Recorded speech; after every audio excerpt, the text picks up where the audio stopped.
Gotta hustle for that bag, for that beamer, for that jag, for that Chevy, for that lag, with the diamond in the bag. I've been grinding till it's late, tryna get my mama straight. I'ma put it on the line, counting every breath I take. Gotta hustle for that bag, for that beamer, for that jag, for that Chevy, for that lag, with the diamond in the bag. I've been grinding till it's late, tryna get my mama straight. I'ma put it on the line, counting every breath I take. Let's go up. Let's go up. Let's go up. Let's go run it up. Let's go run it up. Let's go run it up.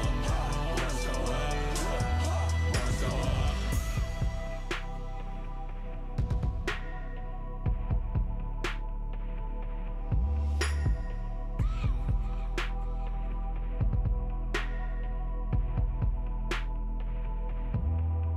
Gotta hustle for that bag, for that beamer, for that jag, for that Chevy, for that lag, with the diamond in the bag. I've been grinding till it's late, tryna get my mama straight. I'ma put it on the line, counting every breath I take.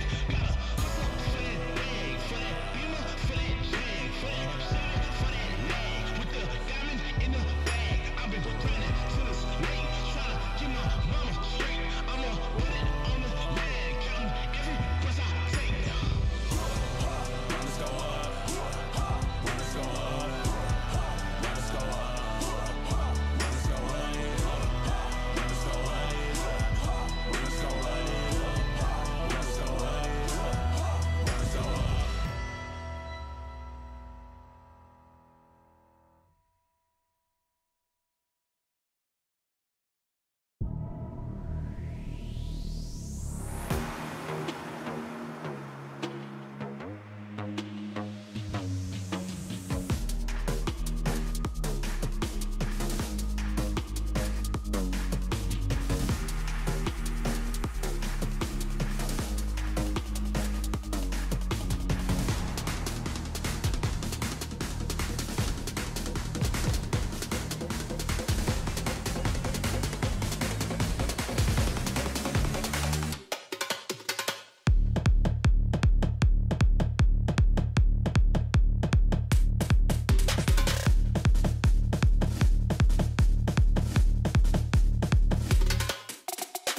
if we go on this way. And I can see all that's to do is fix our own mistakes. You want it, you want it, you want it, you want it, you want it, you want it.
Nosso foco total tá para esse, pra gente representar bem o Brasil, que a gente sabe que eles merecem muito e a gente tá precisando de uma representação boa internacionalmente. 이제 오늘 보고 저라도 엄청 좀 실망하고 화냈을 것 같아서 뭐 아직 뭐 끝난 건 아니니까 뭐 충분히 저희 그룹에 있는 다른 팀들 다 이길만 하다고 생각해서. Eu acho que a DFM também é um time muito cascudo, que tem muita experiência, então com certeza eles não vão deixar a partida acabar assim muito rápido, mas eu sinto que se a gente focar no nosso, jogar nosso jogo, a gente consegue ganhar deles. Em nghĩ là đây trận ở nhánh thua thì em nghĩ là tâm lý thì trước mắt thì nghĩ là nó sẽ khá là áp lực đó, nhưng mà em nghĩ là điều đó sẽ không ảnh hưởng gì nhiều nếu như bọn em chỉ cần nghĩ là mình sẽ tập trung và có một cái tâm thế là thoải mái nhất thôi, thì em nghĩ là đánh trận nhánh thua nhánh dưới thì bọn sẽ giành chiến thắng được. MSI just feels like when the world is watching and need to perform well. Em nghĩ là bọn em sẽ thua trước không được. Em nghĩ là bọn em sẽ không thua trước khu vực. We will just try to match the aggressiveness and I hope the best team wins. Good luck against us because you're going to need it. And welcome back to MSI 2023 live from the Copper Box Arena in London. Yesterday, 2 teams qualified for the main event, and it's do or die today in the lower bracket as there are 2 teams eliminated at the end of the day. And you can see the teams getting ready to step on stage, and I hope the fans at home and here in the venue are ready to enjoy another day of League of Legends. I'm Laure, I will be joined by GB and Marksy. How are you doing, guys? Are you vibing? Are you happy? We've been fighting right before this. We're not on good terms today. Yeah, today it's been a bit of a rough one between Mark and I, but we'll see. Maybe it'll get better throughout the day. All right, I'll try to handle this situation. Yeah, it's going to be tough for you today. On the hopefully not. Hopefully, yes, actually. We'll see about this. I want to talk about champions first because we've seen some priority picks emerge so far as MSI. And what I want to know is which champions are over or underrated or just fit the purpose that we expect them to. But there's a trick. You will have to guess who I'm talking about. 3 guesses every time. Let's see if we can get them. First one here. Only one team played me. You can play at home also, of course, guessing this champion. So only one team played me. Nidalee. No. Oh, I thought it was G2 because it. Does he only get 1 guess? Am I just checking now? Yeah, you each get 1 guess, and then I will get the second hint. So I get a guess per hint? Yeah, you can. Oh, I should have asked that before. I just fired that one off. What are the rules of this game show? I don't know. I'll just guess. I don't have one. You don't have one? No. Okay. I am a Yordle, a small champion. No, multiple people have played Tristana, right? Is it? Have we only seen one of this? Is it Kennen? Yes. You're so okay. Yes. It was a G2 team. Yeah, it was. I mean, we've seen just one because it's been permaban, guys. But why is it permaban? And also, are there any leads as to champions that could play into this champion? Because it looks really overpowered right now. I mean, I think there's a reason it's permaban. It makes a lot of sense. Watching Broken Blade play, you have a lot of lane prio. You're able to get ahead in your individual matchup, and then usually you're able to turn into a very big late-game teamfight threat, as you see here. There's nice build pass. You don't need the Zhonya's anymore. You can just go straight damage. Ooh, I didn't even see that sidestep when that initially happened. So Broken Blade showing his proficiency. Yeah, in terms of is there any counters to it right now, I feel like a lot of teams tried out different stuff. We've seen in solo queue, it's a lot of the AD carries, there's a lot of the control mages up in the top side into it. On the competitive stage, we've seen a lot of Jarvan, but I'll be honest, we haven't actually seen anything shut this pick down, and I think that's the reason it's banned so often. Yeah, you usually need to take some kind of range matchup that can handle it, but then most range matchups are a lot more volatile than Kennen, because even Kennen that shut down, or at least has the ultimate where you can flash in and just like suicide yourself to get some CC, and most other range champions can't do that. Yeah, to build draft is also a bit tricky, I guess, with the counters of Kennen. Second champion we have here, 5 bans, 1 game, 1 win.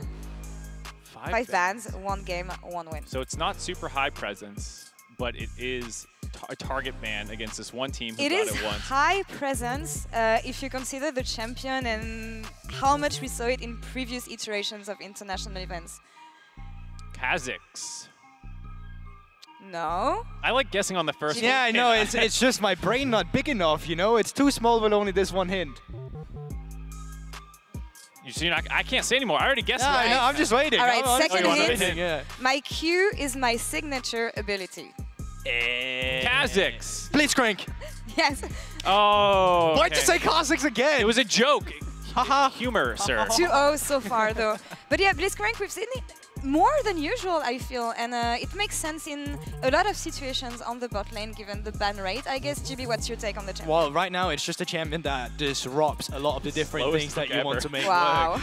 It's not that slow in game, and that's probably also why it's a bit harder playing into as well. But when you're playing Enchanters, he kind of screws you up. If you're playing Thresh, he can't really get that to work. And that's a meta with supports, with Aphelios and Jinx. They want the Enchanter, they want the Thresh. So because Blitzcrank exists, that's good. Even if you go Tahm Kench, his ultimate now breaks shields too, so good into the Enchanters in that regard. And yeah, just heavy roam presence, like one good hook is all it takes. But at times can be a bit feast or famine, but still teams are respecting the pick quite a lot. Yeah, I feel like you're selling me on the fact that he's probably underrated, actually. Everyone kind of just bans him in response, like, okay, I'm going to take Thresh because Aphelios Jinx are best pair with Thresh. It's very meta, but you can probably play it in other situations. And I forget which series it was, but it was a terrible Blitzcrank performance until the last possible hook on the blind. Yeah, I know exactly which one it is. I forgot the teams too, but yeah, I know which teams you're talking about. It speaks to the fact that like you can have a terrible game and still win it for your team on Blitzcrank because that Q ability is just so it's just that one hook that makes it all counts. We'll see if we see it more today. Last champion we have here. I was about to say the lane. I won't.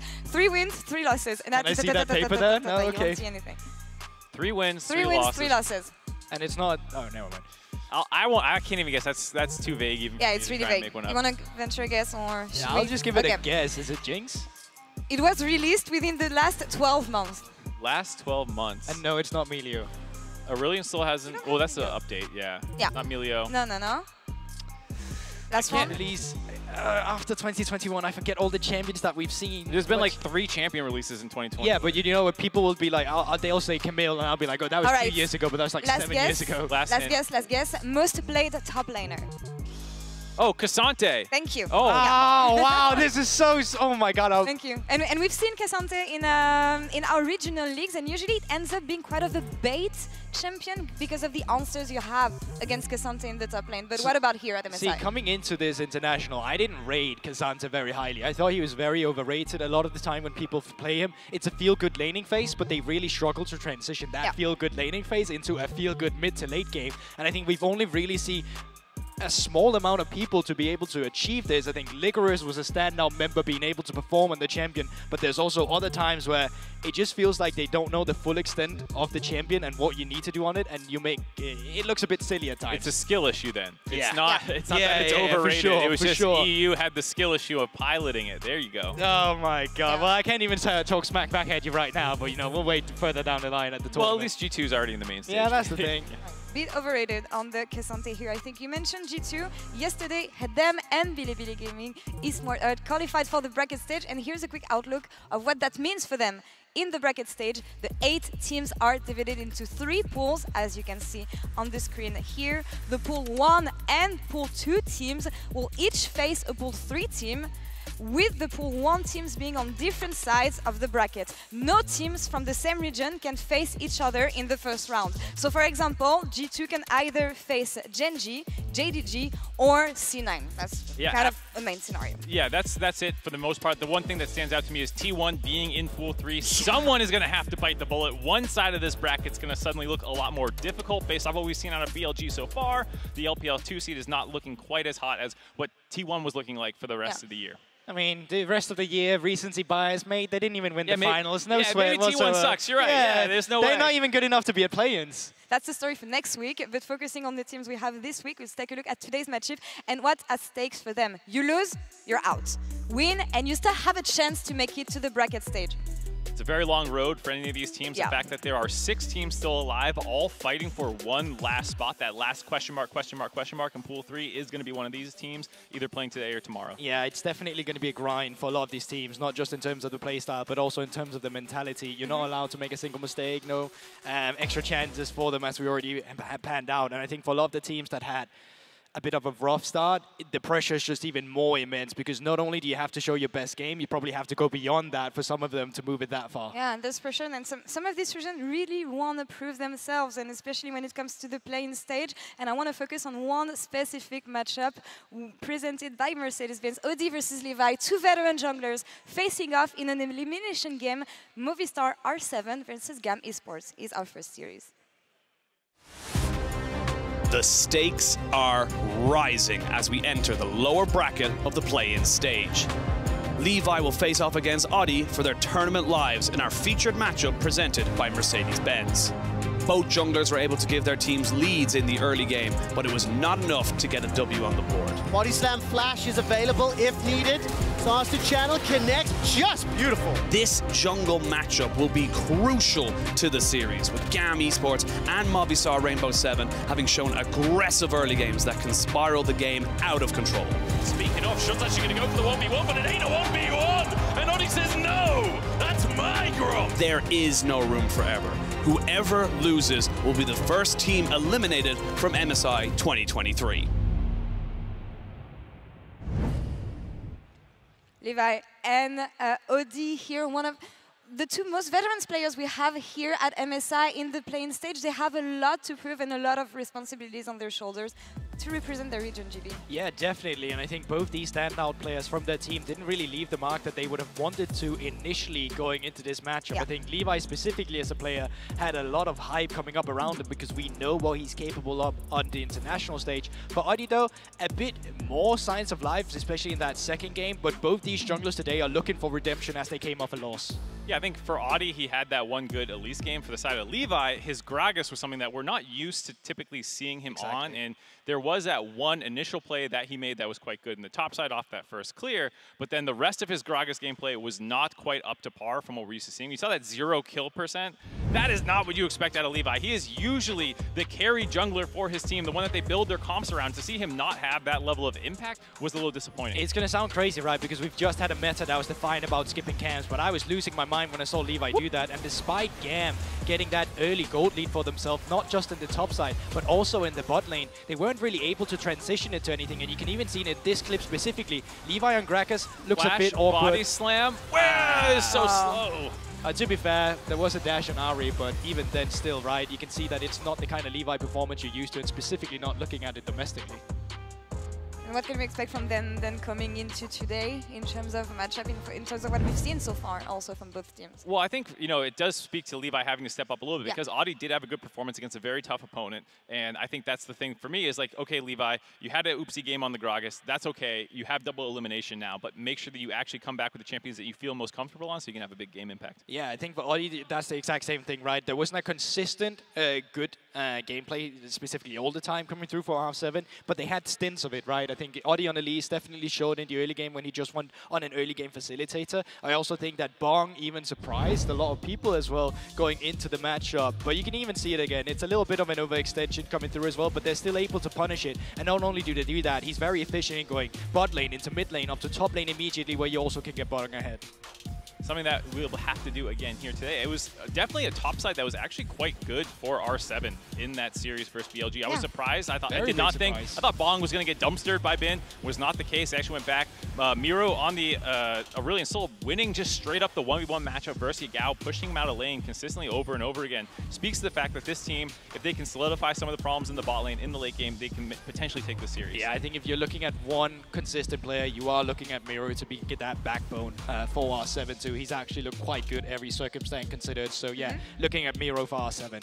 I mean, that's the thing. Two solid-ish solo lanes on their side, but what about GAM? We knew what to expect from GAM in terms of aggressivity, in terms of really defined playstyle that they had for years, but this is really not what they served us, GB. I was really surprised to see the game 1 composition they came out with, because that composition was not what we would typically see from GAM. You can see it here in your screen, and there's inherently nothing wrong with it, right? You have double AD carry, you have 2 AP carries, 2 to line up for it, and you have the engage. But what was really curious to see about it is that this was not what we usually saw when we were looking at GAM domestically. Domestically, when we were looking at GAM, we have another composition coming up, and that composition specifically is way more focused around the individuals. Levi specifically often getting a champion he can carry on, like a Wukong. We have Alessandro in the mid lane too. You can see it here. It's so cookie cutter into different boxes. Carry top lane, carry jungler, facilitating mid, scaling AD, and then an initiator on scene. And this is just what works for GAM. Yeah, it's an easier setup as well, because when you look at their objectives versus Golden Guardians, they actually got 0, and it was just some turrets that kind of went in their favor, but neutral objectives were completely against them. If you take something with easier setup like this kind of Wukong, Lissandra, Nautilus, so many more engaged tools, you can actually win a couple more of these fights around these objectives when you're posturing, because the double AD carry setup is a little bit more difficult to team fight front to back. That's exactly it. The ease of execution. Quite often, GAM is a team that, yes, they will get bloody. We all know Vietnam for it, but essentially what they do is that they get bloody after their first clear. Levi is very efficient. He will often full clear, then look for plays because he full cleared faster than the enemy jungler, and use that mid lane to 2v2. That mid lane 2v2 pressure, they then bridge that into side lanes, for example, Kai on a carry, or getting these objectives, and that's just not something we saw anything of. Even when they had like top lane ahead, bot lane ahead, they consistently struggled making it work. Going back to basics. Yes, absolutely. Definitely just go back, simplify, easy engage, find members, pick them off. And in the side of R7, they are a team that never made the main event. On the side of GAM, they want to prove themselves again and prove that they can create the surprise and be the troublemaker that we know they can be. And that's all for us here on the desk. Let's send it over to Dagda and Ocean for GAM versus R7. Thank you so much, Laura. Welcome to the Casa Desk. We're bringing you a full Irish once again on day number 4, I believe, now of the play-ins. Yes, so we got Last Chance Saloon coming in now for the 2 guys. These guys are now looking at a loss each. If you pick up another one here, you're done. You're going home nice and early. Yeah, and that's the big change to this format at the moment. You at least get that opportunity if you get the win to go up against Golden Guardians, try and then win that one to get into the qualification match. But 2 losses and you're out. And right now it's 1 loss on the board. We'll have to see if these guys can carry it through. And that's the big thing as well, is that we kind of really don't know what to really expect from these 2 guys, because outside of any kind of better way to put it, these guys didn't really show us what we expected in their first series. They kind of need to kind of bring us back and show us what they can bring on stage. Yeah, it felt like neither of these guys really got that opportunity to show what they were capable of. GAM losing 2-0 to Golden Guardians, whereas on the opposite side, it was not the best of looks for R7 as well. They just weren't able to get themselves really going against BLG as well. So I think this is where we're going to have to see exactly what they can bring to the table here. And already recognizing that Miro had a fantastic performance against Yagao on that Aurelion Sol, they're going to take that one off the board. Yeah, taking that away, it gives you good late game scaling as well. And like you said, plenty of pressure on Yagao, who is definitely no scuff when it comes to the mid lane matchup. So we've got the bans in. We're seeing the Nautilus kind of creeping up in that priority there. The Kennen kind of always has to be on that red side ban, but the Annie has been left up. So we'll see what sides kind of want to prioritize that, if any. Yeah, it looks like it will be going towards the AD carry position first, though, making sure that you can solidify either the Jinx, the Aphelios have been the big 2, but the Zeri being hovered here at the moment for a style. It's interesting to see, though, that the Nautilus is starting to creep up in the ban list now on that red side, especially with the amount of control it gives in the mid lane. Can work out pretty well for someone like Catty, who's been a bit more of that facilitator style. We'll see if they want to go with a Zaya Rakan. So do I know they're going to give Audi that Viego. So again, something that's good at skirmishing. You know the Zaya's on the other side there. So something that can just kind of keep piling on that pressure when you get those resets. Yeah, I am surprised to see the Viego kind of going over towards Audi, though. Audi, he has played a couple of times, but he's definitely been teetering more towards the Sejuanis and the Wukongs and these kind of engage tools to set up for good fights around both bot lane for Seo, but also trying to get Miro into that carry position that he can be. But not going to be taking that. He wants to try and be the carry himself. And now we'll have to see if that Gragas, which Miro has looked incredible on, is going to continue his way through the draft, or whether it be banned away here by Gam in the next rotation. That's what we want to go for here now, but we have got the Leona. Leona fantastic against the Rakan as well. Just kind of hit him with the Shield of Daybreak. He can't really do much, and he is very squishy at the first few levels of engage. So where do you want to kind of go from here is the next question. R7, they're saying, look, we got the first rotation now. We're probably going to be able to pick up a top laner here, something safe in that top lane, so they're going to focus on those bans into giving Bong something he can lane against. Yeah, and I mean, Bong has kind of traditionally gone back towards these more tank-orientated picks, so I think they're just saying, hey, look, we want to try and get our hands on something like the Cassante here for him, and then set him up for a good matchup. And you know that Kiaya wants to try and go towards some of these big carry picks, so just trying to ease that burden there on the top side. And it's actually going to be a swap. It's carries being banned on the War 7 side, whereas you're looking at the tanks being taken away by Gam. See if they want to try and go for more in that top side. Again, both these teams are going to want to try and get their best foot forward in this first game, because it is a best of 3. You still have at minimum 2 games, but you got to try and make something work here, because if you don't get a good start, it could spell disaster for the rest of the series, and then you're done, as we mentioned. So the Gwen taking off the board again, like you said, getting rid of those carries, trying to make sure Bong has something that he can just facilitate himself and his team with. Yeah, I am very curious about what this mid lane matchup is going to be, because, again, I think Miro has looked best on things like the Gragas. He's most played is Silas there, just alongside with it. So I think getting some of these melee champions for him are going to work incredibly well, where you can play towards the early skirmishes alongside Adi and trying to get this Viego and also Miru rolling. Whereas on the opposite side, I mean, you already have the opportunity to try and play pretty heavily around the spot side with a Rakan setup, so if Catty can try and keep Miro in check, you should be in a good spot. But there's that Cassante we were talking about for Bong. Yeah, getting himself something that has good engage, good pressure on the AD carry as well, should the Zeri get caught out, and just kind of taking her out of the fight.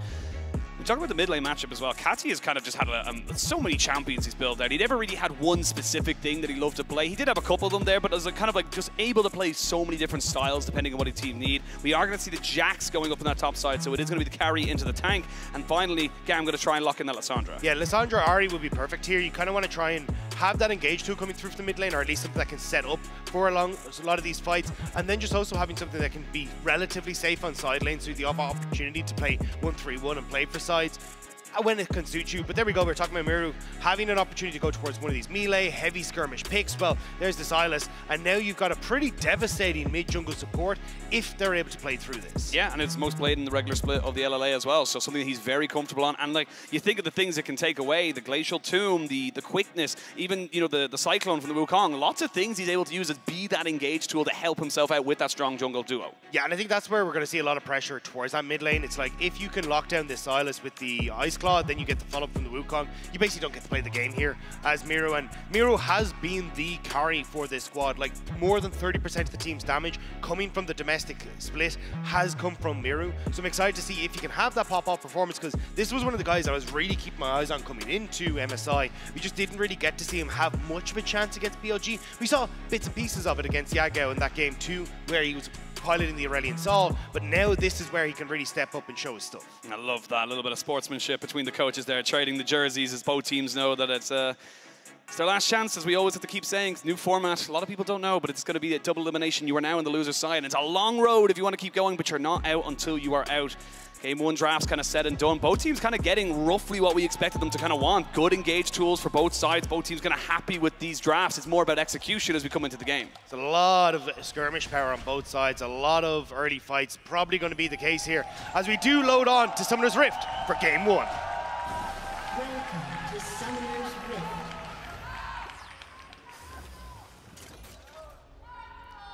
Of course, we have got the featured matchup presented by Mercedes-Benz. Levi versus Audi. So let the crowd just kind of have their... I want more football chants. That's what I want. Like, who ate all the pies? I know there's been a concerted effort to try and get Darth chants going as well. I really want the Dart chants. See if we can get 180 going somewhere in the day. It's kind of hard though. Don't think anyone's going to get 180 kills. we'll look for the CS, but yeah. Already you can see Gam just starting to set up their defensive line here. I think the biggest thing is for Levi, again, you can try and play through this mid lane, try and set up alongside Caddy, and then, as Goldberg was saying in the desk, lean that pressure then into side lanes, like up towards Kiaya on this Jax, try and get the Jax rolling. So I think a huge amount of this 4-7 is going to be a case of, cool, can we slow down the pace of that mid lane pressure? Can we try and find some skirmishes with Adi, Miru, even if we can bring lines into the mix as well, and just make things very uncomfortable? And Adi does tend to try and play down towards the side lane, so if they can get Miru involved as well, it could be a lot of bedlam for Style and Xin in the spot lane. And Kiaya just kind of putting himself in the rush here, knows he's going to be stronger in that level 1, go for a bit of an early skirmish with that counter-strike as well. And yeah, make it a little bit difficult there for Bong. Shouldn't be too much of an issue for him just to kind of try and walk away from this one. And yeah, we're just going to see a lot of death scraps procs kind of trading between these two top laners until the map opens up that little bit more. So wait to see what they want to kind of go for. And again, more and more kind of pressure being put on these junglers and where we want to see them kind of have an impact.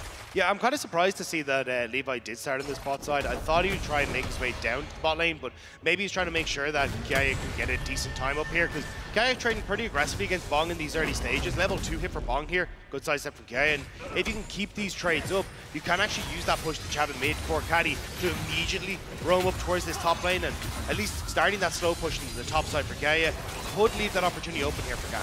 Oh, see the Xenoblade come in, dash away there from Style to make sure he doesn't get hit by the feathers, but all in all, that's the kind of power you can see there. Because again, the Xayah, it's a weird one. Everyone obviously sees the Xayah as this big late game carry, but she can have a huge amount of impact in that early game if you get the right CC. 1 or 2 more auto attacks, and Miru would have had himself a solo bolo, but not to be just yet. Everyone keeps their summoners.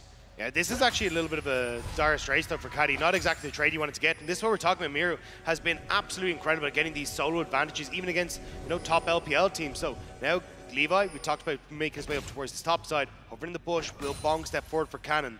That's the question. It's so tempting. You always want to. You don't want to get those -1s.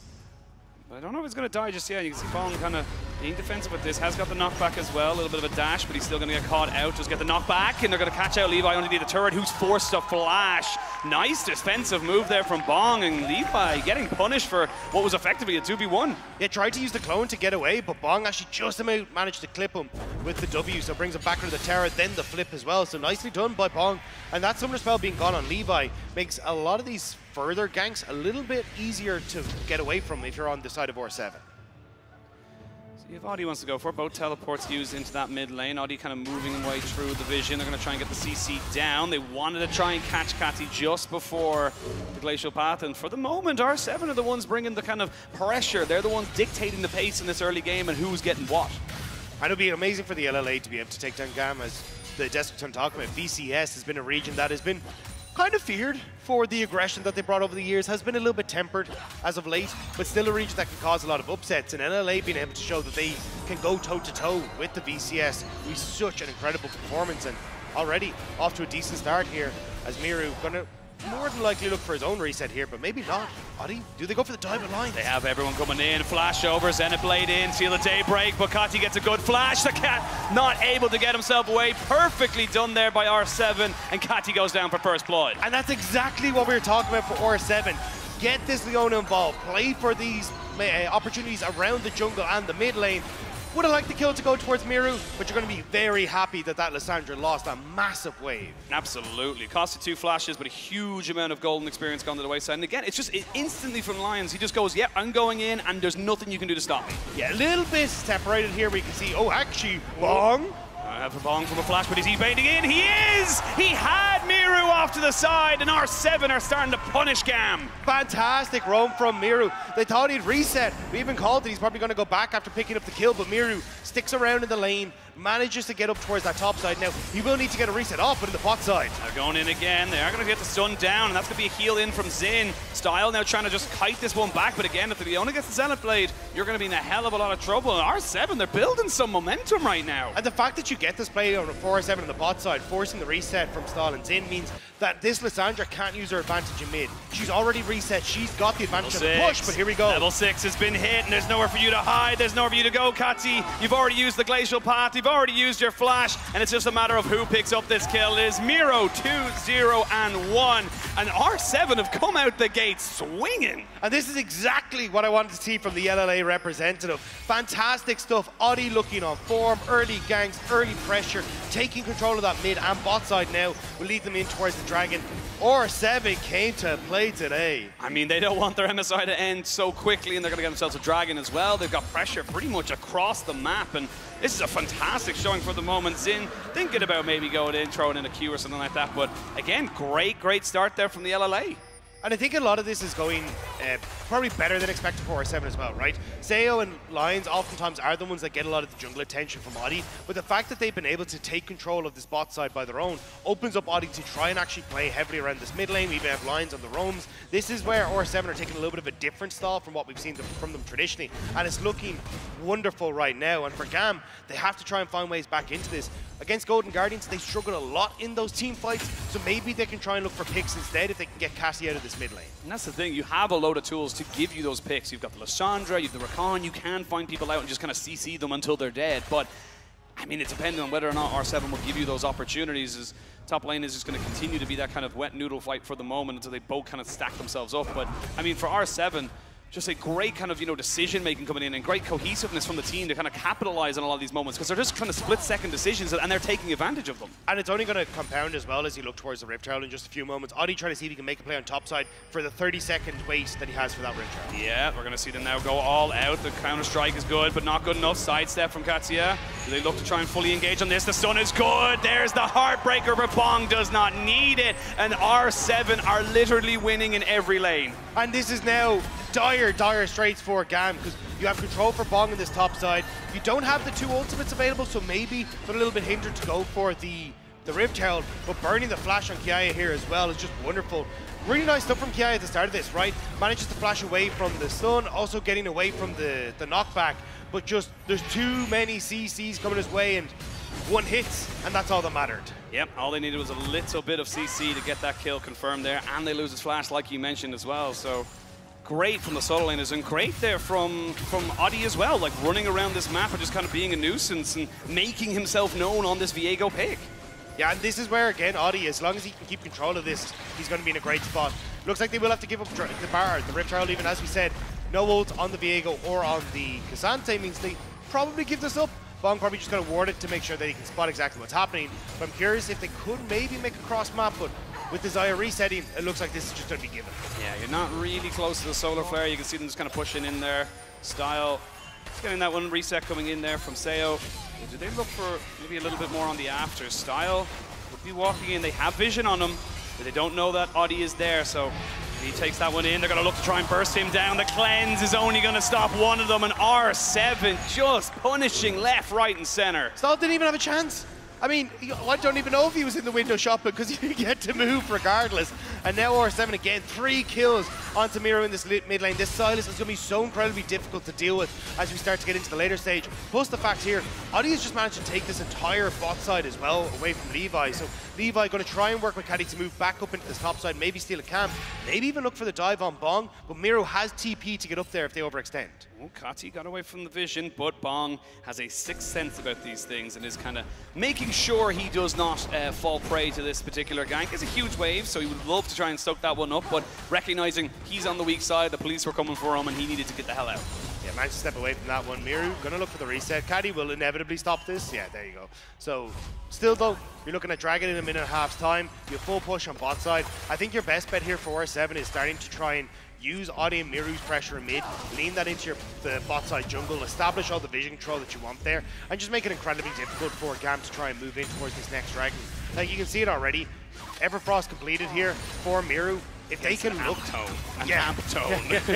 I mean, look, Caddy does need to reset here, so he will be able to go back, but it's more so a case of if Audi, Miru, and Lions move into that bot side jungle, who in the name of God wants to face check that? Like, no one wants to go near. And you can already see Lions and Sayo just trying to see if they can get some of that vision established now so you can start to treat yourself into that jungle. And this is the thing as well, like for Lions and Sayo, Lions has been able to roam around the map, have such an impact, and Sayo's not really been under any threat. He's been able to kind of CS up, and yeah, look, he's a couple of CS down, but you take that as the Xayah in this kind of matchup, and now the knockback is good, the tower for the assist, the solo bolo from Bong, and R7 are now 3,000 gold up. Yeah, I think Kiai is kind of feeling the pressure here. It feels like he needs to try and make a play, and it goes sideways for him. Bong managing to get him, and now Miru having a lot of attention in towards this mid lane. don't know if... Okay, spots in. That's I don't it, know if yeah. he knows where Levi is. Wants Audie's it here. though, he wants to try and go for this one here, but he did not know there was a rest of the enforcements. Does get the ultimate off, but I think he's just kind of by himself for this. Will flash, but it feels in vain. And that's just an unfortunate timing there from him. Does give over a kill and a little bit of a shutdown as well. Also gives a lot of pressure, as you say, to the mid lane, but also towards that dragon as well. Looks like GAM are going to group up, see if they can make sure that this will charge. But Audie still waiting in the wings. I think you just fall back to dragon here. Use the fact Miro has no TP and get another objective, but GAM sticking around in this mid lane. They're looking to try and push in this wave before they go for it. They know it's a cannon. Xenoblade would not land for the best, to be honest with you, for Lions. He's running the Glacial Augment instead of the Aftershock, so not going to go for it just yet. There's decent vision here for R7. And now GAM will know about it, so they're going to kind of skate their way out of this particular one. And it looks like R7, regardless of the pick, are still going to be able to get themselves the second dragon. GAM just spent too much time in the mid lane. R7 now will get that second dragon for themselves. But again, it was Miro just overextending and GAM able to punish. So at least getting some of that gold back in their favor. But you can see they're still a ways away behind here. No Everfrost coming through onto Catty just yet. Although Audie starting to move back towards mid. They really want to keep this pressure up in the Lysandra.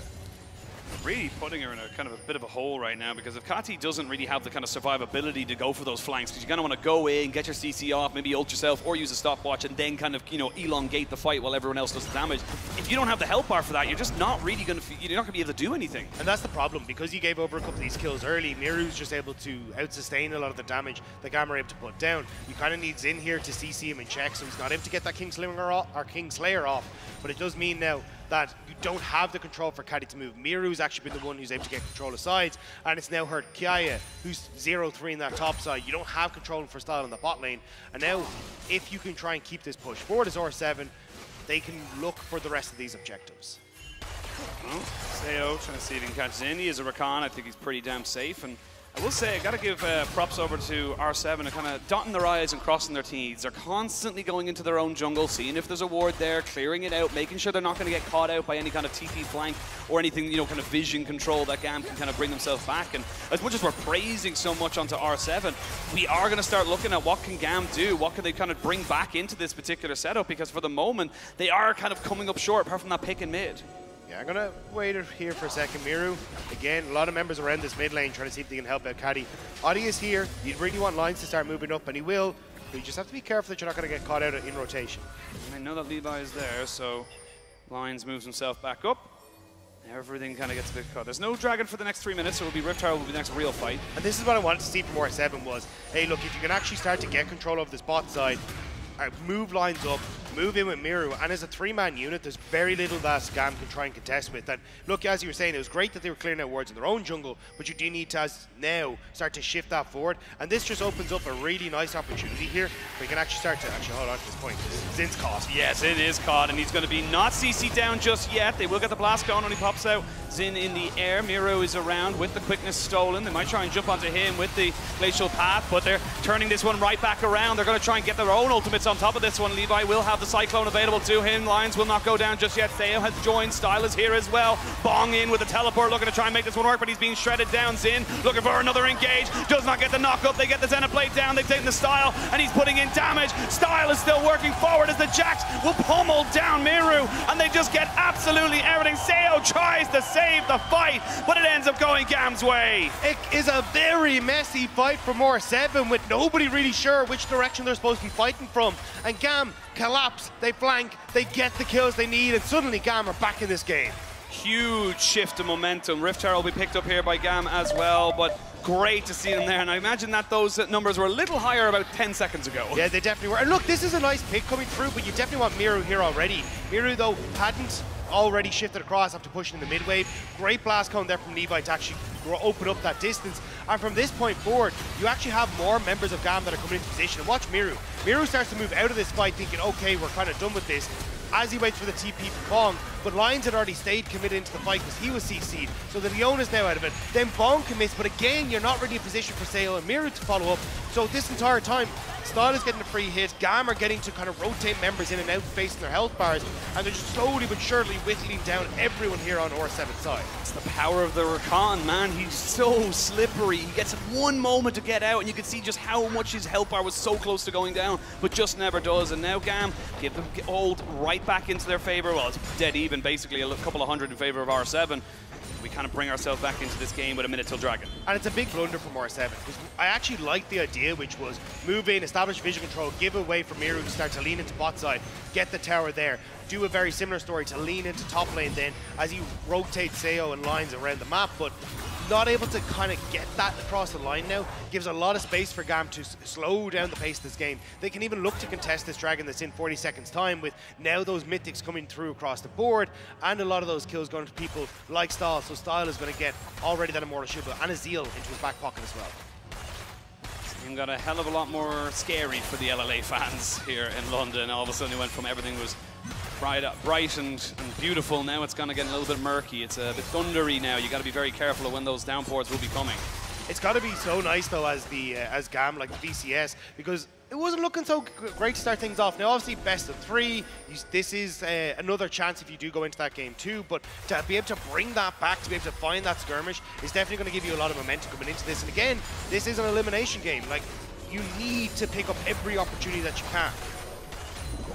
Every small mistake can be a massive opportunity for your opponent, so see what they want to go for. Shirley gets dropped into the mid lane. That's just going to secure that one there with Dragon spawned and ready to be taken. GAM should be able to take that one pretty much as easy as they like. There is a teleport available for Miru, so not quite going in. And again, we're kind of seeing a similar thing what they did last time. They kind of stayed in mid lane for a lot longer than they maybe should have, and now they're kind of walking backwards without that pressure. Yeah, and again, you're not really getting that forward vision that you'd really like to. Now, they will be able to move over and start this up, but Cassie has the TP. There are a few wards that are in behind enemy lines there that he could look to TP to. They're going. Bong also very separated. They're looking for this one here. They do know that Lisandro's going to have the TP in there. Style already using his dash over the wall. As you can see, Bong in a little bit of a 1v1 there with the Jax. So, Dragon down to about half HP. GAM look to try and kind of stop the stacks, as it is a Hex Soul. Very, very powerful if you can get that early. Looking for this little bit of a flank. You won't have the glacial path. They will catch out Levi and try and burst him down before he can do everything. You've no jungler. Great capitalization from R7 as the fight can really start now. Style just trying to put in damage, but he's got nothing left. There's nothing there for him to do, and Miru's going to chase them all away. Sole point for R7. Miru manages to get the near chains at the end of that, but not quite able to follow up on it. But really good job from R7. It's actually still going. Looking for the chains. Does land down. Not really got the massive amount of burst you would require, but now GAM, you can't defend this. You have to leave. You cannot defend this mid lane tier 1, and R7 are kind of getting everything there. It's going to be the land down there. Everfrost gets turned back, and I don't think Miru wanted that. Yeah, kind of hanging yourself with your own chain there. Not exactly what you want to do, but still R7 will take it, right? 3 dragons to their name, mid turret down, bot turret going their direction as well. And again, it's coming down to, hey, look, when the skirmishes are there, that's where GAM were able to find their footing and find that fight against R7 immediately in their jungle. But when it comes to the full 5v5s, just like Golden Guardians, GAM can't keep up. I was just about to say, like, we saw something incredibly similar happen to GAM against the Golden Guardians, where it just kind of all falls apart. They're not really quite sure who they're looking to, you know, kind of go for, and those little mistakes, that lack of cohesion can just be the worst of enemies against something like a team that just, you know, kind of feels comfortable in those skirmishes. And for GAM, now you're starting to run out of options, right? You don't really have the opportunity to look for these picks because you're starting to run out of turret space with everything starting to get pushed in. R7 are very quickly starting to accelerate the pace of the game. Plus the fact that you now have those 2 items complete on Miru, like this on his Hourglass, not really going to be able to pick him. Bong completing his Sunfire Cape makes it very difficult for this quite AD heavy, I will say, team on GAM to get through him. I know you've obviously got mixed damage on the Jax and some damage that will come from Cassie, but Bong will still be able to survive a very long time in these fights. And the thing is as well is that you've got the Viego here for Audi, so if someone dies, those resets, those extra souls, those extra abilities that kind of rotate through your cooldowns are so unbelievably powerful for someone like R7, because you know who's great as a jungler? Wukong. Viego can just take the decoy. You're not putting in the right amount of damage. They will get the ultimate down there, Miru, using the stolen Glacial Prison there on Takati, but knowing that Levi was off into the sides and not going to fully commit. Yeah, it's a nice opportunity for R7 to try and go for something, see if they can push mid and then threaten, but I think it's just a case of trying to get these side lanes in control is #1 priority for R7. As long as you can get them pushed in, you can start to look at Audi establishing vision here in the top side jungle, and it looks like GAM trying to set up a pick if you end up overextending here for R7, but they're not actually going to push for it that much. They're going to take it slow, reset, and actually get that vision that they need for the top side. Yeah, look for the top side, but don't forget, 2.5 minutes away, we got ourselves a Hex Soul. You can see there, Kratzy has to play so carefully. He did use the Glacial Path, and as soon as he used the Glacial Path, Miru was like, cool, I'm going to stay in this lane because I know that if you step too far forward, I can kill you. So just going to delay his reset just for the little bit now. But again, great from R7 so far, but we'll see now. GAM do have plenty of options available to them if they find the right opportunities. Yeah, but that's the thing for GAM is like, R7 are the ones that actually have all the cards. They can, yes, go for Dragon, go for Soul, or hey look, we're just actually going to give that up and we're going to immediately jump onto the top side of the map, try and take your mid, try and take your top tower, maybe even look for a Baron as well and like just trade sides of the map. So this is where you start to come up against a rock and a hard place for GAM, where the opportunities you have to actually look for the more aggressive player, take control, is very tough. Now, we're just kind of happy to ping-pong the waves for the moment, just give everyone a little bit of gold. You can see Levi and Audi kind of hovering their top laners. Zin and Lions kind of coming in as well, but they don't know that the GAM jungler is here. They do know the Rakan is here, and it looks like everyone's kind of moving themselves up towards the top side. And GAM trying to secure themselves that little bit of extra standing gold just before this potential Dragon fight. Yeah, it's a nice attempt to try and move up here again. The problem is, look at the mid lane. You now need Jax to try and come by, which means that Bong is going to be able to push in the bot side. So, R7, as long as they don't overextend, but Adi might.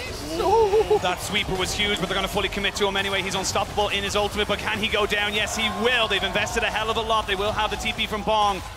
As all 5 members from GAM try to make this one work, you don't really have the support here from R7. A good moment there, but it won't be too long until that Dragon. He should just be up. I mean, I'm more worried about if they wanted to go for a Baron or something here, just to try and even force more of R7 in, but looks like GAM not feeling fully confident to try and go for that, try and bait R7 in, so it will just be the top lane tower instead, the reset coming through, and it looks like we will get this big fight between GAM and R7 at this next objective. Gold is pretty much even for the moment as well. About 1,000 gold, a little bit less in favor of R7. But again, it's those dragons that are so damn important. We are hitting 2 items on a hell of a lot of people. We actually have the Morel Nomicon there for Kratzy, and he's got an exhaust as well with that spell book. The big problem for R7 is that you only have the 1 TP. Sorry, the big problem for GAM is you have no TPs, R7 have the 1 TP. So as long as Miru maybe wants to put pressure onto this top side, they can kind of look for a lot of these trades that we're talking about where you go for the tier 2 at top instead, but Wave's not really in a great position. R7 control River at the moment, and GAM trying to slowly but surely work their way through here. No true tank to kind of set this up. They're waiting. Miru is now here. Off to the side looking for a flank to even get on top of it. Gets jumped on top of by Kiaya. Everyone just kind of goes a little bit wary of what's going to happen. Dragon's been taken very, very quickly. There's 50-50. It's going to be a straight-up smite fight. Levi gets in, and Levi gets the steal. Bong now a little bit too overextended. There's a good solo flare to stop anyone from killing him off. Ring of Frost hits onto 4. How do they follow up onto it? Levi finally gets himself the Cyclone off. They pop down the exhaust. There's a good Feather Storm to draw them all back, but Style wants the 1v1. It's a 4v4 in that top side as they try and make this one work. It's all going GAM's way. R7 are not having the advantages, and they're falling apart. It's all gone sideways for R7. They couldn't quite find the fight. Levi gets the steal, and now with position on mid, GAM, they look like they're going to go for Baron. Looking like the big purple worm, and honestly, I don't think there's really anything you can do here on the side of R7, so one fight just kind of shifts the entire momentum of this game, and GAM, it was looking a bit dicey for them, but they found a great opportunity. And that's where the VCSs always look good, when they can try and get into those team fights, try and set them up. Didn't work for them against Golden Guardians, but here against R7, we're starting to see that VCS spear once more. Bong sitting off on the side. There's nothing he can do with Seo here. That Baron will go to GAM. Yeah, it doesn't have a ward, doesn't really have any opportunity to go in, and GAM breathe some life back into this game for themselves. And have a look at how this fight kind of went down, because again, it kind of goes a bit scrappy, but then it just feels like GAM just realized, hey, we have the advantage. Yeah, there's a couple of key points where it goes wrong for R7. So Bong uses everything on the clone of the Wukong there to try and get Levi out of the pit, but that goes wrong. Then Bong's overextended, so then you get the follow-up here from Kratzy. Great job onto hitting Miru as he's trying to go in. And what's Seo here? Exhaust as he pulls back the feathers. So that damage doesn't really come through in the same way. So 3 of these big changes in this fight for R7 mean that GAM are able to find their success here and pick off the members of R7 as they go for the overextension again. 2 kills, a Dragon and a Baron. And that means the world to the back-end staff as well. As we come back into live, and now it's what can you do with this Baron as they get themselves back onto the pick. You're going to be able to kind of get that Jax enabled, will be able to kind of push in those side lanes, and there's plenty of standing gold, plenty of tier 2s and tier 1s that they can still pick up. And that's the thing, once you get Kiaya hitting level 16, which you soon, but here we go. Oh, it might be a full fight, 4v3 I should say, as they do get themselves a little bit of CC down onto Miru, who does steal away the Lissandra ultimate cyclone going down the backside, which means Audi cannot get the resets. Miru going back towards his turret, but he's already dead. Double kill coming in for the Jax, and all of a sudden GAM feel like they've come back to life, and they're just smacking R7 around the map. GAM are looking very happy in this one, managing to immediately get the Baron, immediately get the play on bot side, and they really want to make sure that they are able to get this win. You can see here the win expectancy powered by AWS. It has been back and forth, but what a turnaround for GAM. I mean, they still have Baron for another minute 20. They can at least break open the base here at minimum. These death timers are still fairly decent, but I don't think they're going to overextend too much. They got the Hex Gates to get out, and they're going to be very happy with this last passage of play. Brilliant stuff for GAM, managing to just barely turn this game back in their favor. R7 now kind of scratching their heads saying, hey, look, what the hell can we do to bring this back?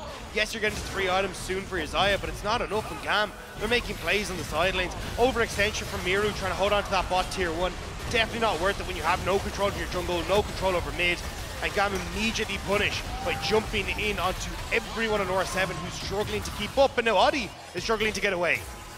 Not got much else they're going to go for as Miru looks for a little bit of a 1v1, gets hit by the Glacial Tomb, and a lot more damage off the back of that with Style coming in on the Zeri, and this is just bit by bit, momentum by momentum. They still have 30 seconds on the Baron, and without Miru, there's not really a lot of skirmishing power here, so with a massive wave, they could break open another inhibitor. R7 are crumbling, and GAM are happy as Larry to try and pick up everything. Starting to move in again onto this top side. Jax for Kiaya pushing in this mid lane, making sure that just everywhere is going the way they're going for it. They're going to look for the final fight here. They can get the Sayo, they would do everything, but it's a good route down. That's a great solar flare there onto Style, who finally takes down the Leona. The Cyclone in as Levi just kind of helps set everything up on a silver platter. Audi cannot get the refreshes. He cannot get the restarts on these fights, and Bong is left on its own sum. Everyone's going to be there for the side of GAM. He just sacrificed the Rakan, but they're not going to end the game just yet. They don't feel like they can go for it. Yeah, Kiaya bonks Bong, but doesn't manage to actually take him out of the fight, and it means that they will just back away. Dragon in 40 seconds. They're going to try and look to see if they can get another one, but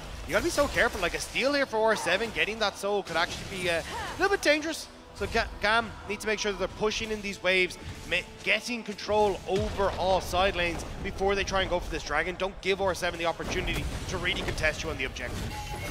This is the thing, honestly, I feel like they could have gone for the end there, but obviously feeling that they needed a little bit more time, a little bit more of that gold to be spent. 3 stopwatches now on the side of GAM. You've got one for the Jax, one for the Wukong, and of course one for Lissandra, so plenty of delay available to them in this next fight. 3 items though, as you mentioned earlier, on to Sayo, so he's got himself up to a nice, very powerful point. So again, it's kind of down to the execution of this next fight. I don't feel like R7 are going to leave their base though anytime soon. At what base? Yeah, so little left. You've only got that mid lane structure. Yes, you've got your Nexus towers, but it's not looking too great for them at the moment. And because you've already got Kiaya pushing in that bot side, you've got Miru has to answer. So Caddy, Stall, they're going to move mid, and it makes it very difficult for R7 to really control this, because you have so many opportunities, even if Kiaya wants to come across, to look for the flank. Mid tower isn't very strong, and R7, they're slowly but surely being pushed all the way back. Yeah, Bong just isn't really that tanky at the moment, as weird as it sounds with 3-item Cassante, but see if he wants to try and go for something here. They have got decent wave clear, I will say, now that they've got 3 items onto your Xayah. They do get a bit of a stun in, they go in, but there's just too much damage. Style's not here though. Style went way too far away from this fight, and now you've got Kiaya finally joining in. They're going to jump back onto Lissandra, and the Wukong are dead. Style gets caught. R7 found the one opportunity, and they take everything from GAM. How in the hell did R7 manage that? They just all in onto Style. Style panics, goes way too far over the wall, and without that DPS there, GAM crumble. R7 managed to pick up the fight, and you're 40 seconds out from Baron. They can push in all the waves, get control over the super minions that are pushing in, and look to contest that big objective. And the thing is as well, is that you're getting all these side lanes in check as well. Your inhibitors are still a ways away, but you've got time now. You've got gold given over to you, and that's so important. That was a 7,000 gold lead. It's still a 4,000 gold lead, but the gold leads don't seem to matter right now, Dagda. I mean, that's the big one, right? Because when you actually start to look across like the items that have been picked up, 4 items there for a Style. You've got nearly 4 across the opposite side for a Sayo as well. But we'll see here, this was just great coordination between Lions and Bong. Immediate all in at the same time. Yes, Lions gets burst, but Style, watch how far he goes over the wall, no more DPS. And even look at Kiaya, he's not able to get into this fight either. It very quickly turns into a 5v3, and R7, they pick off the stragglers and then turn for the rest. The fact that Lions doesn't go down either is so key as well, not giving over any gold. It was a clean fight for the side of R7. 16 kills to 14 in favor of GAM at the moment. Still on sole point for R7, still 3 minutes away, but I mean, like I said, or like you said, they've been able to kind of establish a little bit more defensive vision. They're not going to get caught out by trying to face check for the moment, but Baron is on the board. Audi spots them coming in. Ooh, TP got to be used there, but Bong might be a little bit too far forward. He gets himself a little bit of unstoppable, goes in, gets the CC down there. And he wants to go for a little bit more. They're kind of half engaging right now, but they may have caught themselves a little bit of a fish. Levi's gone down. They're going to look to Kiaya, who has to go golden style, trying to see if he can do something, but now he's been jumped on by Bong. They will lose themselves another one, but before the Jax goes down, he takes down Seo. Now Bong looking at 1v3, will stay alive. There's the Zonyas there from Kati as he looks to try and keep this one going for his team. Style is going to bounce himself over the wall. He's still going. He's still got the damage, and Style is doing just that. He's styling on them. Gam stay alive. A flash away. Finally gets taken down by Bong, but can he survive the rest of this? Because if he goes down, it would be all for naught for R7.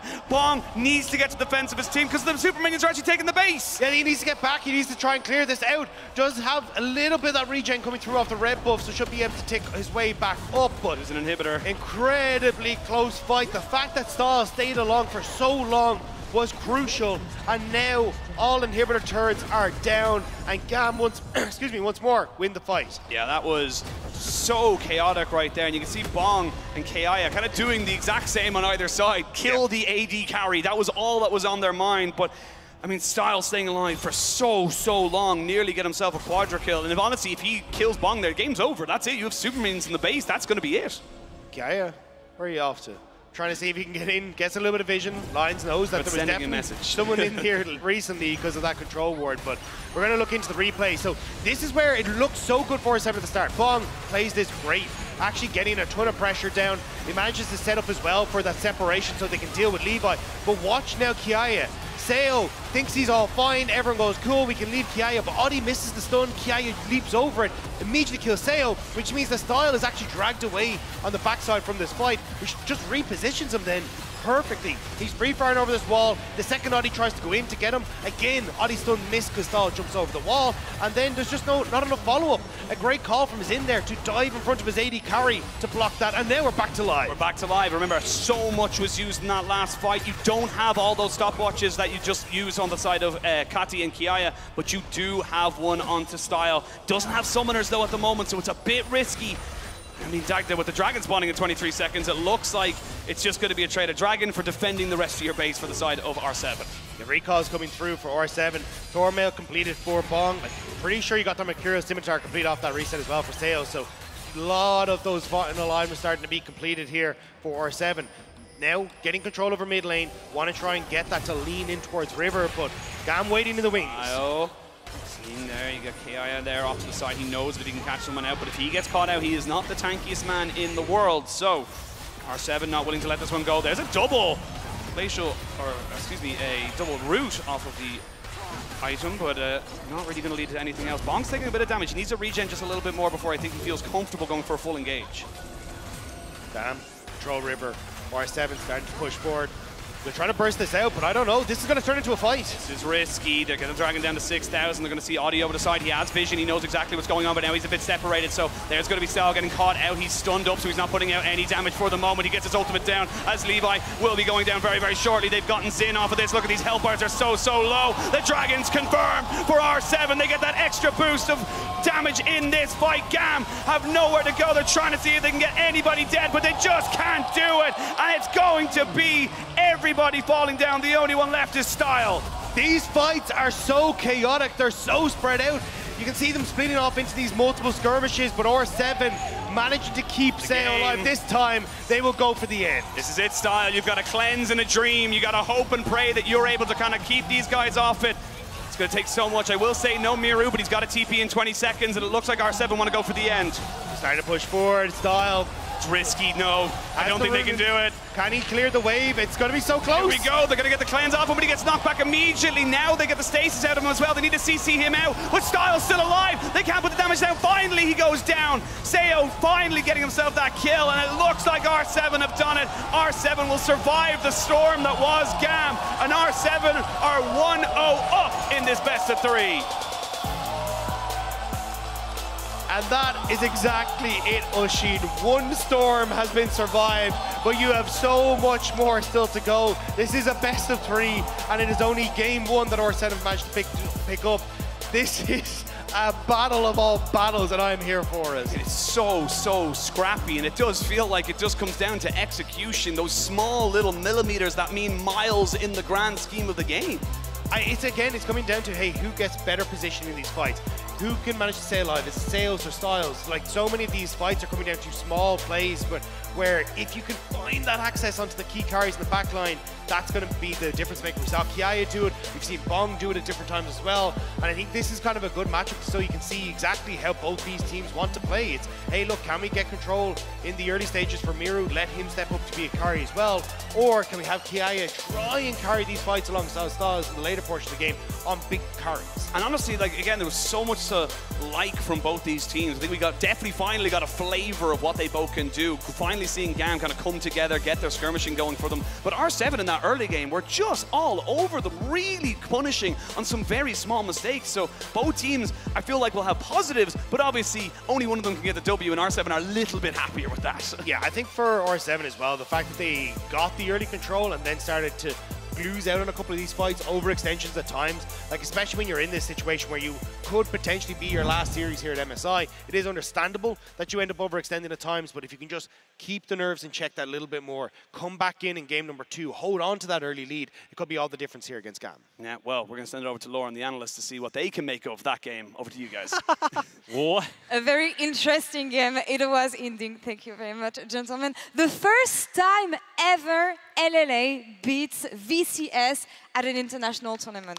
Amazing. It was a hell of a game to do it, too, because I thought for sure it was going to be a clean sweep at the beginning with those insane early games, and then just went off the rails, and then it comes back. It was a heartbeat monitor, this one. There was LLA, then a VCS, there was LLA, there was VCS. I mean, it was too difficult to really call in this one. There were so many things that was happening. You can see it as well in this post-game breakdown right here. Look at the goal graph. That's the thing, right? It's going down, it's going up, and it's going right back down again. They won the game with a smaller goal lead than they had at 12 minutes. Just to paint the picture of how crazy this game was and how big of a lead they actually had on the side of GAM. Yeah, but I was actually really surprised about the early game. It really felt like GAM just collapsed to the point where I thought there's no way you're getting back into this game. And I will also say, I think the reason why GAM got back into the game was also because that R7 allowed it a bit. But the early game for R7 was really clean. The mid game definitely needs some work. Yeah, amazing early game, as you said. And I want to talk about what we built in Countdown in the sense that we said the solo lanes on the side of R7 were the ones that could help them in the early game and in the game itself. And when you look at the mid lane here, Miru on Silas, fantastic plays on this side. Super clean. The fact that they get this 3-man pincer roam because he already got pressure a number of times in that lane phase, going up top side to protect Bong. Once Bong got that kill, he was actually kind of off to the races as well. He started collecting a lot of solo kills in his individual matchup, and then they just used this kind of pressure between their solo lanes, Audi working between them to snowball what was a pretty significant lead. Yeah, and it felt like they kind of forgot this formula because this was the successful formula they had in the early game. You play around Miru, you let him dictate the game. Wherever he is, we start some fights. But then they kind of stopped doing that. Miru was pushing mid lane, they invaded on red buff. Suddenly they didn't have their mid laner with all the gold in their hands. They started losing. GAM came back into the game, and then I have a hard time finding one specific word to describe what the rest of this game was. Hectic at best, let's That's say. a good one. But we'll take that one for now. Let's pick one, let's say for now. But yeah, I mean, when you look at a team like R7, usually getting a lead that early and that strong, it's hard to translate into a comfortable mid game, I would say. And this is exactly what happened for them. And we've thought that GAM was going to win. Yeah, I thought GAM was going to win until this fight here where you had Kiaya split away. They see this kind of 5v4 that they can take. Style also hopped the wall to get out of the fight. By the time he's back in, he is able to get focused down because the rest of his front line have been blown up. Listen, we were getting ready to do a breakdown of GAM winning the first game. At that point, we get to the desk, we watch what's happening, and we're like, oh god, guess we have to go back and prep more for this one.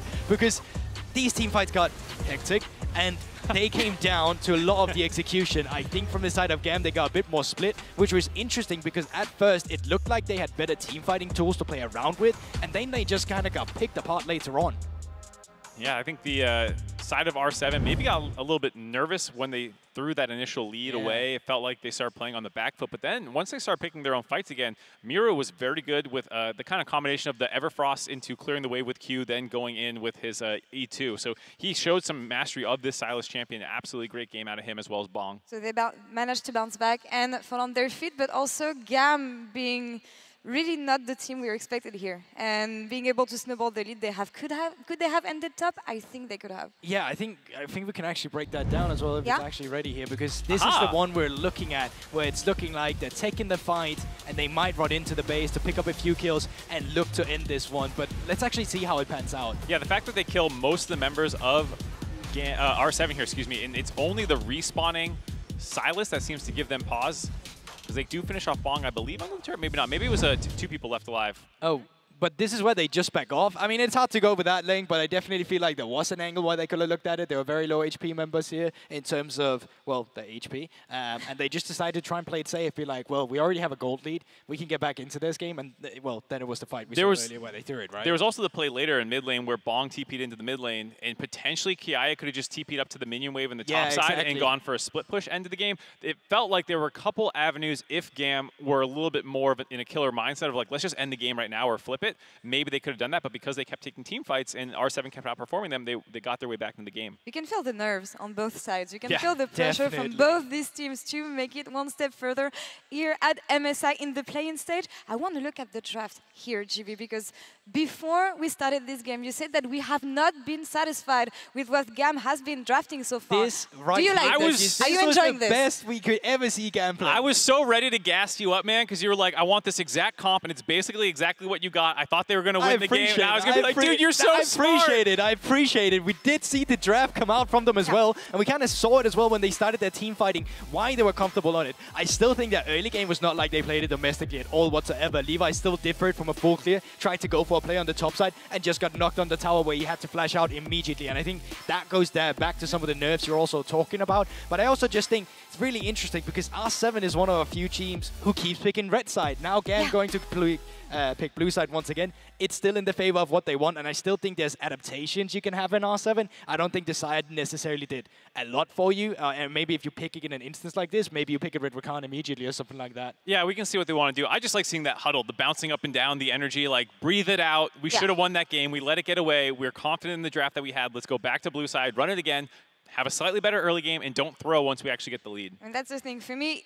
the adaptation is going to come from in-game plays and not especially for the draft. Would you agree with this, GB? Do we want to keep on seeing the same kind of stuff on both sides? I think you're right on the money there as well. I think there's obviously small tweaks you can make. I was talking about the side itself, but in terms of pick order, keep it going for Miro in the mid lane. He just needs to be the one that's set. And then, like, make sure you just follow Miro. Wherever Miro is, that's where you make the play. If Miro is not on screen, you don't make play. I think it's very simple for them in early game here. Well, we'll see if the VCS can come back here after the game, and if GAN is found, can fight back. Elimination here is on the line at MSI 2023. Do not go anywhere.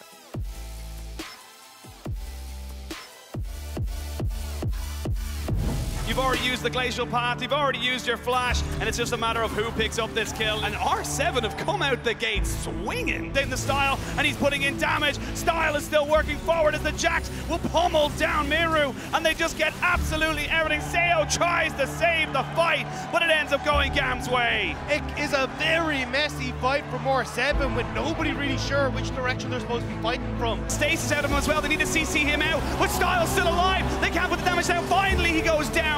Seo finally getting himself that kill, and it looks like R7 have done it. R7 will survive the storm that was GAM, and R7 are 1-0 up in this best of 3.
here for game number 2 of a Rainbow 7 versus GAM Esports. And honestly, I don't think a lot of us were expecting Rainbow 7 to be able to take that first game. It got scrappy. Like, we cannot say that it did not get scrappy, but in the chaos, they thrived. Yeah, and I think a lot of that did come down to Audi and Miru just working incredibly well together, getting control over that mid lane at the beginning, and then almost nearly been able to turn that into advantages. And then yeah, I like that. Almost nearly. Yeah. It was a very messy game. It was, look, it was a game of catch, and in a game of catch, you have to throw. So sometimes you get bored of it, you know, you just want to kind of end the game at that point. But yeah, look, coming into this next game, GAM got to kind of clean it up a little bit. Again, just small little mistakes that were kind of leading to huge disadvantages for them. And it kind of comes down to this early game that we talked about for Rainbow 7. It was just so good in those first few levels that they were just able to kind of control basically the first 15-20 minutes of the game. Yeah, now we have to see exactly if they can manage to pick themselves up one game away from elimination now. GAM definitely have the pressure on them. We have to see if they can bounce back coming into game number 2 and push us to that game 3.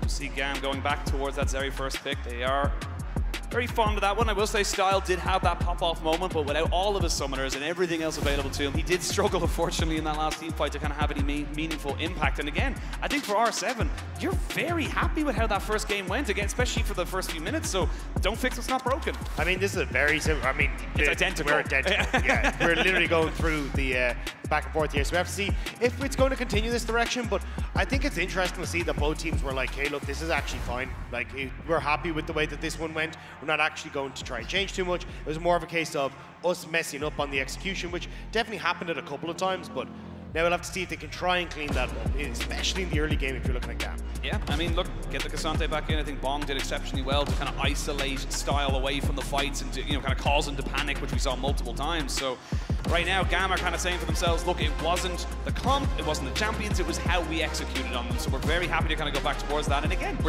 we're running it back right now, Dak. It is identical for the moment. Yeah, we'll have to see if it will continue this direction. At least having the Cassante again, Bong looked very, very comfortable on it. I'm curious if we do get the Jax ban though, because at least that was a bit of an issue, I will say, in that top side.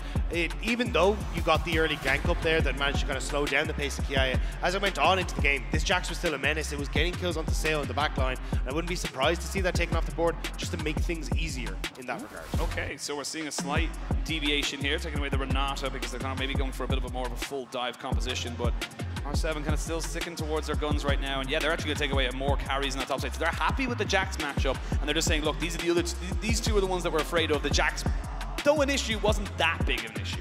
Yeah, I think though, like, if you don't have the same start here for R7, there is that opportunity still for Kiaya to run away with that top matchup, especially when you think back to the last game, was the fact that we had the Silas from Miru that didn't go for that reset, baited the play on the top side, and managed to get that kill that kind of gave control to R7 on the top half of the map. So I don't think you can kind of fool him again, especially if you don't have the Silas. So I think we'll probably see Miru fall back towards something like the Gragas here if they want to, and I think that's maybe a good option because Miru is happy to take that. Or you can either just take your support, you already know the matchup here against the Rakan, fall back to the Viona and wait for that counter pick in the mid lane. Yeah, you got plenty of options available to yourself there. You've built pretty much the identical comp. You will have to pick something new into that mid lane, but again, why give up your advantage of seeing exactly what GAM want to go for? And this is where I maybe want to see a little bit of a deviation. You mentioned the last game, the Lissandra or the Ahri. I kind of would prefer the Ahri in this instance because the Ahri Wukong is just so powerful at getting those good 2v2s in the mid jungle combination. Yeah, I agree. And I think as well, when you've got like Viego's being able to steal away so many of these things, Lissandra just ends up working so good at being able to steal away those abilities and then chase them down with the basic abilities. But it is going to be the Lissandra again coming through for Cassie. We'll have to see if they can have a better time in the 2v2 this time around. But I wouldn't be surprised to see Miru kind of fall back towards the Gragas in this regard. You've got a ton of dive, you've got a ton of opportunities here. Looks like Kiaya won't go towards the Jax. He wants to try and snip his way through this Cassante instead.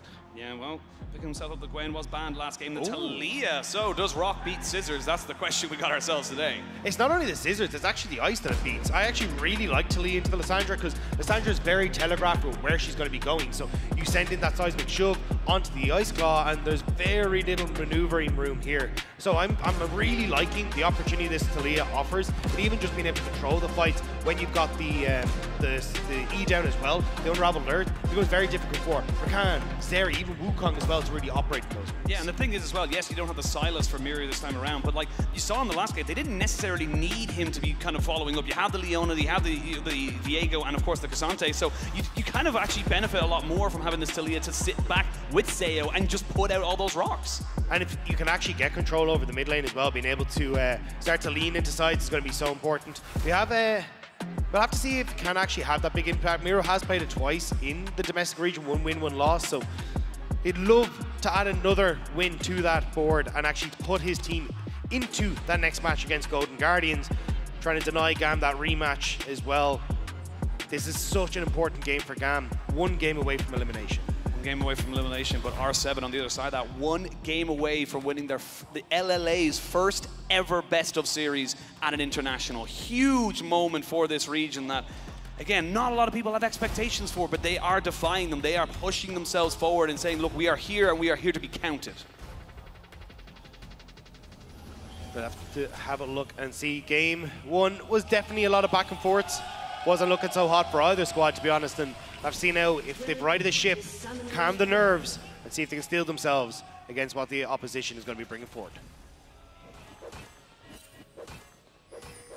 30 seconds until minions spawn.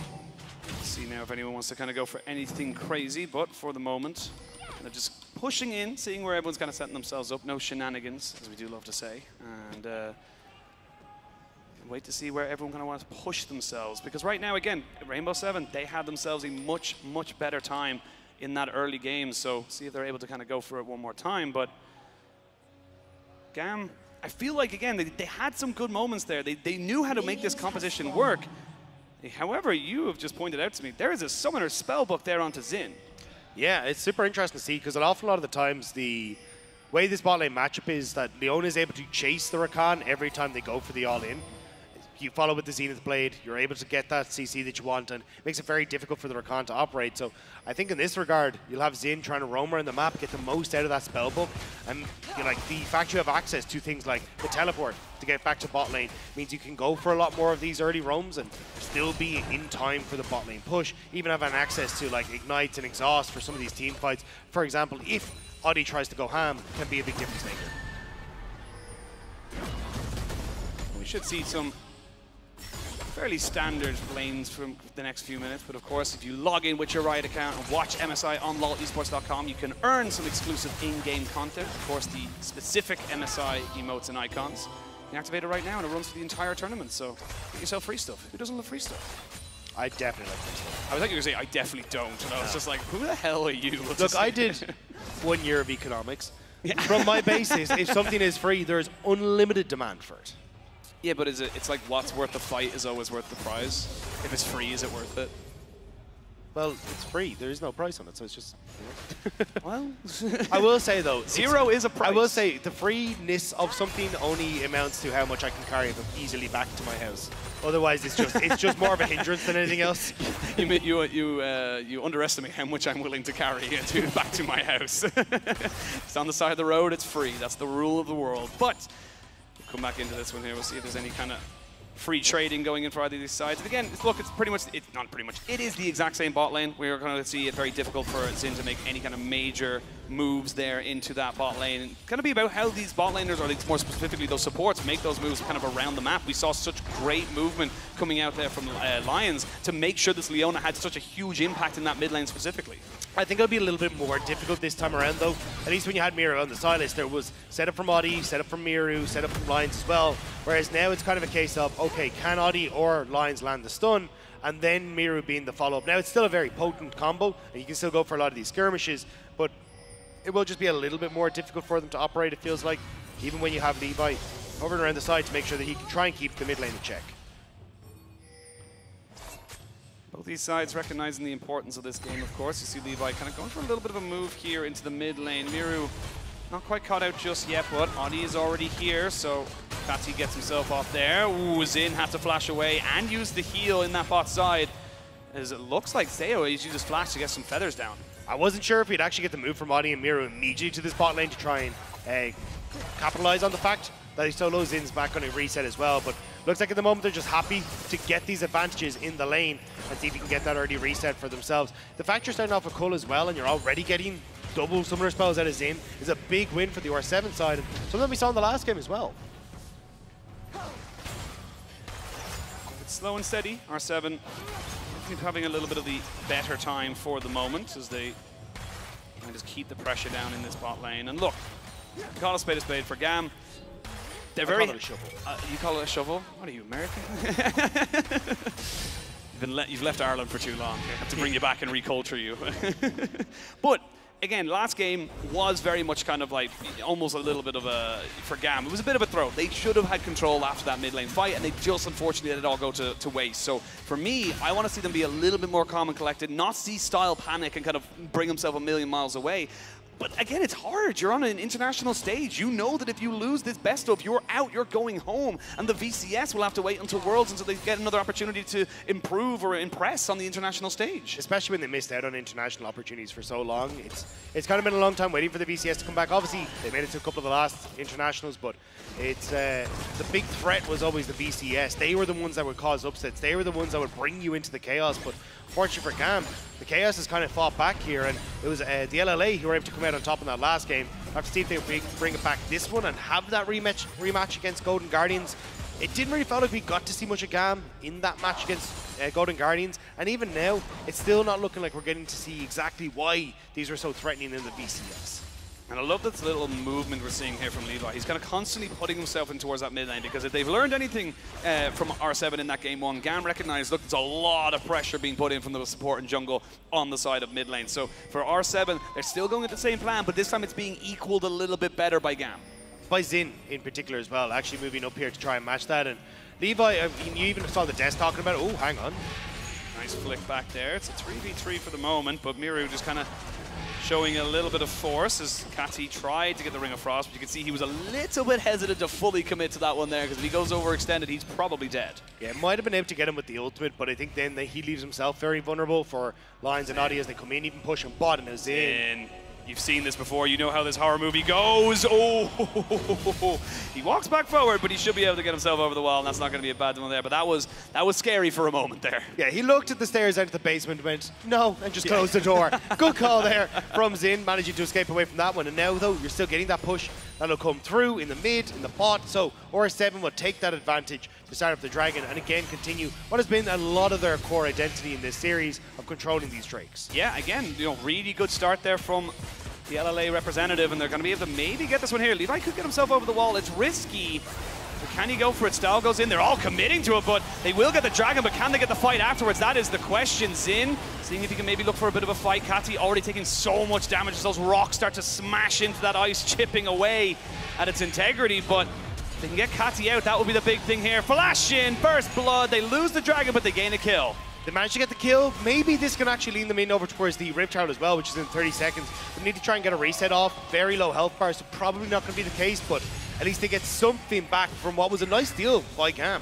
Very, very nicely done. And again, it kind of stops that pressure coming in from GAM, which we saw in game number one, where R7 were able to kind of go for something. But we'll see a full engage down to Style, who has the cleanse very late on it. The heal comes in as well. Audi kind of roaming around, knows there's no summoners here on this Zeri. And they're going to try and see if they can get him out. Ooh, the stun was so close. Not quite able to get him down, and that is just Summoner's Burn. So again, small mistakes from GAM, but this time they get away with it a little bit. Nice job by Zin to put pressure onto Audi, make sure that he couldn't actually move in to get the stun. Now R7 though, they do still have control of the spot side. They should be able to get some turret play for themselves. Miru moving back into the mid lane as well. I think your best bet now is to try and rotate this pressure in towards the Rip Child, but to see it here, I mean, just looking, I wasn't sure if we'd actually had Zin swap over to the Smite, but he hadn't. It was just Levi versus Audi, and right as it gets below, 73 HP, the bonk, managing to steal it away. And then this was a really weird commitment. I assumed they'd go for the people that were in the pit, but instead they end up committing on to Kati, who doesn't have the flash after Lions follows him through, and they're just about able to chase him down with the flash coming through from Adi, and also the wall to make sure there was very little room for the Lissandra to escape.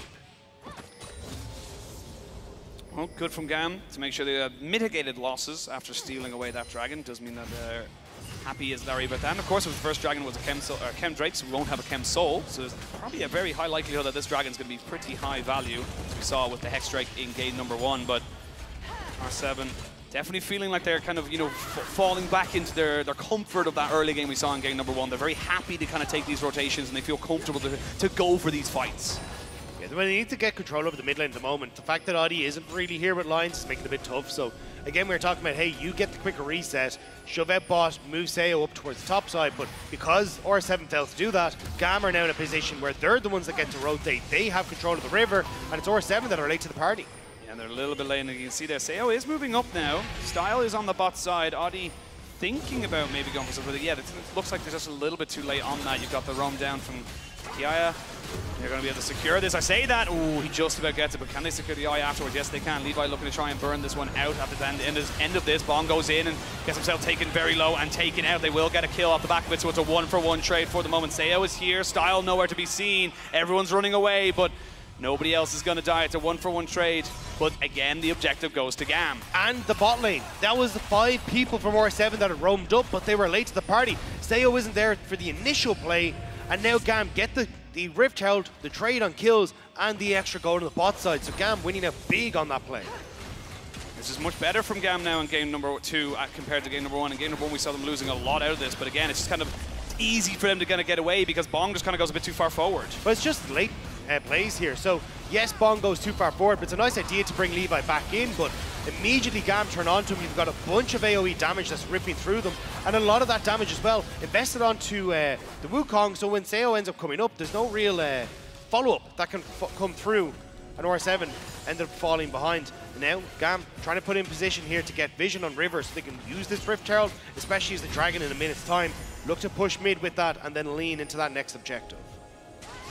Better start here, but say Miru 0-0-2 has got himself about a 20 or so CS lead. Should be equaled out or a little bit more, as I say, once this wave gets collected. But very much more even game here from GAM compared to the early game of game number 1. They've obviously learned a lot about a couple of their mistakes there. The call will be finished up here by both these bot laners, and this is when we start to see the first item completions come in. So that next Dragon in 45 seconds, I don't know if we'll see a huge fight over it, but I mean, R7 have shown us in this series they're ready to go.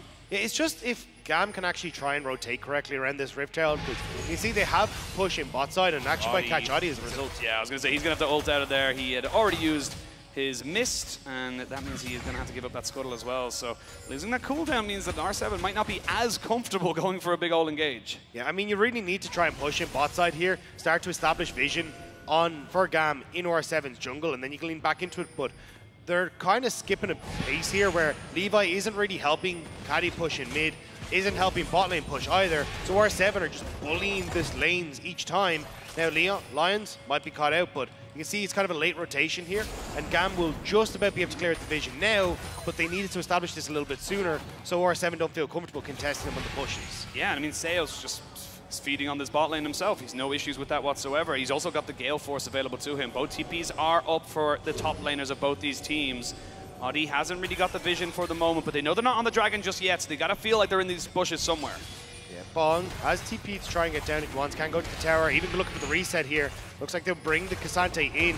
Gwen has already made her way down. Oh, they're going to try and cut them off here as Kati goes in, trying to see if he can catch on to Sayo, but has to use the ultimate on himself. Those root was huge. Stop Levi from going in, and Xin is already so close to death. He will, however, get himself out, and now the Gwen has joined the fight. You can see Style and Sayo kind of going in for a little bit of an 80 carry 1v1. See if he can go for it. Nice flash from Sayo means he gets the kill, and now the rest of R7 feel comfortable to keep pushing forward, keep looking for the damage and the DPS. Ooh, nice little movement there from Kati to bait them all out to the wrong direction. But Dragon should be going to R7. And Levi, yes, he throws down the Rift Herald in mid lane, but it's kind of a bit of a consolation prize. The fight on the Dragon going the way of R7. Again, these team fights, GAM just can't get their footing in them, and it's so separated. So separated. The fight goes in favor of R7. The Dragon as well is an Infernal Rift. And now Dragon a piece. Let's have a look exactly how this one goes. Yeah, so you end up getting the opportunity here for, as we just in the picture-in-picture might see someone go down. Yeah, we're going to see him now live as we can see Levi looking for that kill on top of Miru. And the bonk down.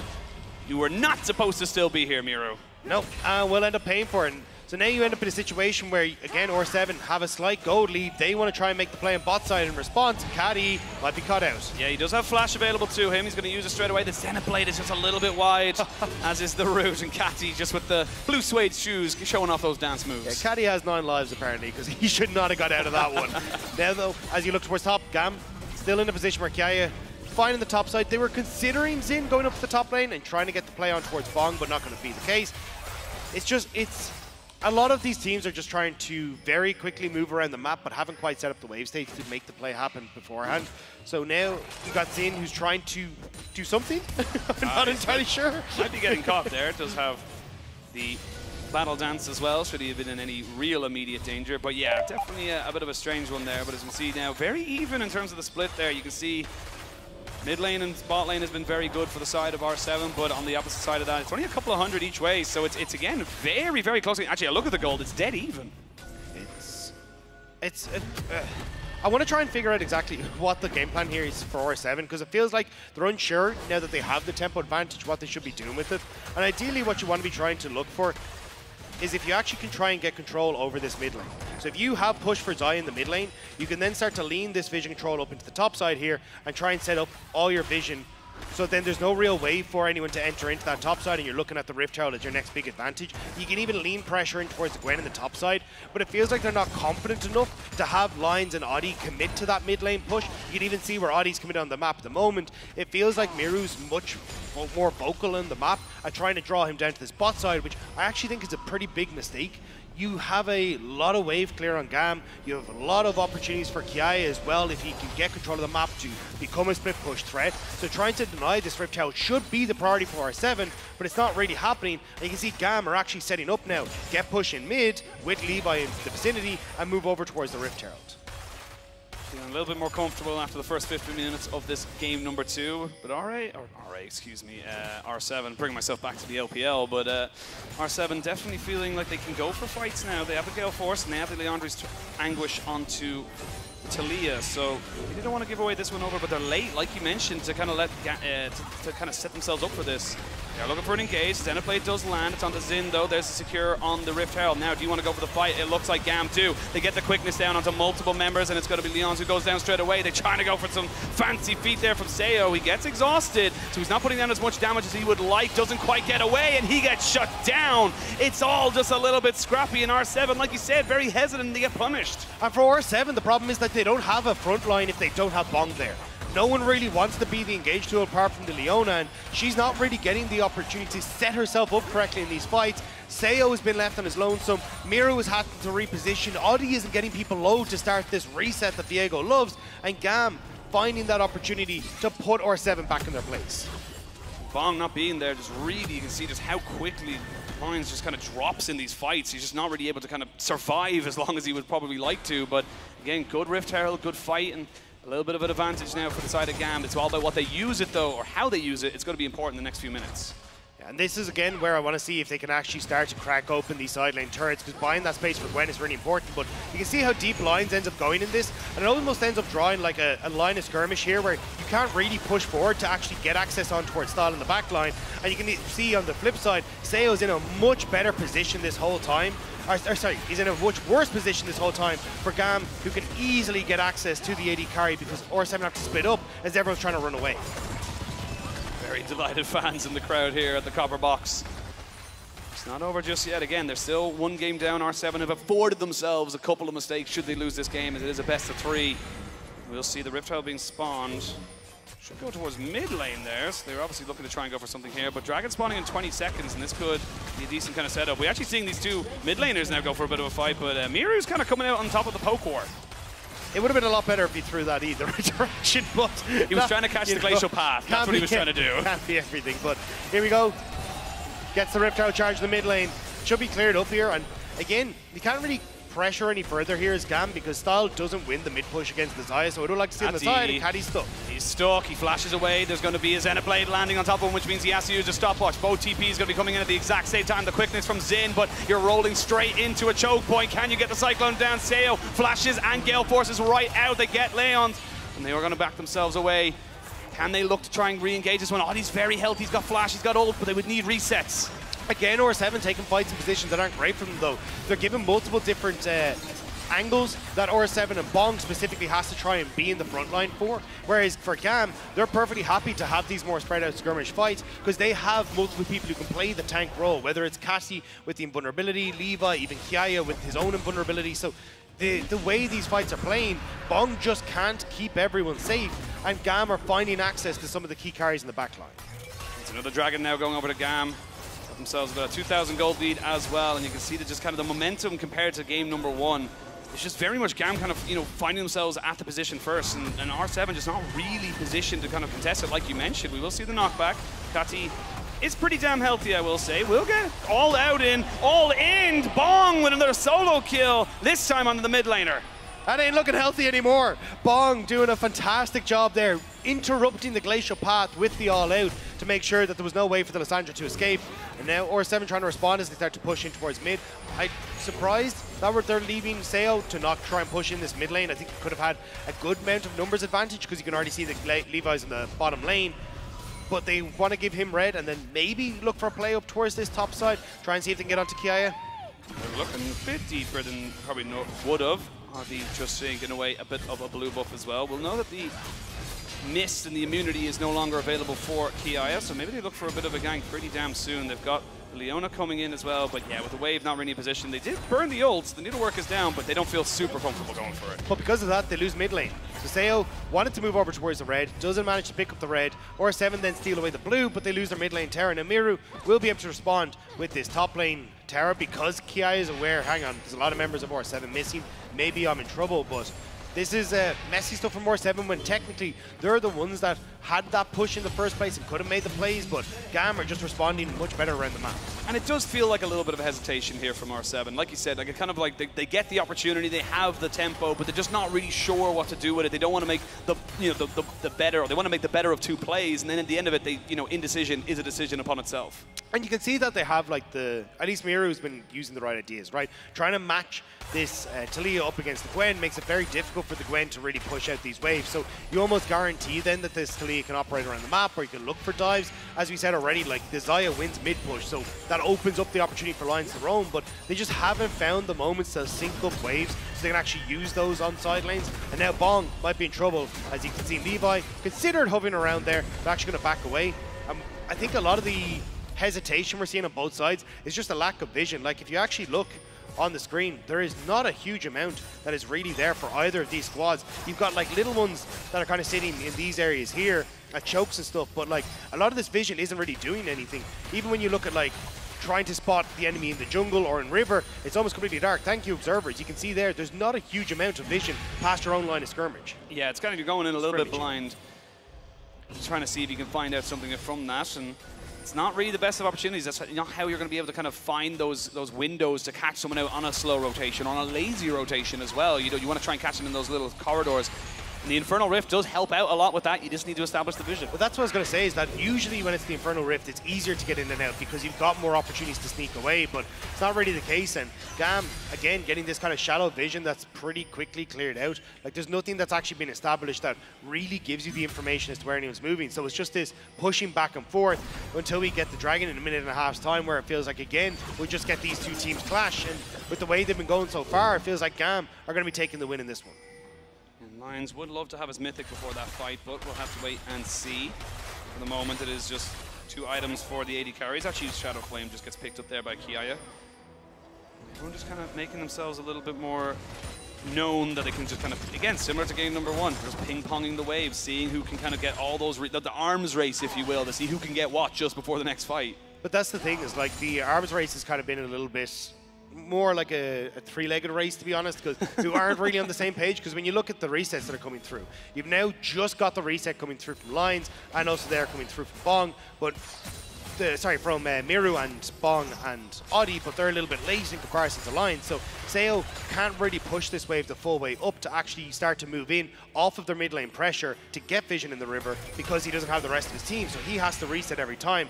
Now R7 grouping up as a 5-man unit to attempt to establish vision, but it's very late into when this Dragon's going to be spawning now. Yeah, it really is. Levi has been spotted out. Should be fine to just decoy himself out of there should he be caught out, but TP already being invested here by Kati as he puts himself here. Ooh, that could have been a catch there on the Kiaya. Would have been relatively okay, I would imagine, given how Gwen is able to kind of survive these things, but plenty of pressure now available for R7. They're even pushing down that bot side. Dragon yet to spawn, so they're going to need to pick up a tower regardless of everything else. Gam have absolutely no vision on where Miru is, though, and he could be looking to come in on the flank here Looking for something. They will catch a decoy, Mira, but Zin's already used his quickness. He hasn't got that available for this next fight. That's a huge cooldown no longer available.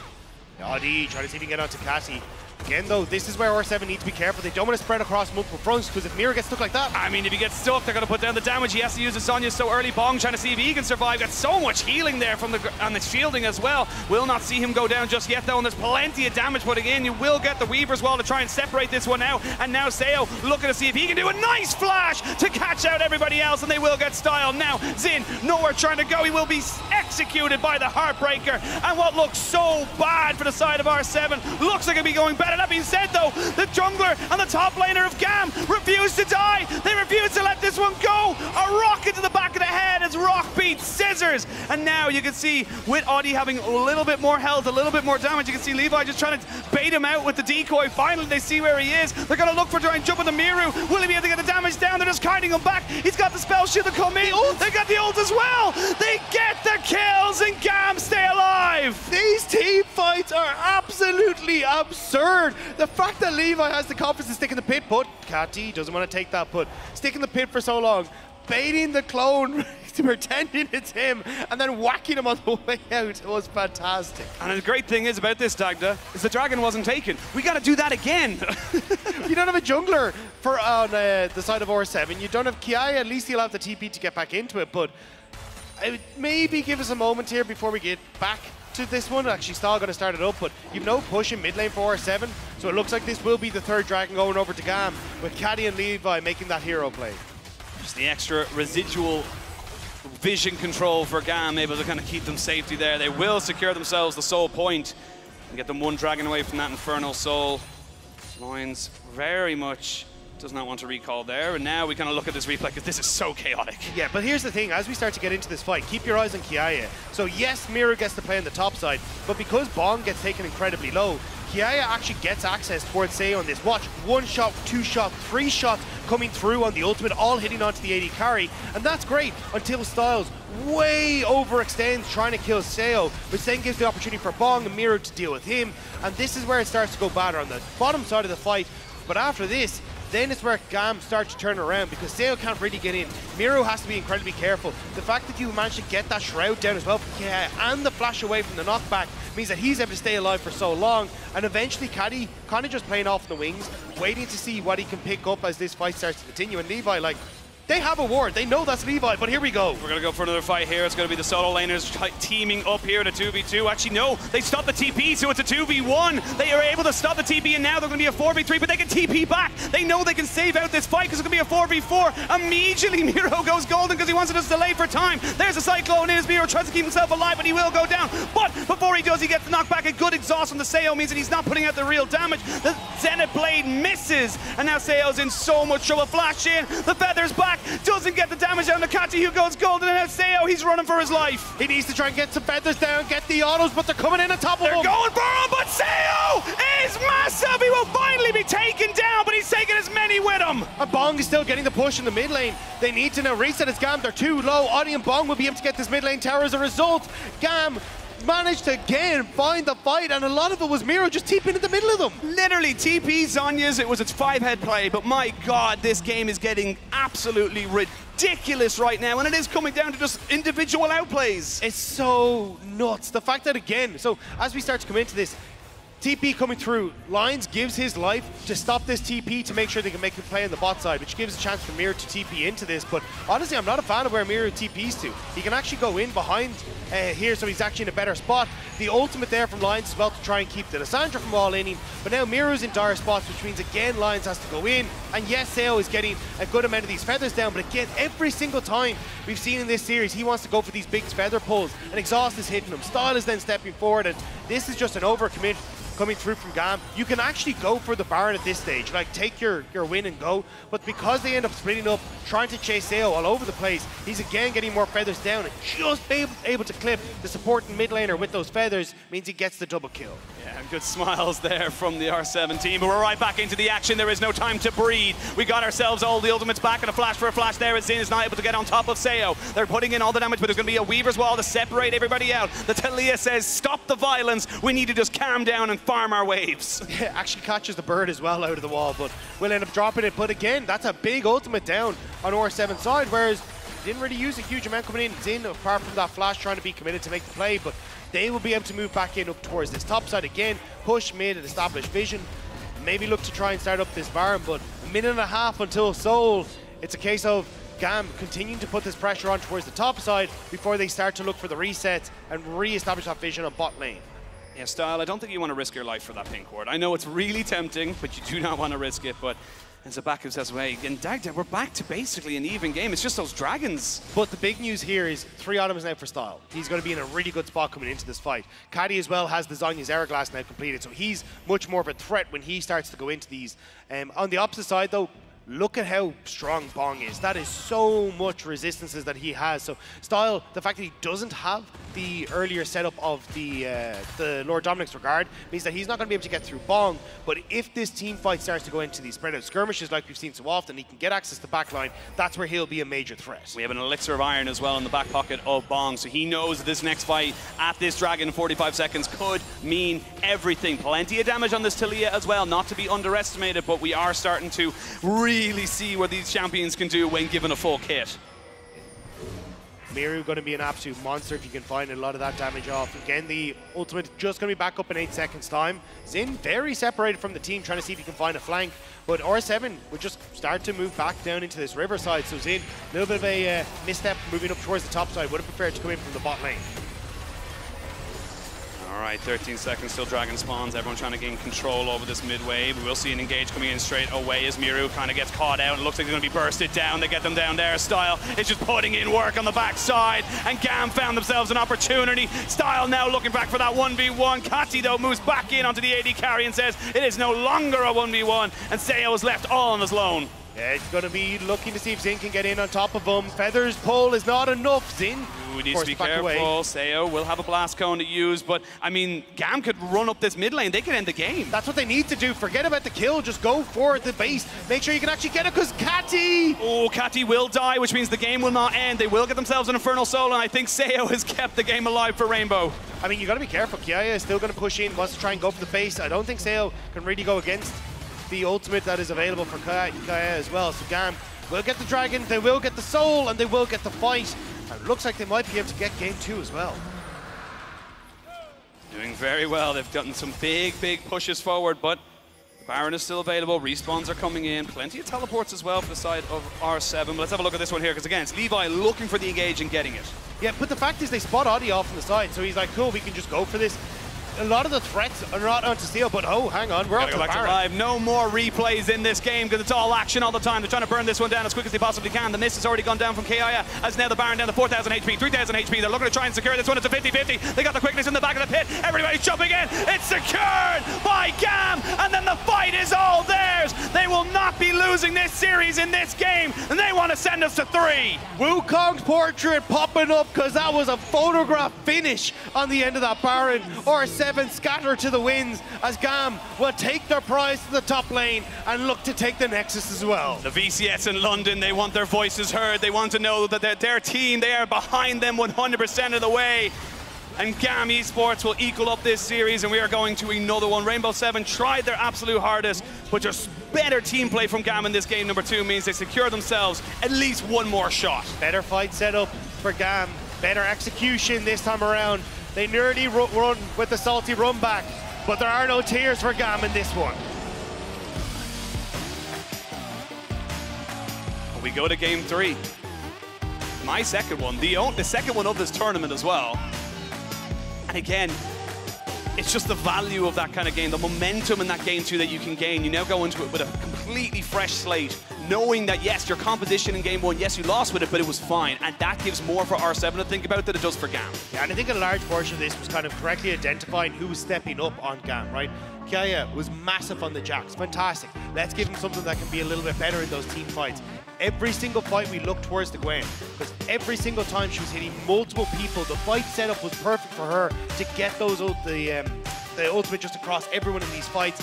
As well, looking towards Zin, A couple of these Rakan engages key alongside Levi as well, who on the Wukong, I think he was 9-1, 10-1 by the end of us. Like, lot of kills. Massive on the Wukong, and that's the carry performance you expect from Levi. Like, he was hyped coming into the tournament. Like, used to be on 100 Thieves, where he was kind of playing more of those tanks and that kind of style, but this is the carry style that he's comfortable on, and finally, we're getting to see it at MSI. Great punch back there from Gam, but again, for R7, there were some moments where they almost felt like they were coming back into it. It did feel like they had those opportunities. Seo was keeping his team single-handedly alive with those feather pulls. But again, small little differences. You mentioned it a couple of times as well. The exhausts were so critical, and that spellbook on that Rakan being key. And I think a large portion of that is, again, the fact that we see early success for R7, unsure how to play at the map state. They don't really know how to use like the pushing wave to then establish vision where they need to, so they can look for dives or look for towers. And Gam are like, cool, we're happy to just wait for those late game team fights because that's where we're strongest. Yeah, well, don't go anywhere. We're sending it to a break, but we got one more game in this series, and we'll see you soon.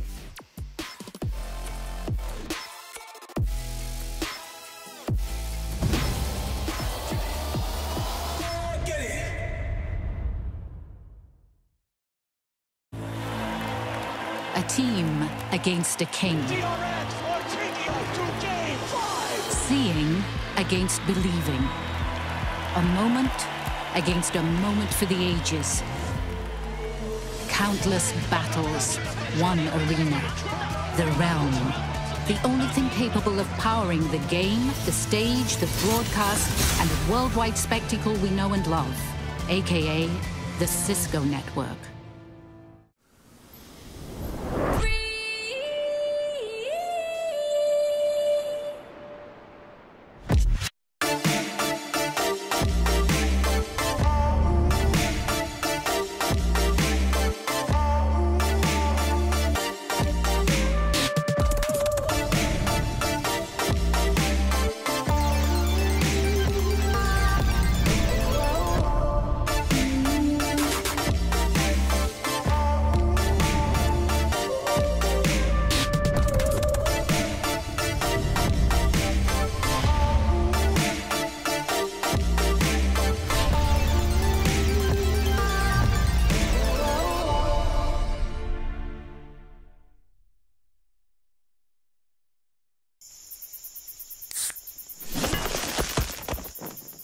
Red Bull gives you wings. New and existing customers can choose the phone they want, like the incredible iPhone 14 on us. Not to brag, but I'm on Verizon now. And I got to choose the phone I wanted for free. Not that you're bragging. Choose the phone you want on us. Verizon.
And its integrity, but they can get Catty out. That will be the big thing here. Flash in, first blood. They lose the dragon, but they gain a kill. You see Style and Sayo kind of going in for a little bit of an 80 carry 1v1. So you can go for it. Nice flash from Sayo. Means he gets the kill.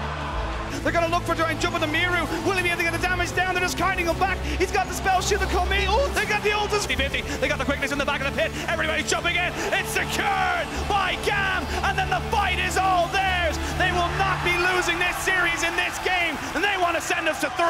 Wukong's portrait popping up because that was a photograph finish on the end of. And welcome back to MSI 2023 after Gamma Esports ties up the series in this elimination match.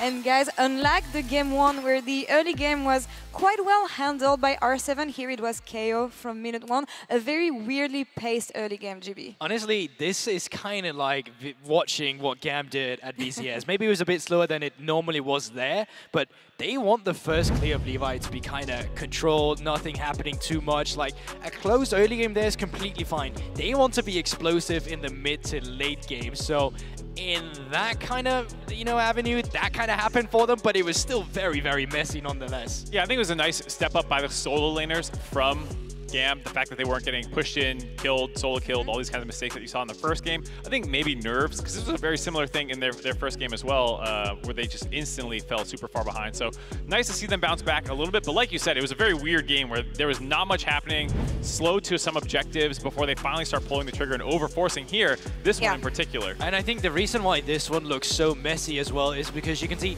there's barely any red wards around. There's no vision whatsoever. When there is 10 seconds of this Herald to spawn, Audi was down on the bot side, and then they randomly just ran up there and be like, wait a minute, Herald exists. And then they got in there and they took a fight that just didn't work out for them. And it's a problem that's plagued R7 a lot, what they do with the downtime of these objectives, because they just take random fights after they don't know what to do. I mean, that's the thing. Individual mistakes, lots of macro mistakes as well. And what can you do here? Just rely on team fights and execute them the way you can. Yeah, I think there's still close fights going back and forth. You saw how scrappy it was, but the fact that it feels like the setup is always better for Gam currently means that these are easier to execute fights, as well as their draft being very kind of straightforward, dive in, try and assassinate one person very quickly. I think it does give them some advantages. I think you did a great job pointing out exactly the draft that they should be going for. That's the same thing twice now on blue side. We don't know yet, but I'm hoping to see, with R7 having side selection, moving off this red side now, or at least radically changing up bans. See, that's interesting, isn't it? Because they're one of the few teams who love to prioritize that red side as well. But I completely agree with you. I think they need to break apart what Gam has got going for them. You're essentially giving them every single thing they want. Lissandra, KT's most played champion. Wukong, Levi's most played champion. 90% win rate, basically. Yeah, close to as well, domestically speaking. But I think as well, if the game continues to go by this pace, you shouldn't necessarily lock in these champions where they don't have the same team fight string or the same team fight avenue as the opponent have, because a lot of this game is coming down to, well, two things.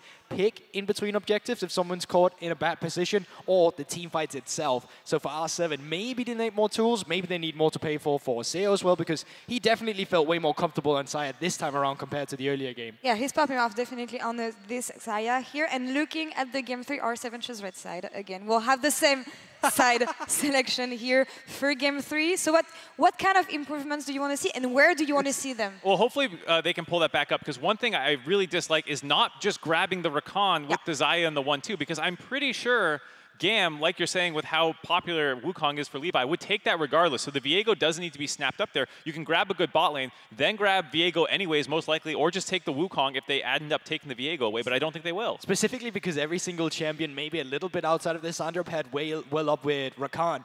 If they dashed over the wall in a team fight that didn't look like they could come over, 3 members would suddenly be over the wall. Seri dived over, Wukong dived over the clone, the E from Rakan to come through, and suddenly there's a team fight brewing as well. I also think it's very interesting because both teams have just gone for the same thing, really, going into our 2 games. No adaptations in terms of draft. Of course, there's small things coming through, not getting the Silas, the Gwen coming in now instead, but it's still very much the same stylistic that both teams are going for, so it wouldn't even surprise me if we didn't see same adaptation. I would prefer, though, that maybe they take away some of the comfort as well for Levi on that Wukong, or the Lissandra as well in the mid lane. So that's in-game focus, but I also want to talk about the history behind this team, the history behind these players, as we talked about in the featured matchup presented by Mercedes-Benz. Audi and Levi, both franchise players, players that have been here on the scene for many years. Audi, more than 10 years celebrating his pro play in League of Legends.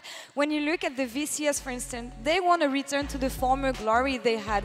They have a rough time at the moment. They lost game 1 for the very first time against the LLL. And on the side of Rainbow 7, the LLL is looking to make their first ever international best-of win on their return to the international stage. Hopefully we can see them pull it off. It's going to be a tough task because Levi has been here before. He has won these best-of series on the international stage. It's something that we're expecting to see him be able to do again. That's why I think he's the other person to keep our eye on. Him having the most experience basically of anyone else in this series, honestly, in terms of the highest level that he's played at.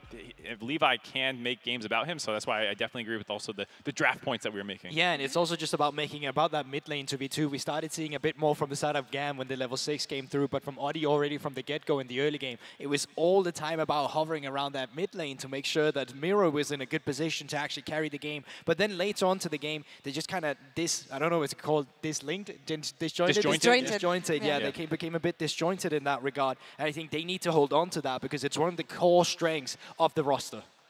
I think for Audi, breaking out of mid lane a little bit more would make sense. The Sylas ban as an adaptation was, I think, probably the smartest thing to come out of that second draft by either team, getting that kind of problematic matchup off the table. And then, like you said, Audi was just hovering about mid lane, but not getting anything done. I think that plus better objective time. You just be more aggressive, be there earlier, be there 30 seconds ahead, so you're not always having to clear through wards or just run through them. So that, the entire time Gam just sees the R7's entire approach and knows how to deal with it. Well, last question for you guys, because we got a bit of time here. Prediction, who is going to win this? A very hard one to predict. I won't venture a guess. I will let you guys know. Oh my god, that's so tough. No, I'll be honest. If the game continues to go as it does with the same lack of adaptation, I'd say, I'd probably give it to Gam, just because it comes down to these messy team fightings in the end. They have their late game AD carries as well. Every time Seo is making a play on the side as well, it has to be a highlight play. When that flash is not up, it becomes more difficult to play the game. It's more reliable having the scaling in either the, Seri we've already seen, but we've also seen a Jinx in the past too. And I think the team fighting reliability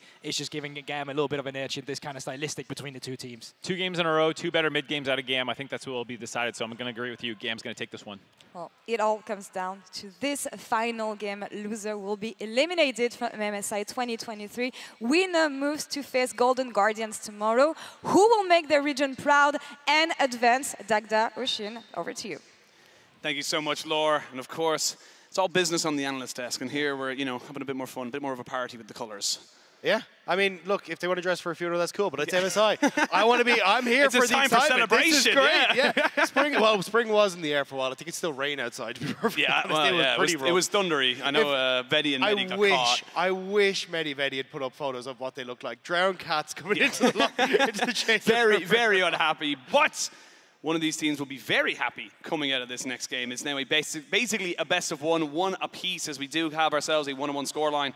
And like the guest said, Gam, much better mid-games in both these games. It did feel like, R7 have got these opportunities, but they're just kind of fumbling just a little bit too much. I mean, joke about the colours on the desk, but it is going to be a funeral for one of these teams at the end of this. Gam or R7, elimination game for one of these squads. The winner will go on to face Golden Guardians in the next elimination game, and then the winner of that will have their opportunity at the qualification match. But we'll have to see exactly how this one's going to pan out, as it looks like the salty run back will start once more. I mean, they're going for it again. R7, as Goldberg said on the desk, they love this red side priority. They love the fact that they can kind of give that priority over to Miryu and get himself a decent matchup in that lane. But they do take the adaptation and they get rid of the Rakan. It's a good call, I think. The Xayah Rakan has been so incredibly strong. Levi, immediate response here. Kindred says, I don't care about the Viego that I think R7 were very worried about. And going immediately towards Alessandro once more. They want to try and play through this mid-jungle again. I mean, if you take Sylas here, I was just about to say, you take the Sylas, you have so much power already on the board, and it's a perfect comfort champion for the side of R7. And it's definitely not something that you want to give across to Sylas, is that invulnerability. The fact that he has that Kingslayer to immediately pop as soon as you come out of the Lamb's Rest spot is so good. Plus the follow-up where you have the ultimate himself from the Lissandra. Even the fact you've seen him with his aerial ultimate and a lot of AP scaling makes that pretty terrifying. So at the moment, the junglers will be more than likely focused here for GAM in the next rotation, just because obviously no jungler picked up. But it is a question mark then of what does Audi feel comfortable in bringing to the table. This guy's had a lot of different junglers over the course of this year, so I'm not going to be surprised to see him try and flex his muscles a little bit here. It should be fine, but actually GAM's not even going to go towards the jungle. They're more concerned about the K'Sante in the top lane. I mean, again, Bong did not have a bad game on it, was able to kind of mitigate a lot of the pressure in the laning phase, but unfortunately in game number 2 just wasn't, as you mentioned many a time, be able to kind of stop the multiple of threats that were kind of jumping onto the rest of R7. I still think though you do need to probably prioritize things like the Gragas as well, because it is something that you could put into the top lane. Bong hasn't actually played the split, but even if you send it in towards the jungle, it's really good against the Kindred. Yeah. Throw that cask into the middle and it basically nullifies everything the Kindred wants to do. Looks like though they're going to go for the FLICKR special, kind of learning from the other games that this top lane Poppy is incredibly strong. It's very, very strong. Not only that, but it's also just incredibly safe. Got good engage, able to tank up a hell of a lot, and getting that buckler off as well can give you so much extra survivability. Great against these short range AD carries too. The hops from the Kindred, the dashes from the Zeri, trying to keep those in check. It's going to be so incredibly important, and we'll have to see now exactly what the game plan is going to be. Kiaya may need to go back towards something that's a little bit more tanky, trying to provide that front line, because this is definitely a team fighting squad that you have coming out from GAM, but may not be the case. Actually going to go towards the Jax, and you need heavy engage here. Yeah. Maybe something like a Leona or something along those lines in this next rotation. Well, there's big smiles on the GAM side. They're thinking about it, but nothing locked just yet. So yeah, I mean, I completely agree with you. Right now, you're kind of getting a lot of flanks, but no one really to kind of help with that big old kind of engage. They go with the Braum. It's a bit more disengaged, but like you said, if they're looking to start a fight, they're going to struggle. Yeah, I mean, yes, you got the Lissandra there who can try and start off a lot of these fights, but especially when you have so much opportunity to turn those engages around, it's very telegraphed. It gives a lot of time for R7 to try and right the ship, and especially when GAM have been doing such a good job in these team fights, it feels weird to not going to fall back into that stall and just play for that. But we'll have to see exactly what the game plan is going to be. Loud isn't playing yet, so we'll wait a little bit for that. But Gragas, we already talked about it, a big pick here. I really like Frotty. He's already played in the jungle, and there's one game, or sorry, it's an opportunity now to be a big player. Actually going to be the swap there, but either way, it still counts. Just getting that disengage, that disruption, especially for the Kindred ult, any sort of follow-up on Lissandra is going to be so good here. Well, we'll wait to see for the last few seconds before if that is going to be a Poppy in the jungle or not, but good flex here, and then you mentioned it before the Gragas' pick, just so many good ways of getting everyone who's so short-ranged away from your carries, keeping them safe. And again, Seo did a fantastic job in that game number 2 to kind of keep himself relevant, even when he was getting jumped on top of. Yeah, and this is the thing, Bong hasn't played the Gragas this split, but it's still just such a good opportunity to play it. Like, it's great into the Jax matchup, because every time the Jax tries to go in on top of you, you can either slow him when he tries to pop the counter-strike, you can hit him with the belly bop if he tries to go in with the leap, and just being able to have that disengage is going to be so crucial. So honestly, I love what R7 are bringing to the table, but the desk guys, they said, like, the mid game has been where GAM has come alive, and this is going to be a test for R7. Can they win this game with this composition against the VCS, or will GAM come back from the early defeat to now sweep the series? Yeah, not only has Bong not played the split, Bong's not played it at all in his career. This is a first time on stage, and on the most important of games right now, the LLA have never won a best of at an international level in League of Legends. It's time to perform, it's time to put yourself forward. It is 1-1 on the scoreboard. Both these teams representing their region, London. We are jumping into game number 3, and if the other 2 games are anything to go by, it's going to be a hell of a banger. There is going to be haymakers galore in this game as we start to move past probably the 10-minute mark. It's been a bit of a slow burn in the early stages, whereas both teams kind of start to ramp up, but as soon as they're going, they do not stop. Defensive spread here once more for both sides, neither wanting to give too much away in these early stages.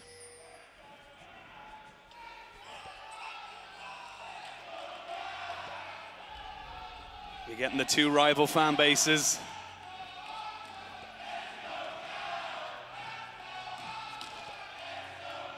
Gotta love the passion, gotta love it. And unfortunately, half that group are going to be very sad in about 40 minutes or so. So sorry to burst whoever's bubble that is, but we'll have to wait and see. It is going to be common on the top side. Phase rush actually for the Poppy into that jungle. It's kind of a very standard one for Poppy jungle. It gives you kind of your combination off. You can proc it very quickly, and then if you need to run away very quickly, you can. It's also just for the chase down potential when you get into the lane, right? You pop the three damage procs and you're able to chase people down the lane, and especially when you don't have a huge amount of follow-up after you use that initial charge, there's just nice to be able to follow on through with that rest of the damage.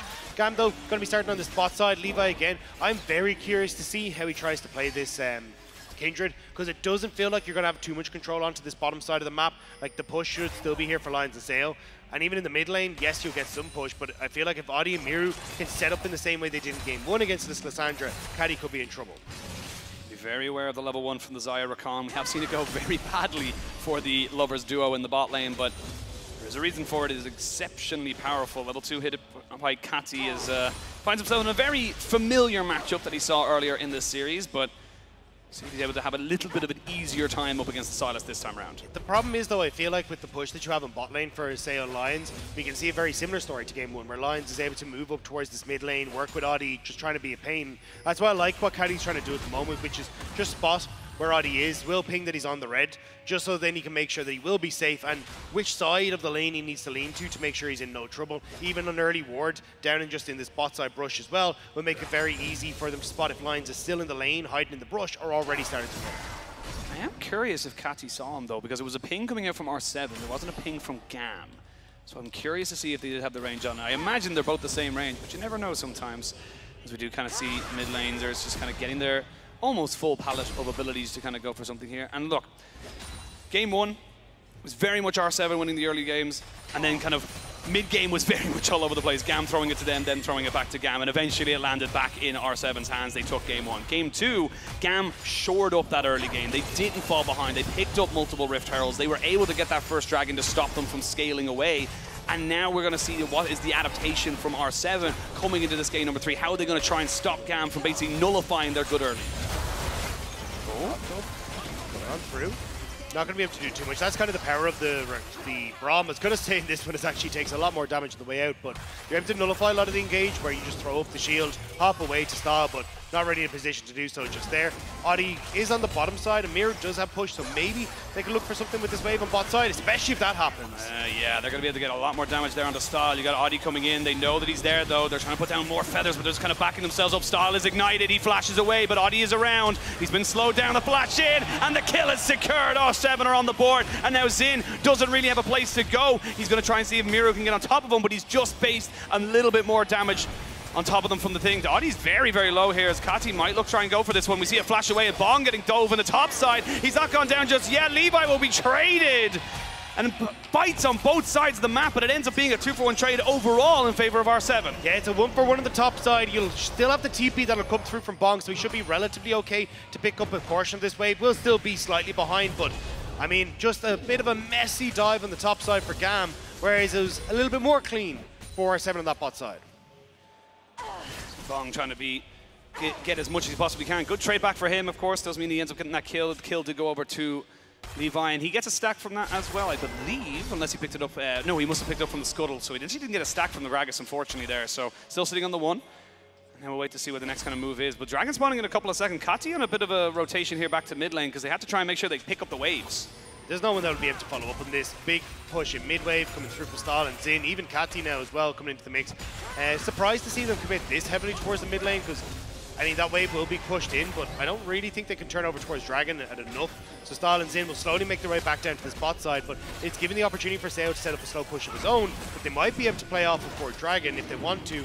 But it looks like Gam going to start this one up immediately. This could be dangerous. They're looking to try and get this Dragon as quick as they possibly can. 5.5 minutes on the clock. They will miss the Winter's Bite, and now R7 looking to try and capitalize on a nowhere to be found Lissandra, and then the knock-off is fantastic. They're capitalizing on all of the missed summoners, and you can see R7 smell blood in the water. They know this is the perfect opportunity for them to get everything and anything they want. Gam were too slow on the rotation. They get the crash in mid, but they hadn't started up the Dragon. R7 correct the waves and say, hey, look, we've actually got the opportunity, even catching Cassie walking directly into Audi and Miru. R7 once more control this early game, but it's a much bigger lead this time. Yeah, much bigger lead, a much more explosive amount of gold. That's a 3-0-1 Poppy now as well for Audi, so he's going to get so tanky so damn quickly, and he's looking for a little bit more as well as he looks fishing to see if he can catch somebody out on a bit of a bad rotation. Big wave on this bot side. I'm curious as Miro has stolen away the ultimate if they're trying to make something happen on the bot side of the map, but looks like they won't rotate in time. Levi at least should get another stack for himself, which will be a big one for him. That'll be the second stack now picked up for the Kindred. Still a ways away off the level 4 where he does get that range increase, which is so crucial for the Kindred, but Audi now gonna rotate up and realize that his Raptors have been taken. And probably his red buff as well. His red buff's already down, so maybe they're waiting to try and catch him out. Kiaya moving in here. Audi maybe looking to try and get away from this. They're going to wait for him to start this camp and maybe jump in and surprise him. Yeah, he's already used a little bit of a CC and a little bit of his damage, but he puts up the steadfast presence. This is what we were talking about when it came to the Poppy. You can stop so much of these engages, and now you're in a little bit of a bad position. Bong looking to try and maybe save a little bit more face and maybe get a kill on the outside. Yeah, Bong didn't quite get the knockback he was hoping for, trying to send Levi into the waiting hands of Audi so then they can slam him into the wall and go for the play, but not coming bot side again. Zin should be fine with the Unbreakable, but again, you can see just not quite able to get the ultimate that we wanted from Bong there. Made it a bit difficult. You see just a little glimpse as well of what that steadfast presence can do to stop the Jax and the Kindred, anything kind of, value as such, but Yuru already a level ahead, gonna invest in on the Lissandra straight away. They're looking to put down the damage, will force out Kati into a self-ult. Will be able to walk away from that a little bit unscathed. Yeah, swapped over to the Ignite, so R7 didn't want to dive too heavily in case they end up just getting popped by the tower damage and everything else. But Kati keeps on to his flash. Yes, the ultimate being down is going to be very nice for things like the Rift Tower, but with the reset coming through, GAM are just in a better position. Bong has no mana as well, so GAM know that regardless of whatever happened in the mid lane, we're going to be fine to pick up this objective. GAM not being deterred from that first dragon kind of faux pas. Themselves back in here. Bong doesn't have any mana. I don't know why he's here, but he's here. It's just being a nuisance for the moment. Levi is taking a fair chunk of damage. He now has got access to the Lamb's Respite, but would really not want to use it this early on. We'll get flashed in straight away. He can't even proc it. That's how quick he was killed. I am so surprised that R7 managed to pick up a kill there. It looked like GAM were going to be able to walk out of that. Even the fact that Bong invested in the flash there to pick up the help that he needed to get that one across the board. Now Audi invading on towards the top side. R7 controlling much more of this game than they had in the last one. Absolutely, looking very reminiscent of game number 1 where they had such an early advantage, but I think GAM's just kind of getting lost in the skirmishes as well. And I gotta say, Audi has been fantastic so far in this early game. He's really just kind of being so aggressive, but it's tempered aggression. He knows he can get the kills. And again, I love the call from them, like swapping the Gragas into the top side, making sure he's a decent matchup there in the top lane, and even then Audi, like, everyone on the side of GAM has something that can be interrupted, apart from Kati with the steadfast presence. So from that regard, you're in such a great position here. And yes, GAM will be able to scale. They will have some good team fighting with the double AD carries, but not really having a front line, struggling to get good engages because they're heavily reliant on Kati, just means that so much of their fallback plan that we see from GAM in the mid lane isn't quite there. Come back in and see everything else really going to be happening. 1:30 till the next dragon spawns. There is going to be no real fights, as I say that. We are going to have Miru sealing away a Lamb's Respite, keeping himself alive, and now Levi very, very low. They will all get a bit of a heal from this. They knock up, they get another Lamb's Respite to keep this fight going. Levi will back themselves away, and that's what happens when no one dies. Yeah, Levi nearly got baited out of that ultimate, though. Nearly wanted to try and finish off Miru, who sent back the chains, but now Bong in behind. Can he get ultimate number 2? Good ward from Kati was spotted. They know he's there. They know that he's going to be looking for something there. They recognize, hey, you're not in the top wave just throwing out barrels, so we're going to be very, very defensive. I want to see R7 reset, though, and look for the actual dragon, though. They will look for the bot lane onto stall, though, in the meantime. They're looking for a dive. There's the ultimate out already out of style, and they're going to be able to... Oh, it's a little bit of a mismatch, but they should be able to get the damage. No problem whatsoever, and Seo gets the kill. And now Zin going to be able to move into the spot side. I was going to say you kind of take your win there and look for the dragon. No Lamb's Respite with such a long cooldown on that ultimate. You can always look to go for the dragon after that play and win the team fight. But now Bong going to be the counterplay for Levi after everyone went boss. Oh, Lamb's Respite, but they do have a Shelly, so they get some plate money into Kiaya, but Bong might be also on the menu here as well. They're looking to try and go on top of him. There's a good explosive cast, and he belly bops himself away as well. The flash in, Levi will secure that kill. One more tower shot, and it's a deja vu in the top side, 1 for 1. He's been killed there before. Kiaya will get a lot of damage onto this top lane turret, though. This Jack's going to be a very big issue as we get to the later portion of the game. But again, Bong doing a decent job of turning these back around, getting at least one kill, and making sure that Levi is punished every time he goes up there. And the thing is, it's only about a 1,500 gold lead, and that is basically onto Oddie on this Poppy. But let's have a look at this one here as Bong just kind of keeps himself away from the damage. Yeah, I'm surprised that they end up trying to commit this heavily. You can see the Bong is able to get the cast just about to keep him away from Kiaya, and then Levi flashing forward here to finish off. I think there was a little bit of mistiming there where Kiaya couldn't really tank up one more, and the tower just barely able to swap over to pick up the kill on towards Levi.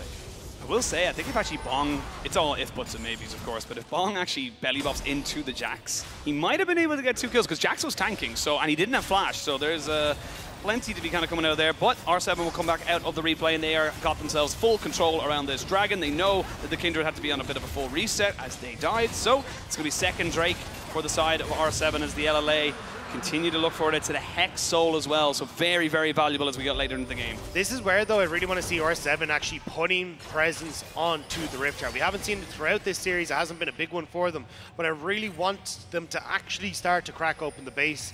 Oh, sorry, not the base, the towers that exist here for Gam.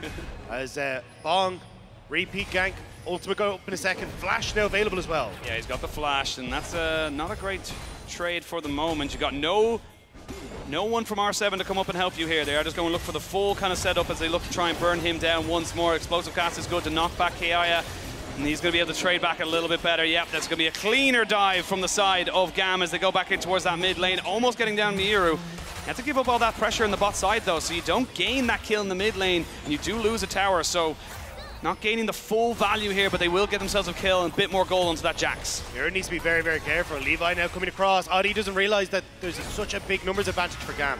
It's a 3v3 though for the moment, and that's not a numbers advantage anymore because you have the Keeper's Verdict there as it lands respite to keep everybody alive. A flash forward from Sin to try and do a little bit of disruption, but they're getting themselves all the damage they need. Lions is the one who gets exhausted, and that's not what you need. Goes in with the knock-up. They're looking to make this one a little bit more favorable for the side of Rainbow 7, but it's just not quite got the damage. Seo has to go towards that top lane to cover for this Jax, who was continually putting down the pressure. The fact that they managed to turn that around, though, Miru should be able to pick up a plate off this as well as the Levi has to go around, and Seo got the kill onto Kiaya. I was about to say this game is turning into Jax versus Zaya, and Zaya strikes first. I mean, Zaya just goes and sucker punches him right in the face right there, but Seo 2-0 and 3 really starting to come into his own, and 20 CS up as well to boot. And that's the thing, all of Gam's resources are invested into Kiaya.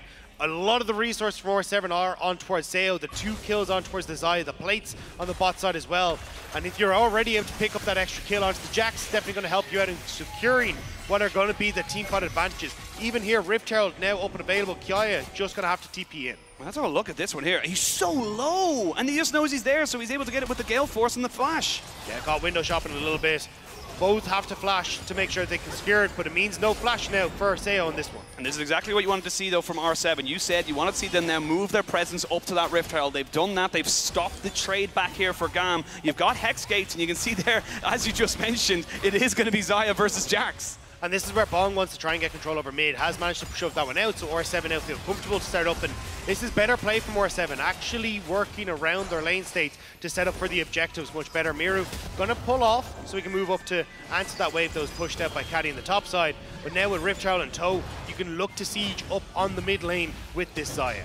Seo's got about 2 levels up on style right now. It's not even like a level and a half. It's a full 2 levels in terms of the advantage. So that's a huge advantage just in base stats. And if you think back to game 1, how much of that game was about what can Seo achieve, what can style achieve in these fights. Seo just having the easier time is going to make things so much better. Again, way less threat onto him in that back line. Catty, yes. Kiaya, yes. But realistically, the rest of this fight is going to be front to back, and that's where this Zaya can do a ton of work. I will say we are coming into the Gam mid game. Both games we've seen Gam do exceptionally well between the 15 to 25 minute mark.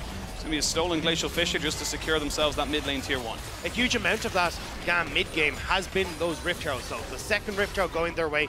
Every game so far in the series, apart from this one, they've been able to siege up. They've been able to control the pace of the game and make sure that R7 have to come and try and deal with this. And it's kind of given them that advantage when it comes towards things like the dragons and that, where they're getting positional advantages. Now though, with a minute until dragon and with R7 having that push, they're the ones that are resetting first. They should be able to get way more control control, and even just look at the difference that we've had as well. Like, so much more vision has already been established all across the map here for R7. They're well set up in advance for this Dragon. They really want to make sure that they are going into this next stage.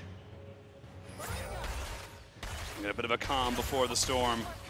Gam will have plenty to their disposal. They've got a stopwatch there onto Kati.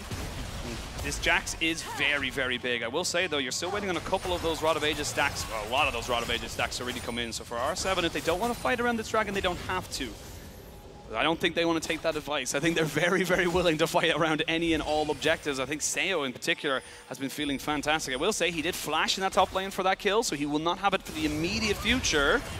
So I hold my breath and we just wait to see if anyone kind of go for anything, but no, they're just going to back themselves away. TP coming in here from Kati to bring himself in line with the rest of his team. But look how dark it is. You can see there from the observers. R7 have done a great job of controlling this area. Gam now trying to re-establish themselves, but have to be so careful. That Ice Cloud down actually means that Gam don't have a huge amount of engage tools, but R7 ceding a lot of control here. Bong not in a position to play the front line, and they've separated across the map. Yeah, they did not feel comfortable just going in as a 3 as Gam bring them in. We go to 5v5. Dragon started. There's no real vision for the moment on Gam to see whether this Dragon is going down. They will just burn this one as quick as you like. They've already used the feathers a little bit, so there's going to be a little bit one on the Peeper's verdict is absolutely beautiful. They don't finish off the Dragon. They go for the fight instead because they know it's a 3v5 for the moment. They need to finish off this objective. R7 are caught between a rock and a hard place. They don't know what to do. They're just being indecisive. And now Gam can come back in on top of this. Gam can get away with the biggest highway robbery you've ever seen. Seo gets jumped on, trying to flash away, but the Lamb's Respite should keep him alive for the moment. A little bit of CC with the concussive blows, and R7, you had everything. He gets the Dragon. How is he allowed to do that? Audi keeps it just going a little bit, but Gam have been given a huge lifeline. It's the team fights again going the way of Gam. R7 all over the place in that fight. They tried to turn, but the Xin ultimate, the fact that you got that Glacial Fissure is so good in slowing the engage, and Gam managed to turn it around. Yes, they lose the Dragon, it's not ideal, but they get the gold that they need. Got 2 kills, soul point to R7. This game is as close as it could possibly be, but I mean, that was so, like, R7 just had to finish the Dragon. You had done all the hard work, and then they just panicked.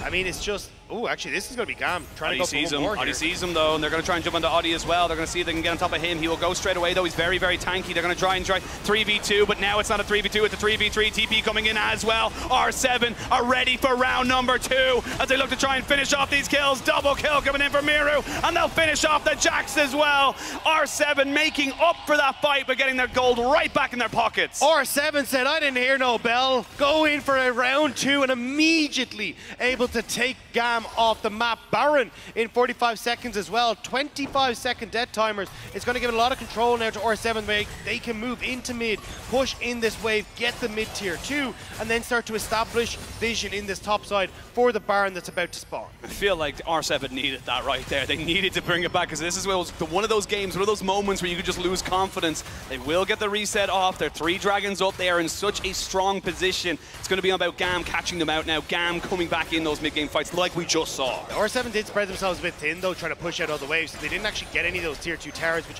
would have been so good for them to pick up. Again, just make it easier to get the vision that you need whenever you want it. But Gam now back out on the map. They're the ones that are actually making sure they keep vision in this river area.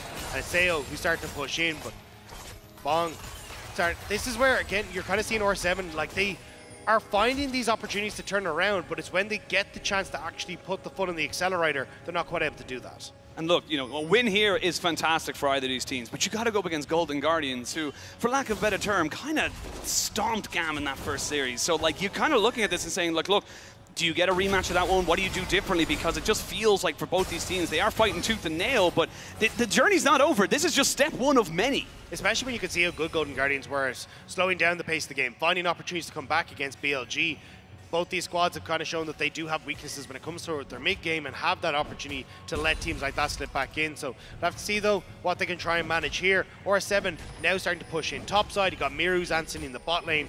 It's just a case of, like, Seo now needs to push out mid, and again, waves a little bit separated, which are giving Gam a potential opportunity to sneak in onto this bot side, get vision, and maybe even look for a dive on Miru.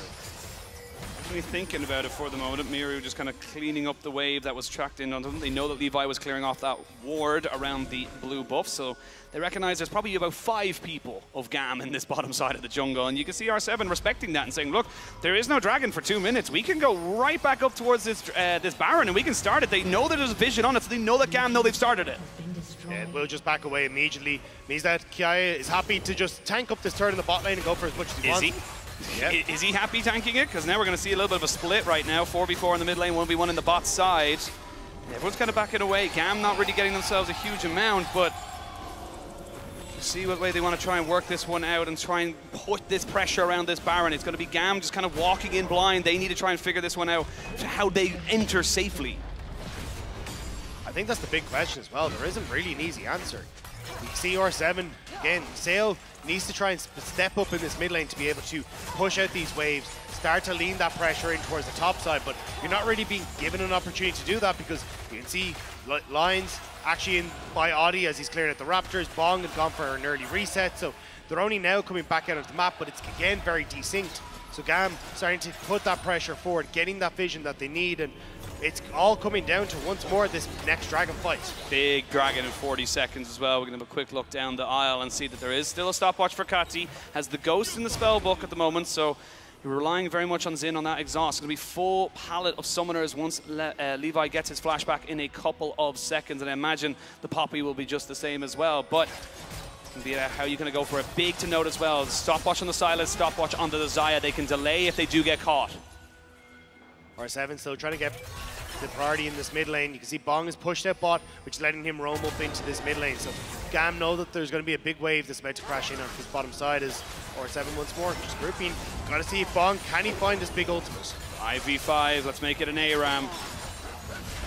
Look to try and go for this one here. They won't go in, but they do get the Poppy Copter going. Should be able to let that one reset and get himself a much more reduced cooldown. So for the moment, everyone just posturing, but much like the same last few dragon fights, it's very, very dark going in around that dragon pit. But this is the thing, R7 are not committing to GAM as they're coming in, so they're getting more vision, they're getting to the dragon, and R7 aren't willing to pull the trigger, so all that vision is for nothing. It's for nothing, and we're getting a little bit of poke damage down. Dragon down to 7,000 HP. They're going to try and maybe flip this one back. We know how good Levi can be with these steals. They're going to jump in. KIL looking to try and get on top of the Xayah, but a good keeper's verdict keeps the Kindred away, which means there's no respite for you. Style has the flash over the side. He jumps back in. Levi with the steal keeps GAM in this, but can they survive the fight afterwards? That's the question. The Lamb's respite will be just that, a respite before he falls down. And now Miru looking for Style, see if he can do it, but the concussive blows are too damn strong, and the rest of GAM will get themselves out alive. They gain the dragon, they lose 2. Levi gets the steal, but R7 get the fight, and they should get the Baron as well. They can clear out this wave in mid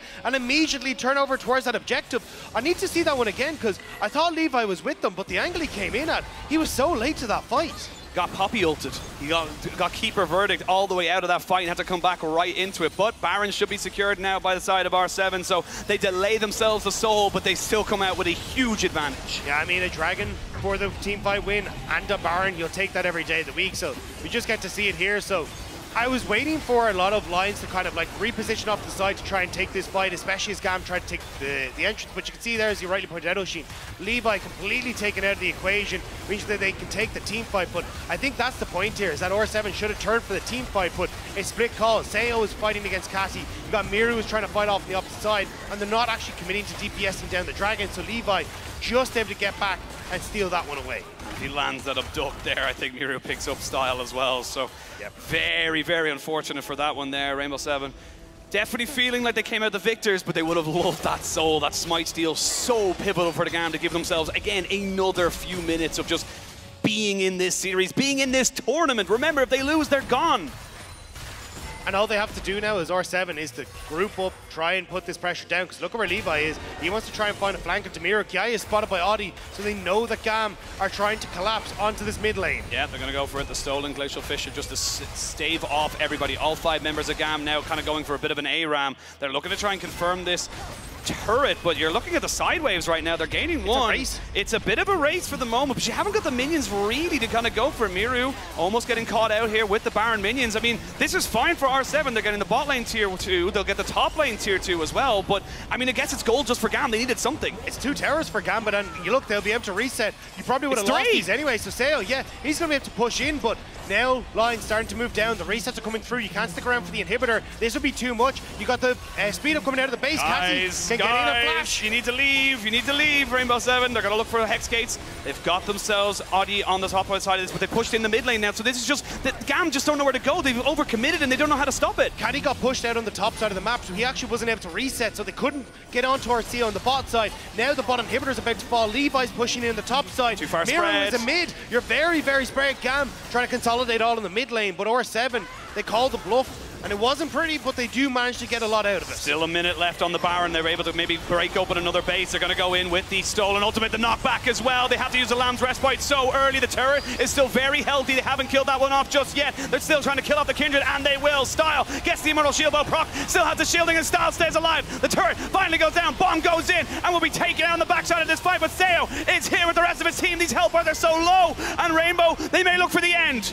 Can they find the pot of gold at the end of this? R7 trying to see if they can find their first win in a best of. Style looking for a Nexus turret #1 down. Can they go for Nexus number 2? They've got the minions for the moment. They still have Baron buff for a couple of seconds. They need to try and make sure they keep everybody alive, but they've lost Alessandra. Now it's down onto the Zeri. Style needs to keep the VCS in this fight, but I don't think they can do it. And for the first time, the LLA will win a best of series at international competition.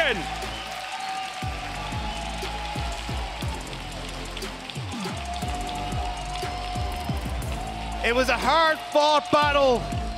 It took everything to claw themselves tooth and nail across the finish line, but they do stand victorious at the end of it. LLA has taken one step forward into going against Golden Guardians and knocked the VCS out of MSI. Unknown territory now for the LLA. R7, the first ever team from that league to ever win a best of series at international. What a moment for this team, what a moment for the fans. And it just feels like it's just going to be, you've still got a lot to do, but relish this moment, because it is not very often you get to make history as a team. You can see it on the faces there, how happy they are. The fact that they managed to step up, and honestly, that man, Seo, what a performance from him throughout this series. Like the Zaya consistently holding on to these fights, stepping up at clutch moments, finding those flash feathers that were crucial to this victory. And now R7 able to go up now against Golden Guardians. It is going to be a tough one. Golden Guardians looking very, very good against BLG, actually being able to quite handily dismantle GAM in what was a very tough series for R7. They'll have to see now if they can do the unthinkable and take down the North American representative. I mean, Stixxay versus Seo is my match. I don't care about anyone else. I'm looking directly at that bot lane right there, because both on a fantastic form. And we'll have to wait and see. But again, look, when there's a winner, there is always a loser. Unfortunately, the VCS will find their MSI 2023 cut short. And I mean, look, it's been so long since we've really kind of, been able to talk about the VCS. We talked about how for so long they weren't even at international tournaments, and they had to send their second team to one, and it just felt like we weren't really able to kind of get the full power of this region. But I doubt this is going to be the last time we see them, and I doubt this is going to be the last time we see them in such an early stage getting knocked out. I think as well, the fact that you say, like, it's going to be such a boon for the community. The fact that you managed to pick up this first best of win at the international stage against the region like the VCS that historically have been one of the regions to keep your eyes on, against, like, even taking games off of like LEC teams, the North American teams, putting up big numbers against even the LCK and LPL. So this is really going to be a showing that like the LLA is starting to grow, now starting to go up against a lot of these regions that have always been the kind of underlying threat that we've seen at international stage. Absolutely, and I think that for R7, you hold your heads up high. You've done literally the impossible. You've done something that not a lot of people would have expected from you here, and did exceptionally well coming into this one here. Of course, we do say commiserations to GAM, such a storied esports team within the League of Legends scene, and they will be unfortunately going home a little bit earlier than a lot of people liked. Well-loved region on the international stage, and they will come back out one last time to say goodbye and thank you to everyone here at MSI. London, thank you for so much, and one last time, GAM Esports!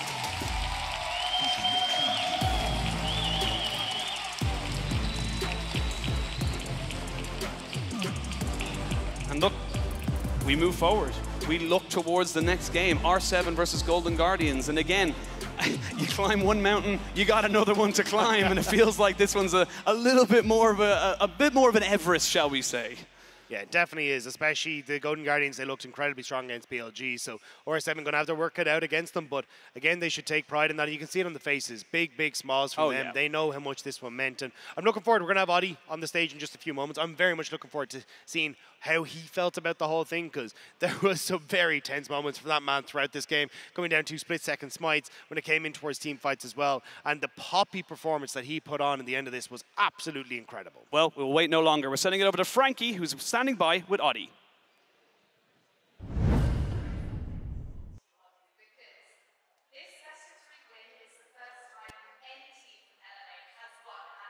National event, and given that you guys had a bit of a disappointing 2022, you must be feeling amazing right now. I'm feeling good right now. We won versus a team like I used to be fear a lot, and in my past I always play versus Levi, and it's happy to having a final ending. Is that, do you think, why it was such a hesitant series at first? It seemed like at points you guys didn't want to fight each other. I think we had a lot of mistakes first game. I think we should have won really easily, but yeah, we made a lot of mistakes. And I think it was because the enemy team also knew how to play, how we play. So their comp were always fighting, so it was kind of hard. And yeah, and last game we tried to change some things and it worked out. So how did you turn around game one? It was such a fantastic laning phase. Then GAM, they pulled out the team fights as you knew they would. And yet Miro, Mr. Macro, he pulled off the victory. Actually, but yeah, it was kind of hard because the comp, they just ran away. And then it was kind of different because they just want to engage and we just want to kite back. And yeah, that's why the game was kind of stuck.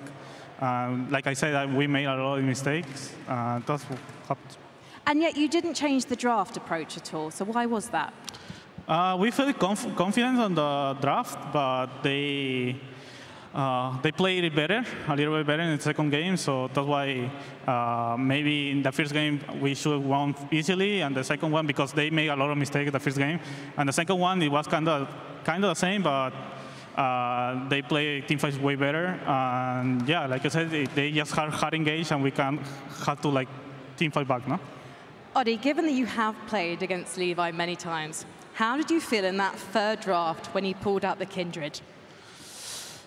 I mean, I'm really happy about the victory, but I'm kind of disappointed on myself. I lost every single smite fight versus him, and he used to do it against me always. So I'm still kind of disappointed that he is still doing it to me, but happy for the victory. You must be so happy to still be here at MSI, but how do you feel about Golden Guardians tomorrow? Golden Guardians, for the games versus GAM, I think they are so much better in any phase. They know how to play the macro game as well. They're always together, so I think it's going to be a hard game, but we're not going to giving up. We are going to keep trying our best and win the series. Very quickly before I let you go, does your dad still watch your games? Yeah, everyone in my family watch my games, my girlfriend watching my games, so thank you very much for everyone to support me and support my team, and I love you guys. Thank you so much, Adi. Thank you so much, Adi's dad, for being such a supportive family member. We are going to head to a short break, but when we come back, it's going to be getting loud in here as they face DFM.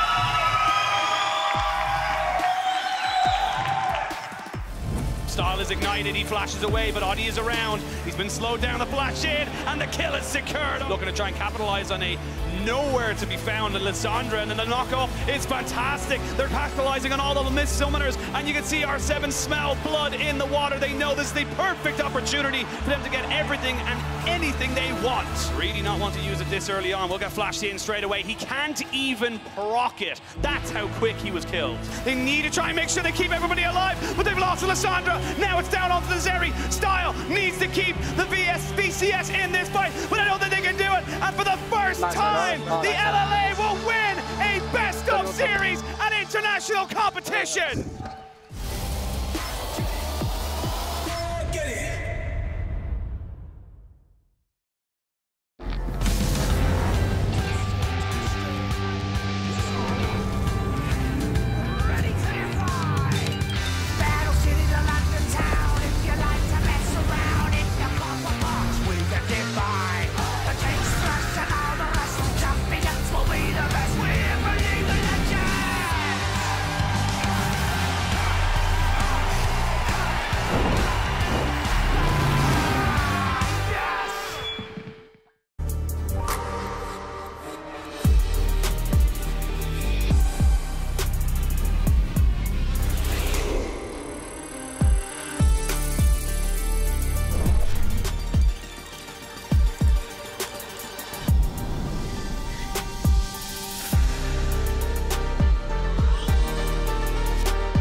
New and existing customers can choose the phone they want, like the incredible iPhone 14 on us. Not to brag, but I'm on Verizon now. And I got to choose the phone I wanted for free. Not that you're bragging. Choose the phone you want on us. Verizon.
And welcome back to MSI 2023 and our second match of the day, CBLOL's Loud facing off against Detonation Focus Me from the LJL.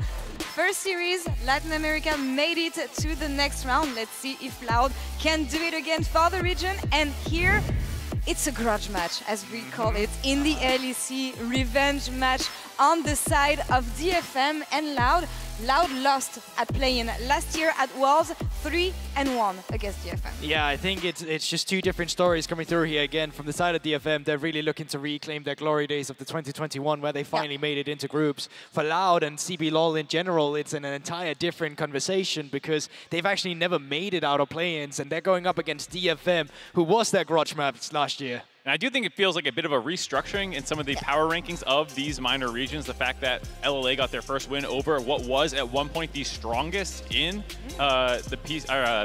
Vietnam, and now here it feels like Brazil was a region that was consistently trying to punch above their weight class. DFM had their run where it felt like they were emerging on the LJL, and so it's very cool to see this matchup now again, the second time in a row in play-ins and in a tournament where it does feel like CBLOL looked pretty good against G2. They easily could have won one of those games. I mean, yeah, when you look at both teams, actually, they could have won one of these games.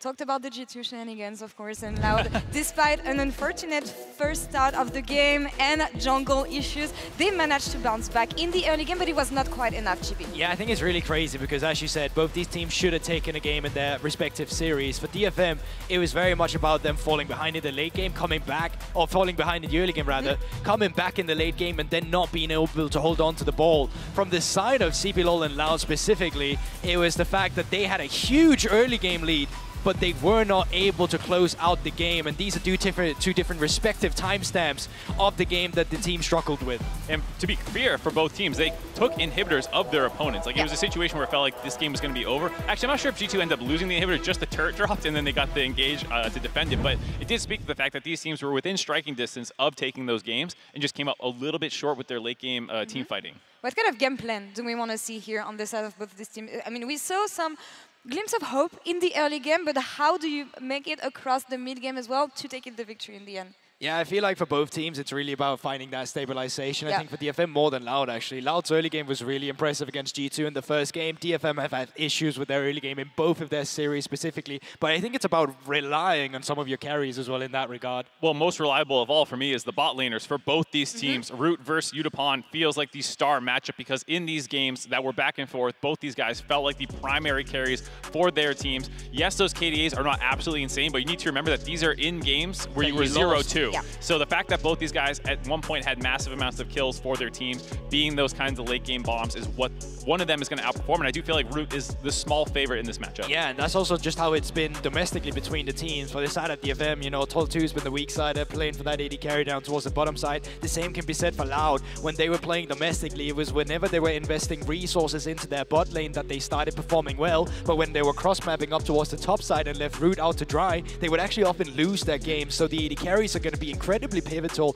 in today's series. Well, how is going to be top side also on this side, Mark Zip? I feel like it's going to be Rob's day today. It's definitely Rob's day today. Tol2 definitely struggled with his Malphite in the previous series. His Cassante looked a little better initially, but then started having some mistakes in team fights yet again. So while Robbo does have a big goal difference at 14 that looks bad, you need to remember that was against Broken Blade, who's been hulking out all tournament long, and he did have a better lane phase in game one. I think he actually was one of the key figures for why they almost won that series. His Renekton was very good, so I actually have a lot more faith, despite what some of these numbers might say, in his individual matchup. I completely agree, because if you take it into the context as well, you were playing a weak side into the Darius. Now Robo is the guy himself who does not mind playing the Olaf. What I'm expecting out of today's matchup is Robo back on an Olaf. Robo on these Renektods. Take control of the lane, abuse Tol2 as hard as you can. Not so much that you can take control of a top lane, but use that pressure elsewhere on the map. That's where CB or Loud so often have their success, is when they make Rob join the team with his leads. Well, here with this matchup, we have some of the minor regions fans' favorite, and let's see who the fans predicted to win in our Mastercard's Fats prediction. Each day, you can head over to @MastercardNexus on Twitter to participate, and here, Loud, 43% of the votes. What? I feel like and DFM 57% of the votes. I don't think the fans in the venue agree. Fans are 100% win rate so far. What do we think? Let's go. Do I go this way? Yeah. Oh, I failed. Go for me.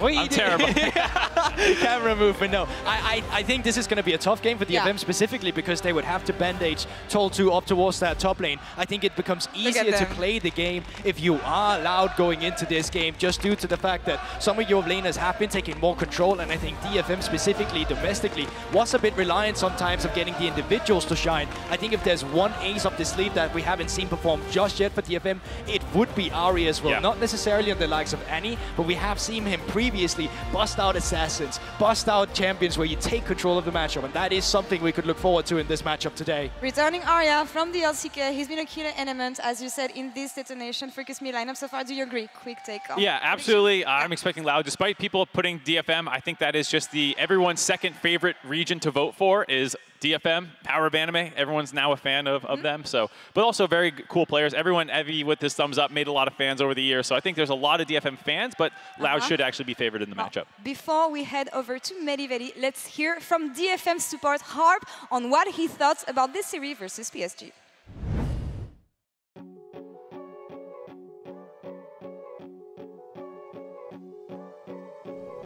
너무 저희가 그냥 못해서 진 게 좀 많이 아쉽습니다.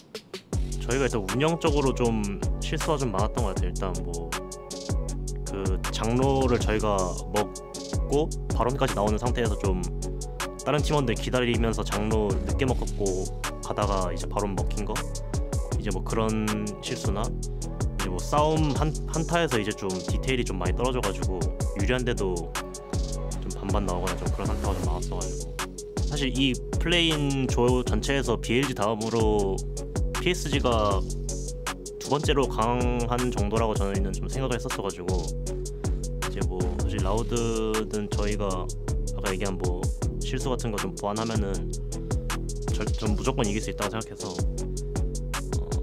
라우드전 만약에 이기고 다음에 뭐 PSG와 G2 만난다면 꼭 PSG 다시 만나서 복수하고 싶어요. Patience. How many people in solo queue greed for that turret and die? How many pro players do? Oh, or greed for this vision and die. It's Junja caught out. A great little pick for DFM, but now Yubao wants to go for the fight anyway. Gets the charm onto Harp. There's a crescendo onto the backside as well. 작년에 제가 라우드 상대했을 때랑 멤버 그 원딜 선수가 루트 선수로 바뀌었는데, 루트 선수 제가 한국에 있을 때도 굉장히 잘하는 원딜이었다고 생각하는데 여기서 다시 만나게 돼서 좀 반가운 것 같고, 그리고 이제 사실 라우드는 좀 뭔가 엄청 공격적인 팀이라 해야 되나? 그래서 그런 거를 좀 잘 대처해야 될 것 같아요. 팀이랑도 질만하다고 생각해서 열심히 해야 될 것 같아요. 이제 오늘 보고 저라도 엄청 좀 실망하고 화냈을 것 같아서 정말 죄송하고, 뭐 아직 뭐 끝난 건 아니니까 뭐 충분히 다른 저희 그룹에 있는 다른 팀들 다 이길만 하다고 생각해서 다시 준비 잘해서 다음 경기부터 잘 준비하도록 하겠습니다. Great to hear from Harp and his thoughts on the prospects for the team going into what is a decisive match between Detonation, Focus Me and Loud. I'm Medic, this is Vedi, and we're here in London for an elimination game. And I just dropped my pen. Shows how nervous I am. Great start to the event, it's mate. incredible, Welcome. right? It's a pleasure to have you here. Action. We had a bit of action yesterday, but it's not a bit of London without a bit of Medi-Vedi, am I right, my man? I mean, it's the first time we've ever cast together on UK soil. Yeah, man, it's very crazy, exciting. absolutely crazy. We're here for a banger of a matchup with DFM versus Loud. Thank you, Mark. You can picked up my pen. You heard from Harp how he himself acknowledges that the performance of DFM was not to the level that they expected, right? And I think that Loud will feel equally as frustrated. They were so close to taking down G2. It would have been a momentous win for them, and the series could have looked very different, but they're going to have to bounce back today. It is an elimination, best of 3. The loser will be knocked out of MSI. The winner will move on for an opportunity to play against PSG, to then have an opportunity to then fight to get out of this, the playing stage. Yeah, and DFM were equally close to beating PSG in that second game. They had a 6,000-7,000 gold lead in the mid game before one decisive fight around the Baron cost them that matchup. Both these teams obviously sitting at 0-2, but a lot of not only history from this tournament, but history from last year between Loud and DFM as well. Because you have to remember, it was DFM winning their first ever international best of 5 that knocked Loud out of Worlds in 2022. Yeah, there's a bit of history between these two teams, and you know that Loud is going to be hungry for vengeance. You can hear, or you should be able to hear the fans in the audience. There is a dedicated group of Loud fans that have been supporting them throughout. So in terms of fan support, DFM will have to fight that 6th person on the Rift. But some respect, I can already see it in the chat, both teams showing respect to one another. I'm excited to get into the match. I'm curious as to what the priorities are. We did see that Mal fight coming out for Tol2 in the top lane. It wasn't that great. It was something that in the team fights, his target prioritization was not optimal, but we know that this is his first international event. Having a taste of the stage now, being a little bit more comfortable, I hope we get to see a little bit cleaner team fighting. Obviously, the start of this day, we didn't see the cleanest of team fights, so I'm curious as to what these teams are going to bring out as we get closer to draft. Thankfully, we saw a lot of team fights, though, and that's the kind of League of Legends I like to watch, Vedia. So we'll see if these teams opt into that team fighting style that has been so prevalent, or if we see something different, because, as you said, Tol2 might be a point of focus for Loud. Robo, obviously a very strong, a very storied top laner for the Brazilian squad, and if you can give him something he'll carry on, you know that he's going to be able to accomplish great things in the top lane. Varus being taken off the board alongside Lucian. So right now, the AD carry priorities. We know that Root is a big Aphelios player. We'll see if that's something that they want to try and prioritize in the draft, or if that's something that perhaps DFM want to get rid of. Right now, a lot of the power picks are still up and available. Annie being one of the big ones that you have to think about, especially Arya. Pretty sure he's undefeated on the champion so far this year. A champion very comfortable for him. Olaf, of course, something that is very prevalent in the meta. We saw Broken Blade decimating 80 carries yesterday on the champion. And DFM going to look to remove that one. So the question is, where will this priority shift? What is still going to be left up open? Wukong, something that we've seen a lot from Steel already here at this MSI, is something that is still up and available. The Rakan, of course, going to be taken off the boards. And obviously things like Jinx, like Aphelios, still very much at the forefront of our minds when we are looking towards an AD-focused meta. We have seen that the game can be defined by the AD carry role, Nautilus as well getting banned away.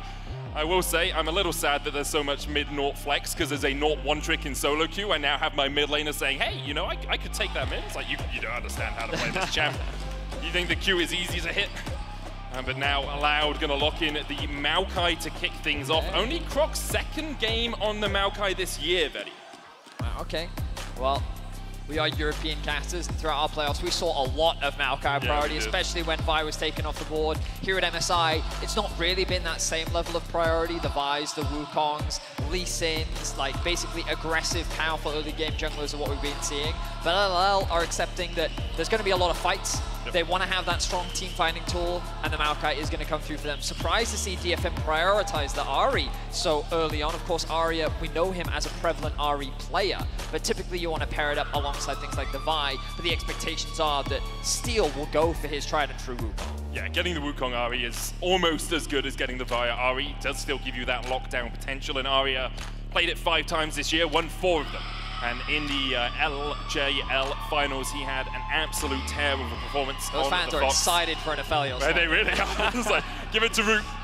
Key carry for Loud, and there is the Aphelios locked in. So Aphelios Jinx going to be our bot lane pairing. We'll see where the supports decide to go after this. I wonder if Loud will decide that mid lane should be their prio here to make sure they get something into that Ahri. Lissandra, obviously, still a possibility. Very weak mid-jungle duo if they did decide to go for that. Of course, in terms of the matchup, can be very effective. You know, something like a Veigar could be something that they think about if they want to go for something a little bit more scaling. Annie, though, still up and available, often can be used as a very effective tool into Ahri, but they're not going to go for it. Instead, they want to make sure that Robo gets something comfortable for him, and now it kind of forces DFM to answer. Do they want to try and respond by getting a top laner for themselves? Do they perhaps want to get the Thresh for themselves right now to guarantee a strong bot side of the map? Maybe they want to secure the Wukong because they want to make sure that they have that strong mid-jungle. An interesting force here from Loud. Yeah, you put DFM in a little bit of a bind, right? Because you know that Tol2 has not had the best of performances so far at MSI. It looks like they're going to prioritize getting a strong bot lane. Lulu Jinx, incredibly powerful if you can scale into the game, but now Loud can just look at banning out top laners, get rid of the Gragas that Tol2 is so often relied on, get rid of the Sion, or look towards that Cassante, and you can really pinch the pool for DFM's top side. Yeah, I do wonder if they'll consider something like the Malphite, the Cassante, a lot of options. Meanwhile, DFM, they can look, but remember, the Wukong still, I think, would be a very effective ban right now. Perhaps they're saying to Robo, you know what, you're actually very comfortable on this champion. We think you can play it very safe into a number of matchups. Let's not bother risking it. Instead, let's prioritize limiting that jungle pool and kind of force steal. No, instead they'll ban the Malphite. Okay, that also makes sense. It does make a lot of sense. Even though Tol2 didn't have the strongest performance on it earlier in the competition, I think that it does make sense to just remove that. I still remember Bwippo when he brought that out as an answer into the Aphelios, and he was just running around solo killing the champion. Spamming emotes the entire time. It's been seen throughout this year how effective this champion can be into low mobility AD carries. And obviously they want to get that off the board. Of course, Tahm Kench is very much directed towards Seos, something that he is often gone for when we do see Root on his Aphelios, and the Thresh obviously makes a lot of sense. No peel for Root today. It just means that Aphelios is so much more vulnerable to attacks, especially since you have Arya on the Ahri already. He can just get towards that backline really quickly with the Spirit Rush. There is, of course, the Twisted Advance from the Maokai to try and stop him in his tracks, but can be difficult to keep a handle on the Fox. Wukong, the next ban, Loud agreeing with you that they don't want Steel getting his hands on the Monkey King. And now DFM looking towards a tank in the top lane. Kel Surprise. Sion, the likely option here for them. Tol2 can just try to survive the lane, scale up, and then be a meat shield for his backline later on. Okay, we saw how effective Bin could be on the Sion yesterday. just such an effective wall for the Jinx to play around, and already you can see that with DFM's composition, a very traditional front to back, it feels like that both teams are going for more of this team fight style. Depending on how they round out with their mid laner will determine a lot in terms of what Loud can do in the early game, but when you have an Ahri, I wouldn't be surprised to see DFM going something like a Xin, a Lee Sin, something that gives them a little bit of agency in the mid jungle. That will be the Swain. Of course, Swain can be flexed into support as well, so I'll hold my breath for the time being to see what direction it goes. But Tinone's known for playing that Swain in the mid, so I wouldn't be surprised to see it into Ahri. A very old school counter. If you want to go back into league history, Season 3 World Championship, it was Nuke Duck that brought the Swain out into FLICKR's Ahri. Idea, good. Back then, didn't really work out for Nuke Duck, though. The best. Yeah. But Swain is a very tanky, he's a drain tank effectively. Makes it harder for Ahri in these sustained fights to be able to really do much against him. Charm can always be a very effective tool, but still, it's a very safe pick that can mitigate that pick potential that Ahri is often looking for. And it gives Loud a lot of impetus in terms of going forward. Wow. You just run at the enemy team. Rounded out here for DFM is the Nidalee for Steel. Be piloting that in the jungle, and both teams do want to look towards that team fighting. You have a meatball for DFM in the Scion, a bit of poke, and then catch potential from the Ahri. On the side of Loud, though, 3 meatballs just walking at you, 4 if you add the Leona in there, and a Felios standing at the back and hoping that no one can get on top of him. Yeah, so it's basically just a lot of front to back. I think that you have to give Loud the advantage when you talk about straight up team fights. They have so much durability, and as long as Root is left untouched, he's just going to be free to dish out an unbelievable amount of damage. Just because you've chosen to draft the Nidalee does mean that you can leverage some of the priority that you should be able to get in lanes like mid, to be able to set up invades, try and punish the Maokai early on, who's going to struggle to mitigate the pressure that can come out from this Nidalee. But in terms of the team fights, Nidalee just doesn't offer the same level of utility that a Maokai does. So around these neutral objectives, it's going to be really important that DFM try and get on those objectives first so they can leverage their poke rather than being forced to have to face check into the Maokai. The Nidalee also, of course, gives you a little bit more early game pressure. You can do a little bit more around the map. You can look for those dives. And if you can put tanks behind in the early game, it takes them a lot longer to get back into the game, to actually become tanks, because you still have a Jinx. You still have that consistent DPS in a fight for DFM. If they can win out this early game, this composition is looking very well-rounded for them. The question is, can Loud keep them on the ropes? Loud, of course, no slouches in the early game as well. We saw them take G2 to task before losing out on a couple of mid-game fights. It's do or die for Loud and DFM as we get onto the Rift. And across the board, no real surprises. I'm just looking to see, you know, Fleet en route. It's okay. It does give you a bit of sustain. You have the lethal tempo for Udapon. Arya running the unsealed spellbook as well. And another first spear lands, Vedi. Croc eats it. Steel gives him a little bit of a sad beat. Yeah, it's calibrating, as you often have to do on the Nidalee, you know? Spear miss here, spear miss there, but it's all about downloading your opponent, right? You know?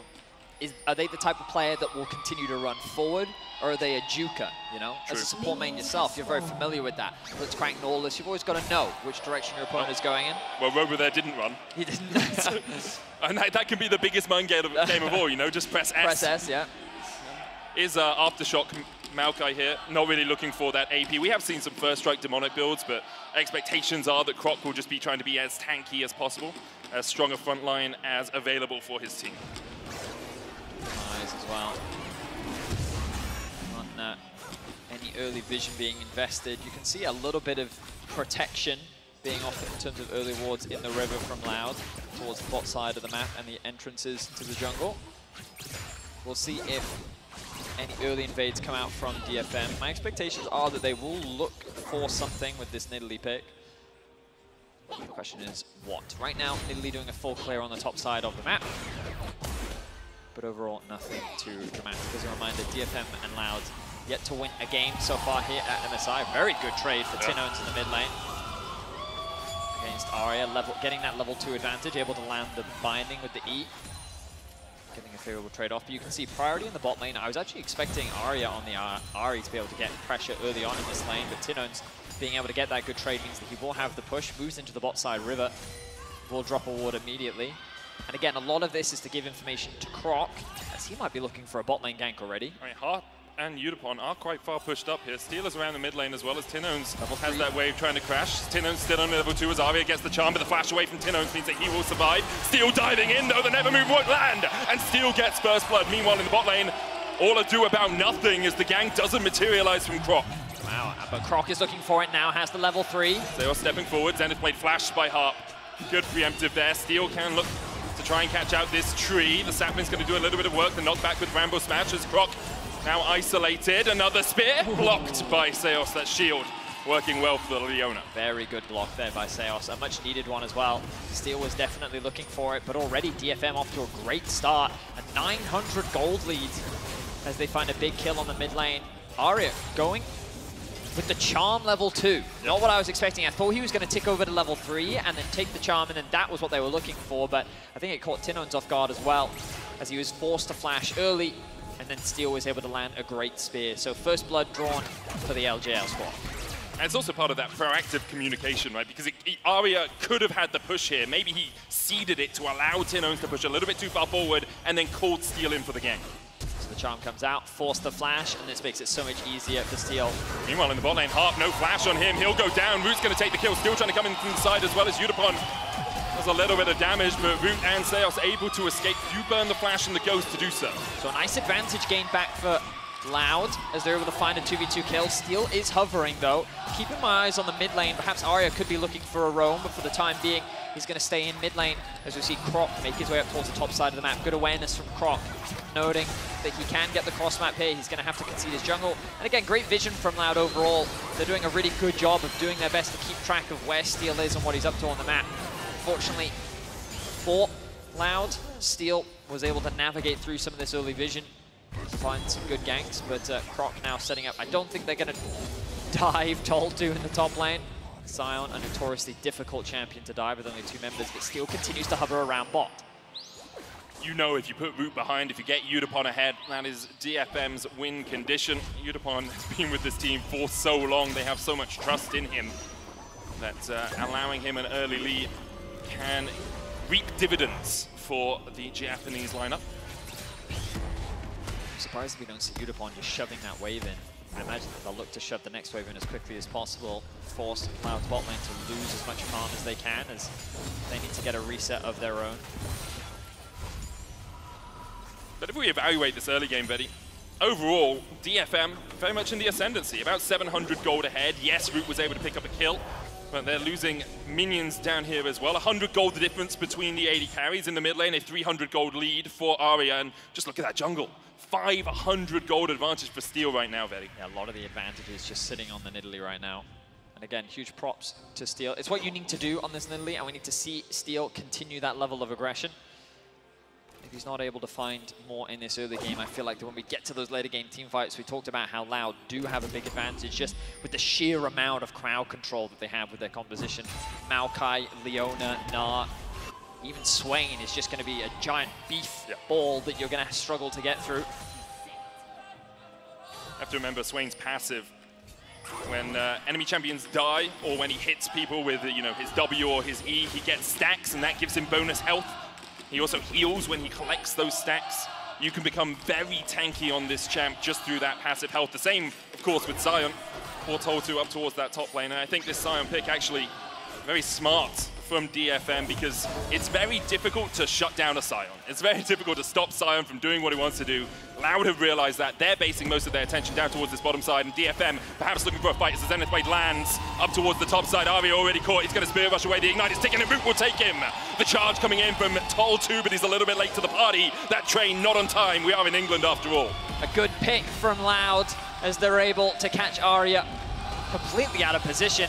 He tried to move his way into the river, but there was no support from the bot lane. Seos with a great pick means that Loud have claimed the gold lead for themselves. This early game going back and forth, but Loud in a much more comfortable position. And the fact that Root is the one with 2 kills in his back pocket is definitely a great position for Loud to be in.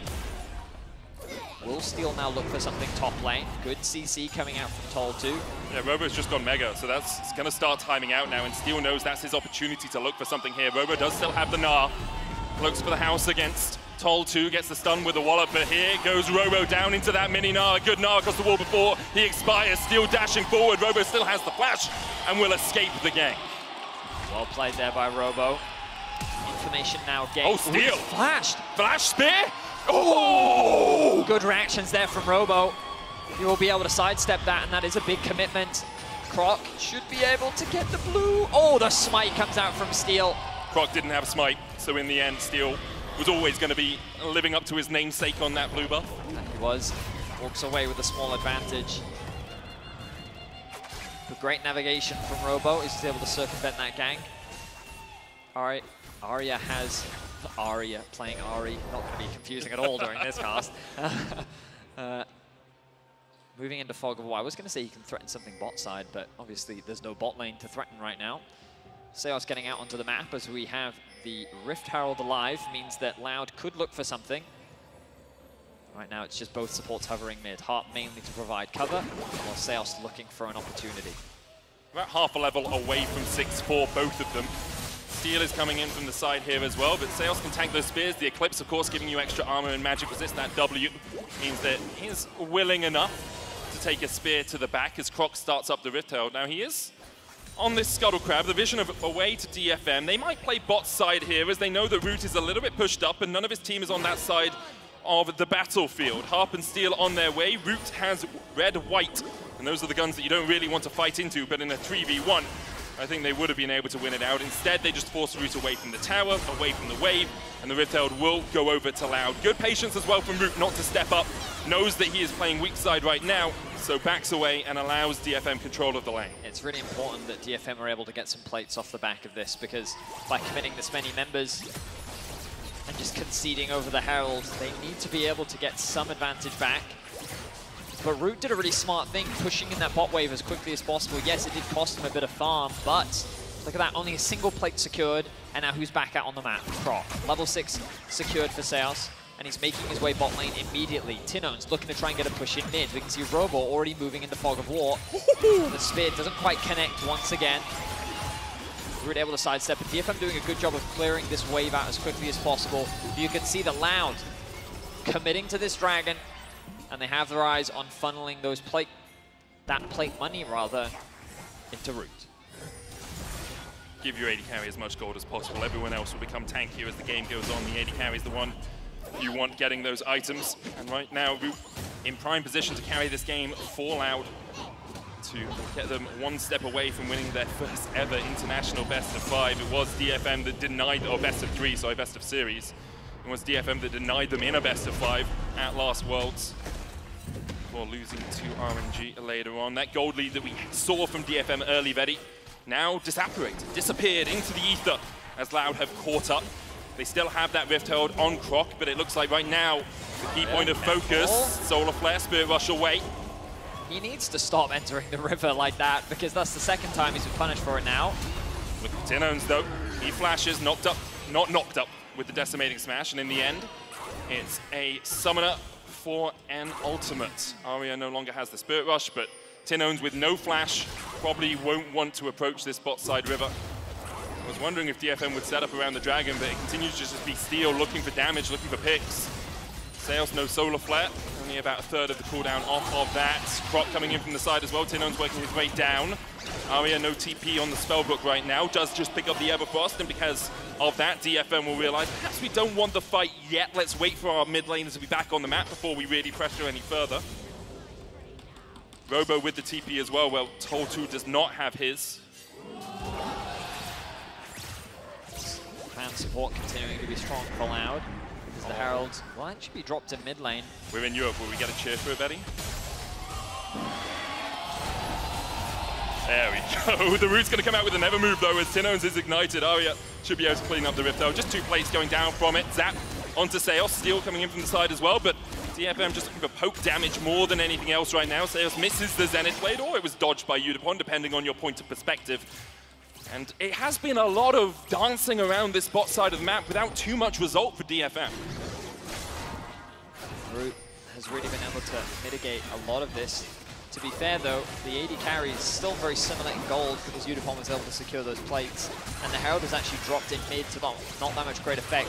DFM are first on the objective, but Croc with the ultimate is going to drop it. Nature's Grasp goes down. Sales has the Solar Flare as well. The Root's going to land onto 2. The Solar Flare as well onto half. You have to watch him. The Wild Goat's still available as the Dragon is stolen away. Steel's going to have to jump out of the back of the pit, but Root is keeping him in place. Root gets the kill. Udapon flashing away. Half trying to escape as well. The cleanse. The blast go knocks Udapon into his demise. Sales flashes over the wall to escape Aria. And Loud get the Dragon, get 2 kills, and get the hell out. Loud walk away victorious as DFM is left scrambling. A very easy executed fight for Loud as they drop the Maokai ultimate. The follow-up is clean. And DFM are left with nothing but a base to go back to. The fans are elated, and as a reminder, this is a best of 3 to determine who moves forward in the play-ins and who will be eliminated. A lot on the line. Game 1 so far going in favor of Loud. We'll have another look at this fight because it's about the crowd control. It's about the ability for Loud to lock up DFM. So the focus initially becomes the support, the Lulu. The chain CC follow-up after the Maokai ultimate into the Leona ultimate, but Root says, no, I'm good. Focuses Steel, says this is an easy kill, doesn't have the W available until the last second. The Q comes out from Root to help secure that kill, and then they turn their attention to the remaining members. Now, Tino's just proving his durability here. He's holding off 2 members alongside Sales, or 3 members rather, and just soaking up time, buying time for his AD carry to finish the job and move on to the rest of the team. You can see the win expectancy presented by AWS and how it has dramatically shifted in favor of Loud. Some pretty happy fans in the audience having a look at that. I will say, I think I've seen the win expectancy be wrong a couple of times, so don't take it as gospel. I mean, my favorite one was when the win expectancy, like Vegeta or something, was 100%. Yeah, and Steel, looking for Robo, does have that Mega Gnar coming up, and I think this is kind of indicative of how the early game's gone for DFM. Robo just standing in the face of Tol2 and Steel and taking as much damage as they can put out, and still has a third of his HP, can just walk away from this one. It's becoming trickier and trickier for DFM to actually find the damage to kill their opponents. Because yes, you have a Jinx who are hyperscale, but no Kraken Slayer yet on Udapon, no Gale Force on him either. Arya only has an Everfrost. Steel doesn't even have his first item, and your DPS is just lacking when you look at how tanky Loud are. I mean, they drafted a very difficult to execute composition. The only lane that they could really play through is mid. You look at bot, what setup do you have? Especially into a Leona, a Felios. If your mid could get easier prio and they could set up some 4-man dives bot lane, I think that would have been a better option for them in the early game. But the reality is that DFM haven't been able to snowball this early game lead in their favor. And now we find ourselves in a position where Loud are very comfortable knowing that these fights are only going to get better for them. Robo trading very well. Good walloping, I'm very surprised if Tol2. I talked about the bot lane dives. Here comes it now. Yeah, they're looking for him. Polymorph's going to go down onto Root. They get the dive, they get the kill. DFM get 1, Root shut down. Meanwhile, in the top lane, Seos looking for something, but no support to protect Root means that they weren't able to keep him alive. That's the charge straight into the wall, the flash from Tol2. Sometimes you just got to headbutt a wall and flash out, sending a message, I guess. I think the goal there was just to mitigate the crowd control so that he then had the winner to flash out. Of course, doing it at the last second means that he didn't quite get the direction he wanted to go in. This tower's going to die. Yeah, and he may very well die immediately afterwards. Zenith Blade chases him down. There's the stun from the Shield of Daybreak as well. The Ignite is taking a Robo, secures the kill. It's his day so far. And it's definitely Loud's day overall. 1,000 gold lead for them now as they push in this mid lane. Tinones against 3, just controlling the map. See, now, of course, with Arya roaming bot lane and no plates up anymore, it's very easy for Tinones to do some serious damage onto that mid lane tower. He pushes out the mid wave, starts hitting onto that objective. And you can see that even though they're able to find a kill onto Root, they're finally able to shut him down. It doesn't really convert to much map control, so Loud's still very much in control of the game. The Dragon spawning in about a minute's time. I mean that Loud can easily set up for this, and we can already see them doing that. Root pushing in that bot wave. Gonna shove it underneath the tower. Croc trying to get a little bit more deep vision. They have that mid control. Now, DFM do have some good wards placed behind in the enemy's jungle, but I don't know if Tol2 is going to be able to really leverage that to find a good fight in favor of DFM. No ultimate yet for that Sion would make it a bit tricky to really join the fight. We've seen how good Robo is at cancelling the decimating smashes as well with a wallop of his own. Mid lane cleared out. Loud grouping up around this blue buff. They have the Rift Herald charging in. Shirley will do a little bit of work, but with no minion wave, quickly culled. And Loud will back away. As you say, Vetti, those 7 seconds on the Ocean Drake would be good for Loud to continue this stacking, to continue control, because it's not only about the Dragon itself, it's about forcing DFM into a fight later on. Udapon pulled back with the Gnar, cleansed away, but the Solar Flare finds his mark. Twisted advance forward as well, and Tinon's going to tank up the tower. That mid lane tower is still standing, but DFM not doing that at all. Udapon falls. And now Loud pushing in the 4v5. The turret goes down. Charge away from Toll2. But Robo keeps the rest of DFM at bay. Loud in the end get the kill, get out and look for the Dragon. And Loud just playing this very smart. Group up as a 5-man stack. Don't give DFM the opportunity to find any picks. Don't allow DFM to leverage their mobility to catch you off guard. Just stack up mid, push through bots, and secure those neutrals. Spear will land on the Tinons. Does still have the flash, and he has Seos as well. Waiting around the corner, another spear dodged by both Seos and Tinons. The re-engage with the Zenith Blade. Root coming in as well. Blue-purple, not the best guns for this position as Ari goes forward. Aria takes one, pops the stopwatch. The Dragon goes down to Crockett as the rest of DFM looking for a little bit more, perhaps desperation in this play. The sapling lands and now the TP into the mid lane by Robo. He's built up that Mega Gnar. Half's going to have to flash across the wall, but Croc chases him down with a twisted advance. And now Loud can really open up. Udapon stunned with the wallop. He only just came back to life. But OG, air hop stay as Loud clean up the fight. A massive fight won once again for Loud as they find themselves 3 kills. DFM are quickly falling apart at the seams as Loud repeatedly punish them for their aggression. And less than 20 minutes in, 2 Dragons to their name, 4,000 the gold lead, and Loud looking to get revenge on DFM after last year's World Championship. And you just see how difficult it is for DFM to do anything proactive on the map. Harp, so commonly their shot caller, their playmaker. When he is on an engaged support, this team looks drastically different. Here we see, as you say, a difficult to execute comp really biting DFM. Yeah, I mean, DFM had to do a lot in the early game, and you can see them trying to find those picks that we talked about. They have decent mobility, but it's so hard to play. The second that Loud starts a group, the CC is just so prevalent. Of course, those walls aren't really there. We are on the Infernal map. And Root, it's full Terminator, you just walk through the bars, right? nothing will stop Root on his quest for vengeance. Didn't secure a kill in that last exchange, but still in a very comfortable position, working towards that Infinity Edge second. The Baron up in, for 1 second. And I wouldn't be surprised if Loud look to try and force something around it. Again, they're just stacking up. They're leaving Tinons in the side lane. They know that he can't really be stopped. There is no real kill threat onto him unless multiple members are committed. Robo, hovering in the fog of war, will now be spotted out. But just a battle over control of the river for the time being. And a vision in this red side jungle.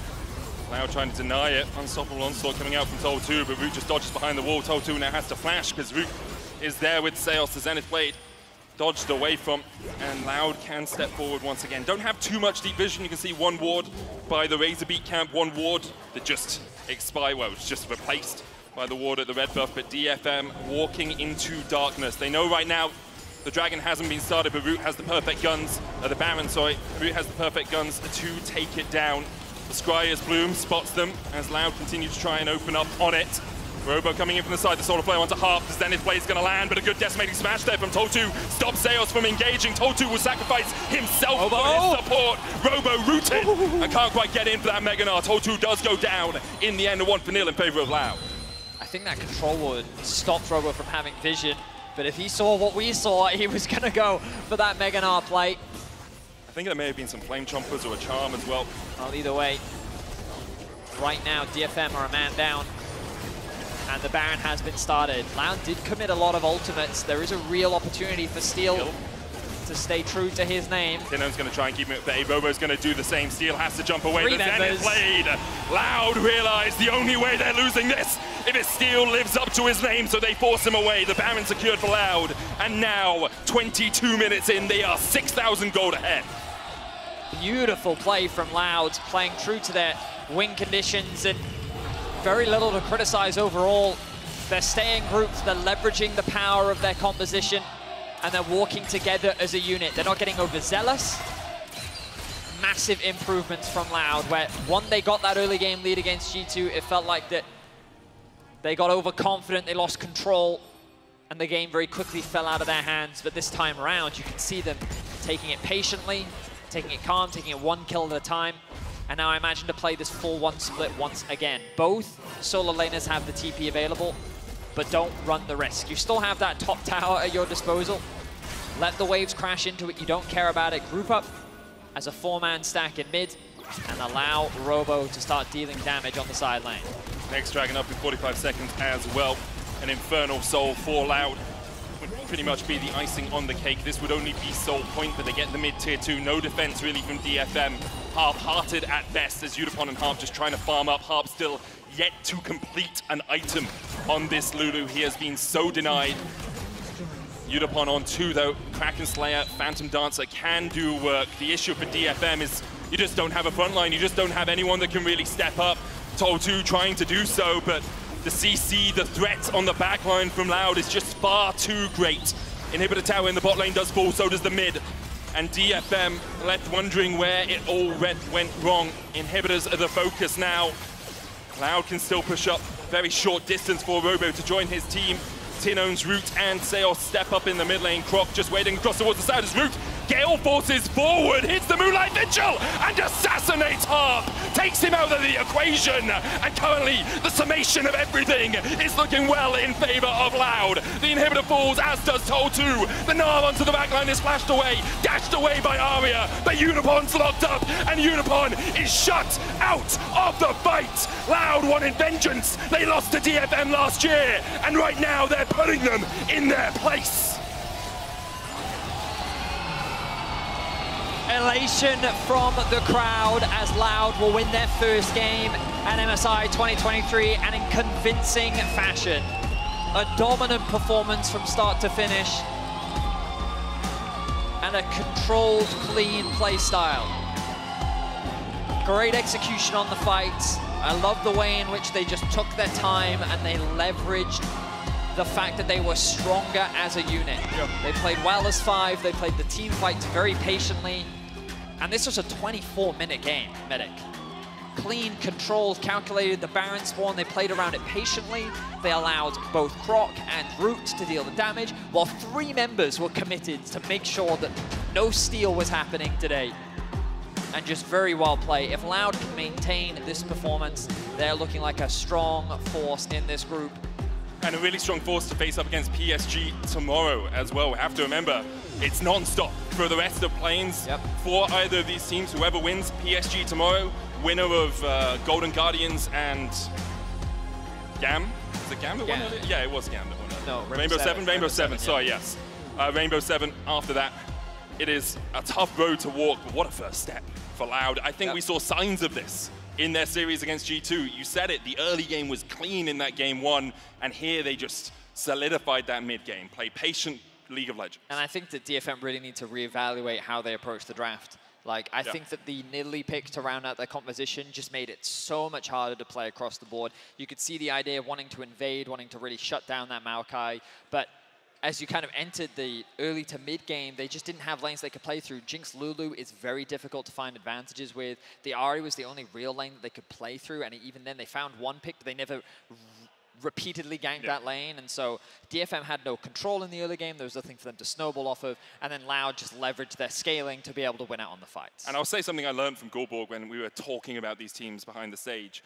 Put Harp on a carry. Put him on, at least on someone that can engage. Give him agency, because that is how this team wins. If you can manage to get him ahead, if you can manage to give him the ability to get into the game, can do a lot of work. This is a mid lane gank. You know, we saw Tinone's being shut down a little bit in the early game, but he just scaled and became way too tanky. It was so difficult for DFM to deal with the Loud composition. We're going to hand it over to the analyst desk to break it down, though. Law, take it away.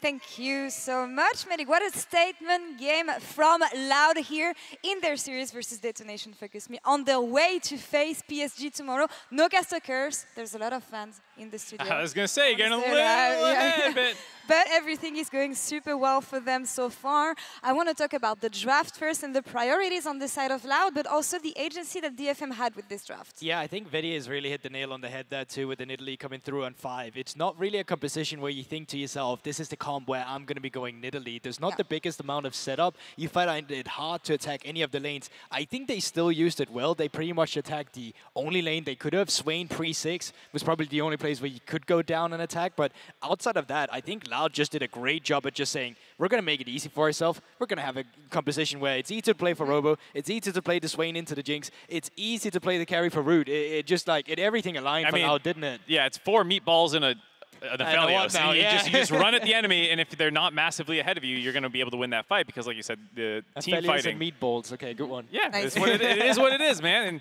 I think it worked very well for them. I think you saw why Root was someone we were hyping up in this game, especially that last play there where he's just going in 1v3. It felt like he's a very impressive player, and I think what is helping elevate this team now and potentially getting revenge for the series at Worlds. We'll get to the replays and how Loud played the fight, especially a bit later. But first, I want to fall back onto what we were saying earlier today. DFM, Loud, last series we saw them play, they could have won this game. And on the side of Loud, everything crumbled after the early game, even though there were some good elements into these games, but they didn't let it drop this time. Yeah, definitely. You know, they just had everything they needed in terms of tools in their arsenal to actually just continue to snowball the lead, even if they're not playing around with the Leona when they're making the plays. There's still the CC and the Maokai, right? And I think they were good at attacking both sides on the map. Maybe one time they over-attacked top lane a bit too much where they left Root out to dry, but in general, their team fighting around every single objective was just far superior. Yeah, and absolutely. Like, even this fight, to be fair, is not the cleanest focus where they're like kind of going on the Lulu, then kind of going on to Steel. Are we hitting Arya or not? And it just shows how much stronger their team fight comp draft was for the fact that they could just kind of charge forward and pick next closest target and keep going. And very well played by them. And after the tail end of that, make sure that they get away from Arya, not giving the Arya the resets. But after that, it was just not close. And you can just see it. There's a big theme to it. You press R on the Maokai on a little flank. You wait for the catch to run you down. You just wait for the rest of them to come in and just layer the buttons on top of each other. Could not have been easier played out. It wasn't like they smashed them at every phase of the game, but it never felt close either, where it was like almost, for a 24-minute game, it felt more like a grinded out style where it felt pretty hopeless for DFM, where it's like, I don't see the angle into this game, rather than like, oh, you just got smurfed from minute 1. Yeah, but even thinking an instant like this replay where they're kind of looking to, I mean, at least it looks like in the beginning that they're going to lose the fight. Then they pick up the Drake. They relocate themselves together again. You get a cool little combo coming out from Robo as well on the Gnar. And it's just, they know how to navigate a team fight. They know how to call it. Now we kite back, now we kite forward. And I think they displayed that beautifully in the first game. Shout out to Steel doing his best. For real though, like how good was he actually on the Nidalee? Not a great Nidalee pick, great Nidalee player. Yeah, exactly. In that situation. But yeah, just such large health bars to chunk through. And the Jinx got shut down early. Ahri's not that high damage. Obviously, Sion's just frontlining. So didn't feel like DFM had a way in there, and a very heads-up draft by Loud. Yeah, and we've talked about how bot lane was going to be one of the central points here. Route versus Utapon, and Route, of course, serving and giving us the performance we were expecting from the very first import bot laner in the CBLOL, putting his team on his back. Yeah, first import bot laner to win a title right there. Crucial one to have with it. But I think it's important to say that he's just a guy that's the backbone, or have been the backbone for Loud. It didn't look like that this time around because everyone was pretty much shining in the same instance, but you see it as well with the mechanics. I think specifically the one game where, or the one instance in the game where they're trying to end, and he just go forward and absolutely styles on them. Yeah, it's really cool to see him in there. There's a reason Harp had kind of sold him out in that piece where he was talking about like, oh, I was watching this guy before. Now I have to play against him. Like, oh god, this is going to be scary. And I think I agree with what some of the casters were saying as well about getting Harp onto more of a playmaker. Lulu's not exactly his main champion that you tend to see. It did feel like the draft got away from them a little bit there, where they're just taking power picks and combos that you used to see, but end up with something that doesn't actually work well together. And also props to Rob on the top lane, the CBLOL veteran performing a lot. It was expected also in this matchup. They tried to give Tol2 a matchup that he could hold the top lane with this high in here. It was not enough, unfortunately. We're wondering if it was going to be Rob's day. It is Rob's day so far. On the yeah, left. Honestly, I felt like they were good enough, DFM, with their attacks in the early game at trying to at least get Robo down a little bit. Just wasn't that successful with it. And I think actually Tol2 did a good job of absorbing some of the times where he was attacked. There was that one time where he ulted into the wall. We're not going to talk about that. Okay. We're not talking about it. Either way, I thought that he did a fine job on the tanks, but the problem was he never got to a point where he was a frontline with a reliable backline carry because there was no reliable backline carries for DFM in this game. Yeah, Sion and Tanar, you're just there to mitigate losses. He didn't get slammed in lane. You're looking at the other 2 lanes to step up. This is also Toltu's role in the team is to just like, if you're not paying attention to top lane, fantastic for me. And it wasn't until the later portions of the game where, you know, Seosh was running top that was actually becoming a problem. And at that point, bot lane had already been run over. We're still waiting for the side selection for the next game, but before that, what have we seen on the side of Loud? We've talked about how early game was good last time. They were not able to convert this into mid-game lead, rather. This time they were, and as in the first series, it was lacking confidence on the side of both teams. I think Loud are showing up pretty confident here today. Yeah, I would agree so as well, and I actually want to see some more confidence as well in DFM, specifically for their picks. Going into the tournament, I was chatting with Kasu, the head coach of DFM as well, and he was kind of telling me that in the beginning of the split, when they had Harp in the Seri Lulu meta, the Lucian Nami meta, they were struggling a bit, but it seemed as soon as they made the adaptation where he's on an initiator, facilitator, Blitzcrank specifically later on in playoffs, or the engaged champions, that completely turned the team around it. They rally around his initiations. They rally around his calling for an engage. The problem is you're playing Lulu and you could not get that. So I'm hoping to see as an adaptation, we don't see the Lulu. We see Harp on his best, which is Harp on an engage. We see DFM choosing blue side. What they'll have to go, we'll see. But I do think it's really cool on the CBLOL side that, like, if they're able to close this series out, it does feel like a mini revolution potentially within the minor region power rankings, where for the recent history, DFM and the LGL has definitely been the better of the 2 regions, and if they can actually close this one out, that coincides with the LLA also taking the lead. My hands are off camera, so you're doing something down there. No one can see it. But yeah, I think it's a potential restructuring of where you tend to assume these matchups are going to go. Yeah, and Loud got the fans behind them for now. Yeah, we'll definitely see, the loudest fans. If the LGL Powerhouse Detonation Focus Me avoid elimination here in MSI 2023 play-ins, we'll be back for Game 2 right after this.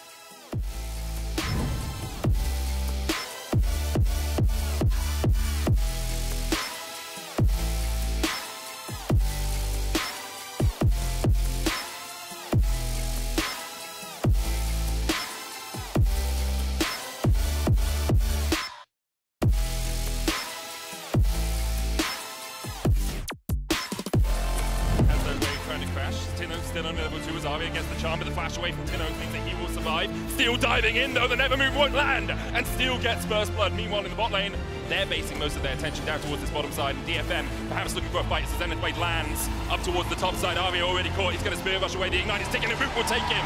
The charge coming in from Toll 2, but he's a little bit late to the party. Tino's Root and Seos step up in the mid lane. Croc just waiting across towards the side as Root Gale forces forward, hits the Moonlight Vigil, and assassinates Harp, takes him out of the equation, and currently the summation of everything is looking well in favor of Loud. Loud wanted vengeance, they lost to DFM last year, and right now they're putting them in their place.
And welcome back to MSI 2023 here from the Copper Box Arena in Berlin, London. Yeah, I was going to say, you have to be like, hello, London! You know what I mean? Like, that's...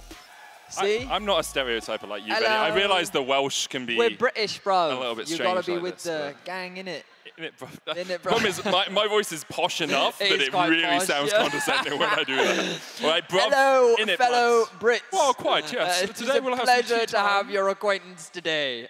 We are getting ready. Jolly-ho, We're getting ready for game 2 between DFM and Loud. Obviously, Loud find themselves 1-up in the series. If you have just joined us, you missed what was a very one-sided affair as Loud decimated their opposition. And as we get into draft for game 2, DFM will be moving over to the blue side. Their backs are against the wall. A loss here will mean their departure from MSI 2023 as Loud will continue on through the lower bracket play-in stage. And already the bans are coming out thick and fast. And Medic, so far it looks like the things aren't changing that dramatically. We are seeing some pretty stock standard stuff. It's actually very reminiscent of what we saw from the previous game, with mainly things like Dilution taken off the board, the Olaf and the Nautilus, with Varus and Vi also being removed. Yeah, in fact, it's exactly the same as we saw in the previous game so far. There's the Rakan, so Phase 1 bans remain perfectly the same as what we had in Game 1. Now the question is, with DFM electing to be on the blue side, what is their priority? They could look towards the Gragas. That was Hole 2's most played across the course of 2023. They'll lock it in for him, we expect. Could, of course, be flexed, but we actually haven't seen it played in any other role, but Steel having it once in the jungle for DFM. Yeah, it's expectations are that this is for Toll 2. Yeah. You know, obviously, as a champion, it can be flexed, but Loud, they're saying, why fix what isn't broken? Aphelios Maokai going to be the lock-in for them. Obviously, already a very strong team fighting core, and it's something that, well, Root is going to be more than happy to get his hands on. I think it is his most played champion so far this year. It's something that he has a lot of success on, and we've seen how proficient he is at the champion as well. Wouldn't be surprised to see the Tahm Kench already locked in for them as well, but it depends, because Loud may say, you know what? We actually don't need to provide that much peel when we are playing this front-to-back composition.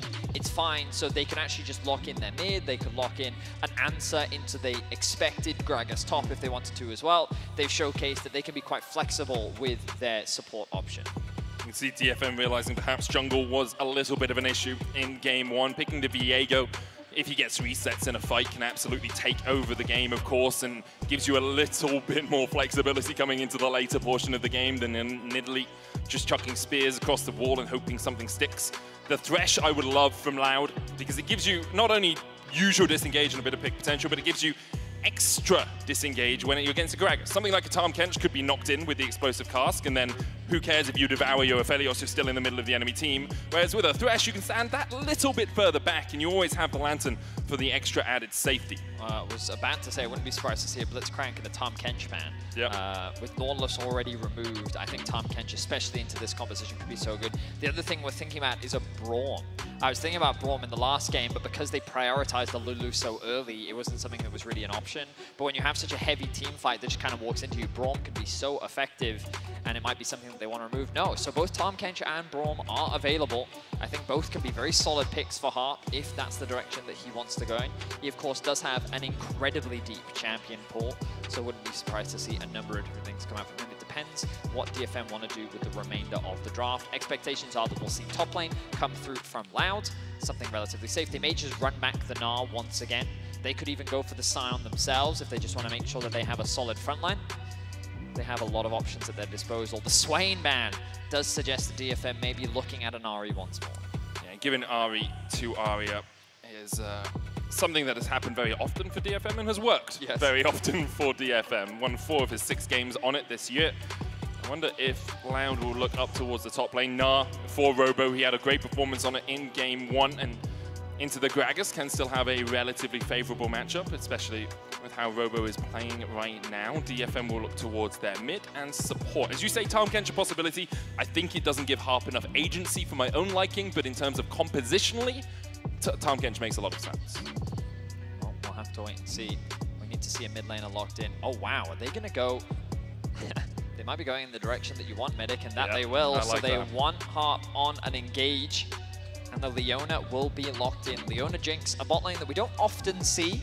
Obviously, one champion would prefer to scale, wait a little bit longer, whereas the other one wants to be a little bit more aggressive in lane. But admittedly, Leona, while not the best at peeling for a Jinx, can offer a lot of teamfight tools. Personally, I'm a big fan of Sylas into Maokai. I think that what we saw at Worlds, when Zeka specifically was using it as an answer into Maokai, like it proves how effective it can be to steal away that Maokai ultimate and have that tool available in teamfights. Immediately, Tinone's responding with Cassio of his own, a tried and true champion of his, something that he's used consistently throughout his career and often defaulted back onto should the situation arrive. You can see that the DFM fans are still present in the audience, even if the Loud fans are, to their name, louder. We'll see if DFM can bounce back. I think that they have a little bit more of a well-rounded composition this time around, but Loud sticking to what they won with in game one. Yeah, good front to back with a tank in the form of the Maokai, some protection in the form of the Thresh, and Loud, if they can get that early lead or even keep the early game stable, do scale incredibly well. DFM have a little bit more a few more arrows in their quiver. A few more notches on their bow with the addition of this Sylas and the Viego, who just gives you a little bit more pressure as the game goes on over that Nidalee. I like the Gragas as well for Toltu. Means that he can have some agency of his own, can disrupt the fight. As on the Sion, he really struggled to actually be in the action. I was often just dodged to the side of. Some of the things that concern me for DFM is that you have basically 4 melee champions into Cassio Maokai. Yeah. On top of the fact that Aphelios loves champions that comes into him. It's a situation where, again, DFM, I think that, like, compositionally, it's harder to execute. The burden of execution does fall on them, and that's not to say that they need to get another game lead with a comp like this. I think their scaling is a little bit better, and they have a few more tools in the fight. But by no means will these fights be easy. We'll be keeping my eyes on the mid-jungle of DFM once more. We'll see if Arya can be unleashed on the map, because this matchup specifically is going to be a tough one for Arya to navigate. Obviously playing into range can be a little bit tricky. Arya going for the first strike. Tinone's with the Conqueror in that mid lane. Once again, an aftershock Maokai. No real surprises when you look across the board. In terms of runes, everything pretty stock standard. I'll remind everyone watching, you can log into your Riot account and watch MSI on lolesports.com to earn exclusive in-game content. And new MSI-specific emotes and icons are dropping. It's active right now, and will run through the entire tournament. Did get a capsule yesterday as well. Did you? Yeah. I do collect them, though, because I'm fortunate enough to be part of the League Partner Program, so I get the skins unlocked for me. But I just have this collection of like 50 capsules from Worlds 2020. Wow. What a humble brag. I know, it's huge brag, you know. What a humble brag. Look at all this digital stuff I have, Betty. I can't sell it. I can open it, but it gives me skins I already have. Opening it is the best part. It is the best part. It's an enjoyable experience. And for the moment, Loud having an enjoyable Friday afternoon as they won game one here against DFM. We'll see what DFM can do. Their early game in game one was pretty strong. Like they were able to get that lead. They had about 1,000 gold. Obviously, it was mitigated by Loud. It's the... I mean, wait, sorry, were you saying DFM had a strong lead? Yeah, they got about 1,000 gold ahead. I mean, they found a gank. Yeah, that's a strong, in my opinion, if you have a kill and the enemy team doesn't have a kill, you have a gold lead, that's a strong I mean, yeah, I think that this game, they have more options to find ganks, and mainly because Harp is on an engage. True. Arya does also have some setup in lane. I think the top lane just needs to be left alone once again. This is a very bot side focused draft once more. Toltu, though, going to be feeling very confident on a pick that he knows is comfortable for him. This could be a good trade for him. Yeah, looks at the damage onto Robo. Robo trying to build up that Mega Gnar. Gets the wallop off, but Toltu can continue to chase him down. Robo won't invest the flash. Heals up with that potion, the Dorman shield as well, ticking him over. And now Croc can look up here. Kill him. Okay, maybe not. I thought that if he had W into flash, E, auto, could have been enough to get a kill. Only level 2 though, so QE was his Yeah, his didn't choice. realize that he started with the Q, so not bad there. Croc, though, hovering around. Now Toltu hits the level 3. Now he's definitely he's within kill range, and I think Croc is looking to try and take advantage of this if Toltu does commit the flash. Robo gets to level 3 as well. Looks for the boomerang, gets a bit of damage down. The cask out, of course, this ward. The chat will be spamming -1 now. Sorry, Toltu, nothing you can do about it. But a full clear coming out from Steel. They have no information as to where Croc started, but Steel, unbeknownst to him, is already building a bit of an advantage. The bot lane does have the shove, and Tinone's proving why this matchup can be quite challenging. I was kind of expecting Aria to maybe even start with a corrupting pot to mitigate some of that, but instead choosing not to. Steel now threatening a dive, and I think this does make a lot of sense. You've got to be careful though as Robo gets closer and closer to Mega. But even with Mega, I still think that they have the ability to get the kill here. Steel just trying to buy time. Robo levels up, hits 4, 200 HP on him. The HP is so low. Here they go. They're looking for the dive. Flash E, there's the kill. Toltu gets out. Steel secures it. I talked about how I thought that they were just going to leave the top side of the map alone, but they find a good kill. Now the hook comes through. Seros predicting the sidestep, maybe even the flash from Yudafon. But Yudafon holds his nerve, and no advantage is gained. So DFM once again find first blood, but they find it in the top side of the map. And part of the safety for that gank for DFM, because they did spend a little bit of time up there, is the vision they had. They actually had a ward on Croc's blue buff, so they knew he was working his way down towards that bottom side. Croc has yet to clear out his wolves, his gromp, or his blue. Instead, prioritizing getting these razor beaks. Krugs as well have spawned, and then after this clear, he can path down through bot and perhaps look for a possible gank on the Yudapon and Harp combination. That is what worked for Loud in game 1, getting Root ahead, and Root showed that if you invest into him, he's very willing to be aggressive in these team fights later on. Certainly is. Root is a player that we'll have to keep our eyes on as the game continues. Right now, very even in CS. The bot lane has been very quiet, as to be expected. Robo losing his life, definitely not part of Loud's early game plan, but a bit of a trade here. I don't think it's going to result in a huge amount, though. Keeping my eyes on Steel as he navigates his way into Fog of War in bot lane. They should have information, DFM. Oh, those wards actually timed out. Well, they should definitely know that. But with the wave pushing in, there is a big opportunity here. But you imagine that Loud wants to try and reset after clearing out these waves as well. So Steel is mainly here to look for an opportunity. Oh, was he not spotted? No. If you hug the wall just like that, you can get into that second bush. But you can see Root and Seos know that something may be happening. Zenith Blade from Harp, good. Flay away, Root stunned up though, the Lantern going down, but Root locked down. And Yudapon on the board, 2-0 now for DFM. The chain CC was clean from DFM. I believe it was the stun from Steel into the Q stun from Harp. So even though the Chompers couldn't connect, the CC duration was good. DFM find themselves another kill. This early game now is Medic going very well for DFM. Already a 700 gold lead and Root shut down. Didn't burn the cleanse or the flash in that last play, so deciding that he wasn't going to get away anyway, even if he had used those summoners. Yudapon goes back. He bought Berserkers, decides instead a Noon Quiver, the name of the game, alongside a Cult to try and keep that gold stacking up.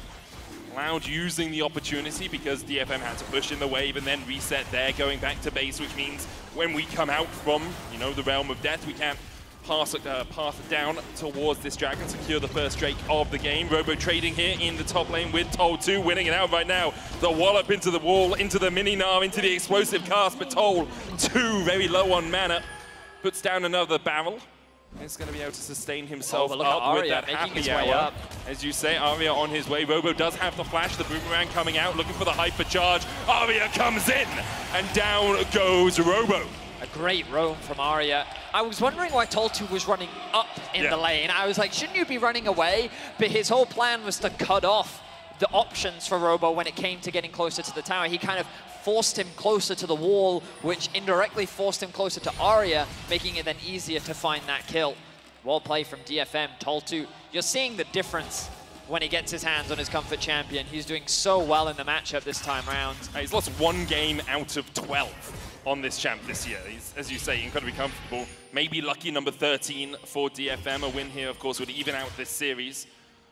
But already a much better early game for DFM this time around. Now, admittedly, Loud, we already see how this composition works in the 5v5. You have slightly less engage options just because you've replaced the Thresh with the Leona. But by and large, the principle is still the same. Group up as 5, leverage your team 5 power, a lot of utility at your disposal.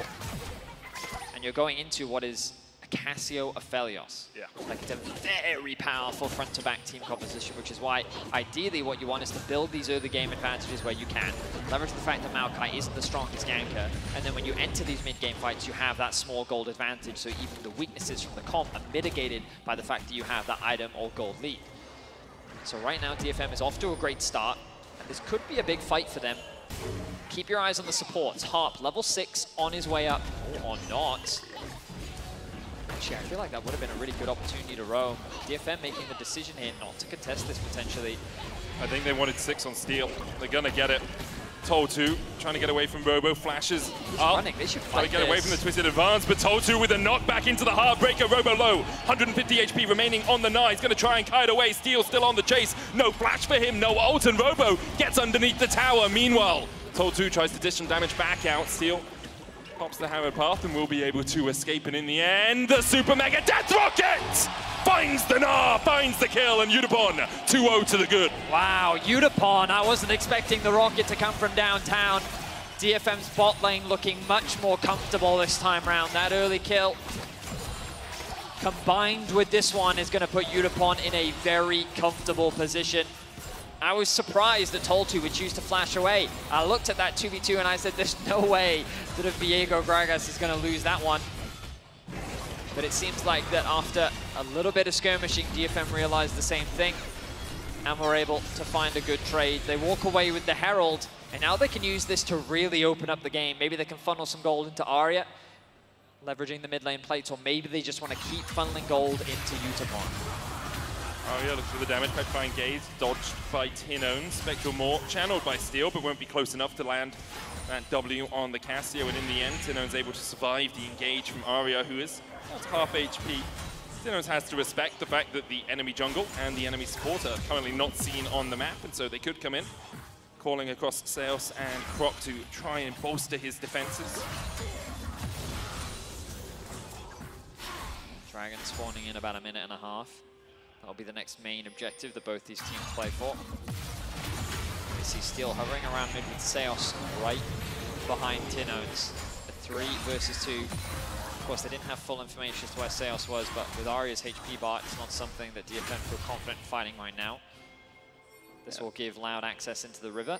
That control ward, though, just above Croc, not yet spotted along with a single ward, so DFM still have information in the bot river at the very least. They need Arya to go back to base. He does, of course, have the TP. Let's see if he picks up the Everfrost here. Would be really nice to grab, and that he will. Ahead of the Dragon, and this is what we're talking about. When you get those early gold leads, it can make a big difference in getting those early item spikes, and now you look at it with the Dragon spawning in about 40 seconds. In an ideal world, Udapon could get his Gale Force as well, but likely hasn't had the time for that now.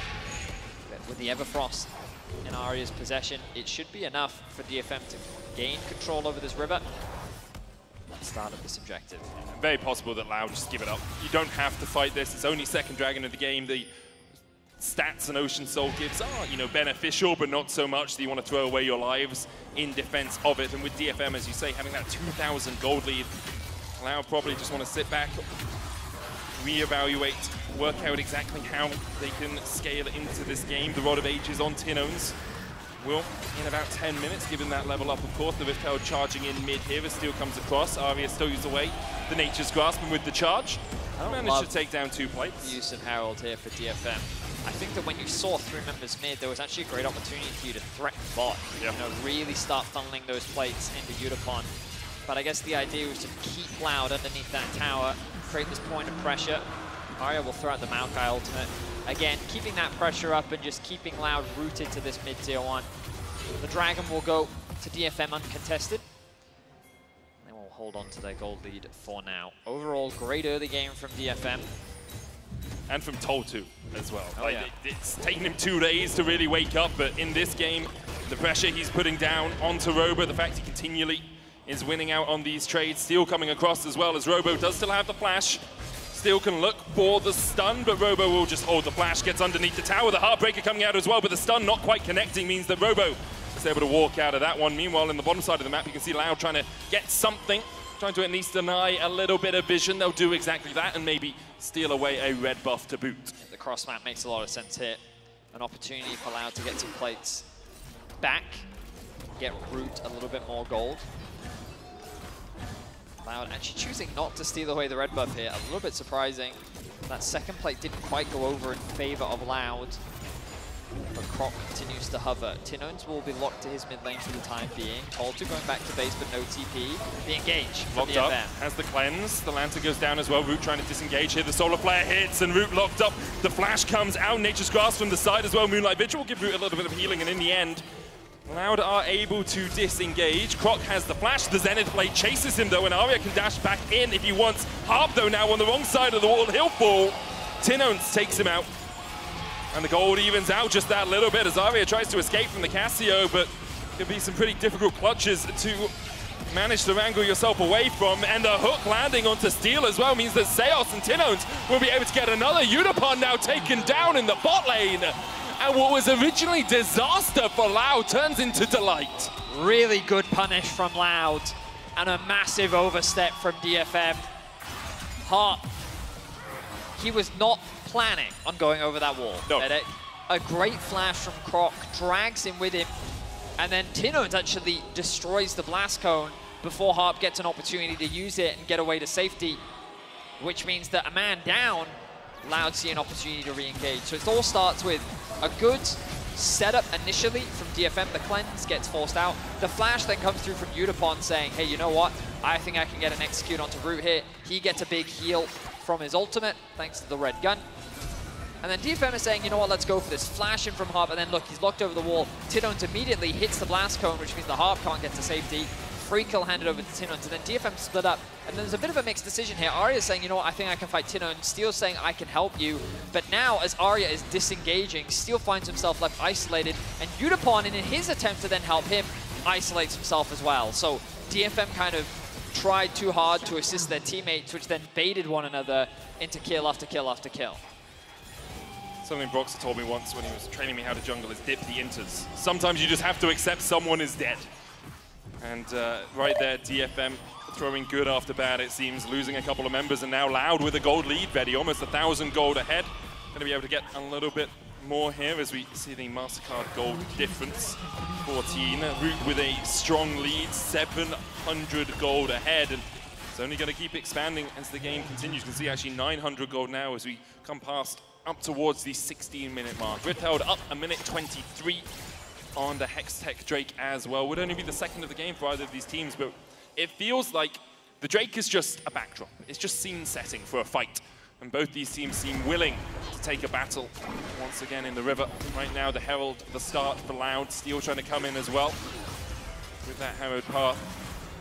You have to do a little bit. Harp coming across. It's going to be a fight, Medic. It is, but look at how separated DFM are. The question is, can Tolto get onto the back line? Because that's a good position for the Grab, because the hook lands. As Root puts some damage down across the wall. Nature's Grasp coming out as well, and Harp and Unipon still able to dodge away from that one, but Steel locked up towards the top side. The Heartbringer coming out, disengages Steel. Seos looking for another hit, hits onto Harp as Arya now stunned up down towards the top side of this fight as Harp is low. Meanwhile, the engage from Tinones, he flashes forward, but already Root is down, and it's all on Tinones to do what he can here, but Arya dashing around, Steel with a Heartbreaker gets one. Seos looking for the hook across the wall, but can't find it. Robo will fall as well, and in the end, it's DFM who come out on top. It's a one-team fight for DFM, and the AD carries from both sides were just obliterated. There is very little that can stop these top sides from just decimating the AD carries. Root was taken out, Unipon was flashed on by Tinones, and it was up to the mid laners, the junglers, and the top laners, and it was DFM's top side that was able to walk away victorious. They will get themselves the Rift Herald. And after that bot side skirmish where Loud got a bunch of kills, I was getting concerned for DFM that it would be another affair of DFM floundering their early game advantage and Loud being able to win out on the team fights. But this bodes well for DFM as they showcase that as long as they can get that initial kill, the resets start to come through for Steel, Arya can steal away a good ultimate, then these team fights are still very winnable for DFM. It's a first kill comp, Betty. You have so many resets. You've got the get excited from Unipon as well. If you can kill the first player, the rest of the fight very much starts going in your favor. And they have the tools to do that as well. They have the ability to isolate someone with the Solar Flare, with the explosive cast, lock them up, bring them back into your team, and then take them out. But Tolto stepping a little bit too far forward in pursuit of the dragon. He will fall. He almost gets away, but Robo in the end does manage to secure the kill. The chase continues as the Nature's Grasp is going to land a twisted advance, the Solar Flare, but Robo has the Gnar. Steel flashes away from it, and now Croc is in a bad situation, manages to escape with the Lantern. Root up towards the top of the fight, is being isolated by Steel, but in the end, can just back away to the rest of his team. Aria's on his way here as the pings come out for Loud. Rift used in the mid lane. DFM trying to keep the tempo of the game up, trying to keep Loud away from the bot side River, but Seos lands the hook. Harp played back, Seos low, Aria diving in. A stopwatch from Seos buys him just a second more time and buys him a way to survive as well. Aria now trying to get away from the Twin Fangs, he dives back in, but Medusa catches him in her grasp. The shutdown going out as Unicorn will fall as well, and Loud absolutely decimate the fight. It looks like a good opportunity for DFM. The re-engage looked promising, but Seos with the stopwatch, Tinones with the ultimate, and Loud with the victorious fight are putting them in a fantastic position to 2-0 this series and move forward in the play-in stage. This will be another Dragon going into the back pocket of Loud, another one team fight going to Loud, and the fans are erupting. It's not done yet, but you can hear the elation in the Loud fans' voices. Brazil, CBLOL have never won a best-of series as Seos finds it the play away from the blast cone. Another hook comes out as Thresh can just dish him out for dinner. Steel trying to get away, the Ignite is taken, but the boomerang hits him in the backside and ends his life. Baron up in 30 seconds, Betty. That's a 30-second death timer for Steel as well.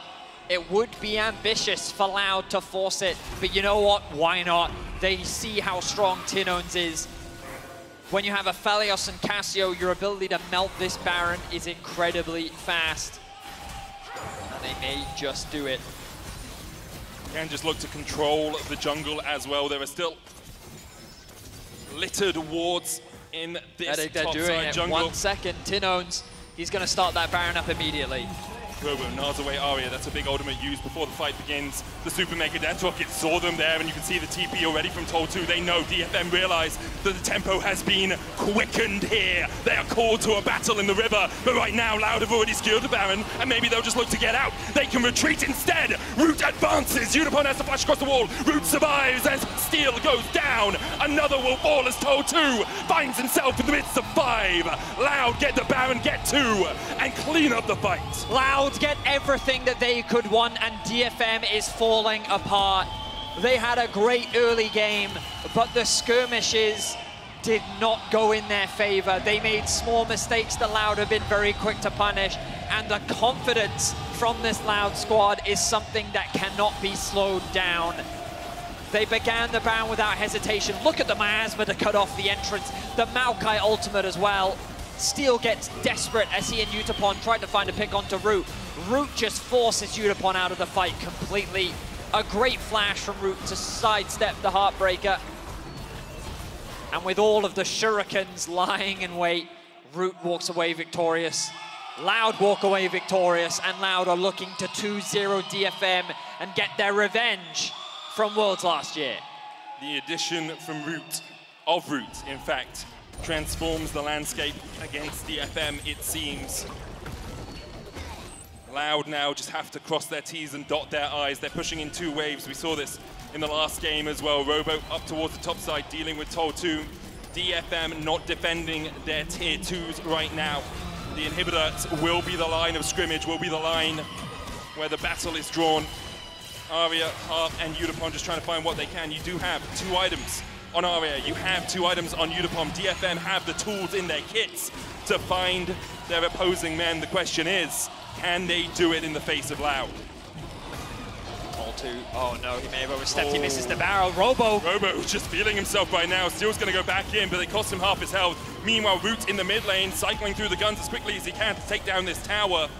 Robo's going to get that Mega, get a health infusion from it as well, and the inhibitor tower in the mid lane will fall. Aria has the Nature's Grasp stolen away. Perhaps that's their last hope of defense here for DFM. 1 moment between them and elimination from MSI 2023. 1 moment for someone to show their caliber. DFM still defending, 8,000 gold behind now as their inhibitor in the mid lane falls. Loud are playing patiently once more with a convincing gold advantage. They split up into the 1-4. Tinones smartly positions himself in between the two lanes, ready to support whoever needs it, knowing that Robo and Root in isolation can do the damage that they need. Now Root's committing onto this tower, will melt through the objective. And what was that? 4-5 towers secured in favor of Loud. 5.3k, 5.4k is the Baron power play. The Dragon spawns in a minute's time, and Loud will walk away with significant damage done. DFM, they're on their last legs. Their backs are completely against the wall. If they aren't able to find a miracle now, their journey at MSI 2023 will be over. You can see Loud starting to prepare for the final fight. Tinones gets himself a stopwatch nose, buying a little bit of time, can be the difference maker. Root on his way to a third item, Aphelios Vision, cleared out by Loud. The Dragon up in 30 seconds time would only be sole point for them, but they're not going to sniff at a Hex Tech here, Vedi. The DFM backs against the wall, backs against the rope. Aria, perhaps a little bit overextended here. The darkness looms. Croc looms, Seos looms, but the rest of the team really aren't there to follow up. Robo looking for a little bit of damage. The Shurelia's coming out as well. And Aria's just chased down. Solar Player used by DFM to try and disengage, but Loud, no minions here to push further forward. Supers in the mid lane start to do their work on their opposing minions. Loud, no Baron on them. The Drake still up if they wanted it, but instead they look for that play down towards the bottom lane. Udapon will deal with the mid lane, and Loud will turn their eyes back towards that Drake. So overall, another advantage gain for Loud. They're able to force the flash out from Aria. They're able to secure themselves another objective. Now Loud have a few options here. They could either try and force, start playing through top side, play through bot, set up another 4-1 and slowly siege into the base, or they can just wait for the Baron. They can still maintain this pressure, but they don't have to overcommit. They just chip away at the towers as they wait for the Baron to respawn, which I think is the slower, safer play. But Robo, Then his blade goes in, the hook goes down, and Harp's immediately locked up against the wall. The Gnar coming out as well. Dragon will fall, steals away one, gets the hook back in, as Toll 2 looks for a re-engage, but the Petrifying Gaze from Tinones is perfect. Aria steals away the Gnar, the cleanse comes out though, and now Aria is in the midst of 3 members of Loud, and they will shut him out. Udapon falls as well, and Loud can see the win in their eyes. Loud do not hesitate for a second. Even without Croc, they're able to find a fantastic fight, and it's the carries for Loud that come up clutch. They're looking to 2-0 DFM and claim their revenge. In 2022, it was DFM that denied Loud their shot at Worlds Group. Well, it seems like revenge is a dish best served cold, as Loud will face PSG tomorrow. They want a little bit more. They don't want to let DFM get away unscathed. And in the end, they'll take the Nexus and make a date with Destiny on the morrow. A 26-minute victory for Loud. 2 very convincing games. And what a performance. They came in with a very clear game plan. They executed it extremely well. And you can see the elation on the faces of the fans. But of course, one success means another's defeat. And heartbreak, of course, for DFM. An organization that is storied internationally. An organization that fought hard to get here, but they could not stand against the might and fury that was Loud today. Superb performance by Loud to secure the victory, and as you say, DFM incredibly decorated domestically, but just couldn't quite stand up to the challenge. A lot of credit has to go to Root, has to go to that bot lane of Loud. Had an incredible performance, and from LLL, it seems like it's WWW now, as they continue to rack up these wins. Obviously, a very short turnaround before their next best of 3. They'll play up against PSG, but I think having watched today, having watched how Loud played against G2, there's some hope for Loud in that series, not as one-sided perhaps as some people would expect. Yeah, without getting too much into the granular, I think the big highlights are they found a formula that works, right? They don't need to be over-aggressive in the early game. They are confident in their individual skills, and they believe that as long as they can get to the 5v5s, then that is the playground with which they will thrive. Yep. And they found great drafts to accommodate that. Big shout out needs to be given to Sales. His Thresh was spectacular in game 2, consistently finding great picks, peeling for his AD carry where appropriate, and overall having a stellar performance. Loud will have their work cut out for them against PSG, but with a performance like this, if they can replicate this formula against a team like PSG, if you can go toe-to-toe with them in the 5v5s, this is a team that feels confident in that position. I think very momentum-based as well. Like picking up these wins just bolsters your spirits. I think we see it from the crowd as well. Just so much support for them. That my expectations are that tomorrow will be a banger series. Of course, we see DFM on our screens. A struggle for them, especially after a strong performance at Worlds, especially after how much they have been rising as an organization, as a team. I think this will be a little bit disappointing, but of course, have to give them credit. They put on a great showing. It was close, and we will see them again, I'm sure, in the near future as they take about. London will bid their farewell. We will, of course, as well bid our farewell to DFM. As the analyst desk was saying, a big fan favorite. They often represent the LJL at international competition. And I wouldn't be surprised if we see many of these faces once again when Worlds rolls around later in the year. Of course, frustration for DFM, but also elation for Loud. Yes, and an opportunity to breed hunger and a desire to continue to grow and compete at the highest level. And you have to remember, for players like Toltu, like it's his rookie year. It's like he's been playing like 6 months at the professional level. While we wait for an interview with Tinones, let's look at this replay where every second counts thanks to the reliable Cisco network. Loud turn around the game with 3 kills in the bot lane to secure their region's first ever international series win. To do it against the team that denied them in the past. What a performance. As we are just waiting for that replay to come up.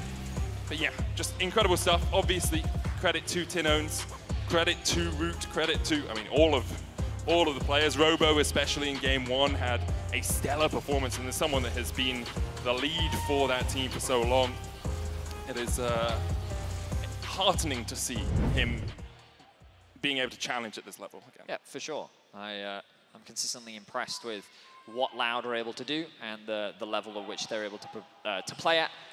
Let's see if they can continue that performance as they still have a difficult opponent ahead of them. They definitely do. Let's hear from Tinones, though, who is on stage with Frankie in the Verizon post-game interview. Thank you very much for joining me, Tinones. Now, hopefully you can hear me because the fans are so excited to be here supporting you in person. Before we talk about today's game, tell me what you discussed with the team after the loss to G2. Então, primeiramente, a gente vai ver aqui, tem os fãs aqui dando todo o suporte para você. Antes da gente falar sobre o jogo, vamos conversar. Como é que foi esse regrupo de vocês depois do próximo jogo e o que vocês preparam para agora? Eu acho que a gente tentou mais jogar na nossa zona de conforto mesmo. A gente não deixou de se abalar por conta do jogo da G2. E a gente mudou algumas coisas estrategicamente falando, algumas coisas que a gente nem usava tanto no Brasil, mas que a gente aprendeu aqui na Europa com o nosso bootcamp. E estou bem feliz de ter executado isso muito bem aqui, ter ganhado esse jogo. E a plateia brasileira assim mesmo, a gente já está acostumado lá no Brasil, eles fazem muito barulho. First of all, I'm pretty used with the crowd. Since Brazil, we used with the Loud and all the noise that they can make. Like overall, what I could say is that we try to play within our comfort zone, but we came up with some new tricks that we learned while we were doing the bootcamp here in Europe, and I'm very happy that we actually achieved the results and could put in literally into the game what we learned and get this victory. Well, thank you. By the way, Arthur is translating for us today. Apologies, I did not introduce him on stage. So, Tinones, tell me how comfortable you felt against DFM today, because it looked like you got the compositions you wanted. Então, vamos falar pouquinho quão confortável você se sentiu jogando hoje aqui contra a DFM, porque você pareceu estar bem tranquilo. Eu acho que, de uma forma geral, eu estava confortável tanto contra a G2 quanto a DFM. Eu acho que, individualmente, quando vim num palco internacional, eu joguei muito mal internacionalmente, então esse ano eu queria fazer diferente, me preparei muito para estar aqui, então estou confiante para jogar contra qualquer um.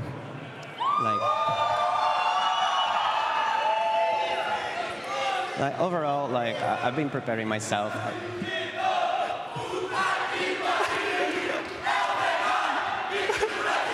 Do you want me to translate that? I would love you to translate that.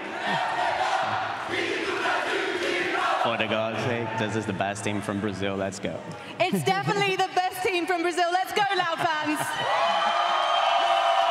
Dinones, just before I let you go, I would like to ask you about what you need to beat PSG tomorrow to make it to the final best of 5. Então, antes de deixar você ir, com relação ao jogo que a gente vai ter contra a PSG, o que vai preparar, o que a gente vai fazer? Comparando um pouco com a DFM, o jogo da PSG, eu acho que eles são um pouquinho mais criativos que a PSG, que a DFM, mas é um time que a gente está confortável de jogar contra, pelo que a gente assistiu deles, então a gente vai continuar mantendo o nosso jogo e entrar com a mesma mentalidade que eu acho que a gente pode vencer sim. Like, although we're gonna try to come in with the same like mental readiness like that we have for this play, I believe that they can be a little bit more like creative with the structures and stuff, but nothing that we wouldn't like be able to prepare, like bring your best game and achieve for everything we want. Well, obrigada, Dinones. Thank you so Thank you. much for talking to me. Congratulations. Thank you. And thank you to the Loud fans. You've definitely been the 6th team member today. Right now, though, we need to head back to Law and the desk for the cool down.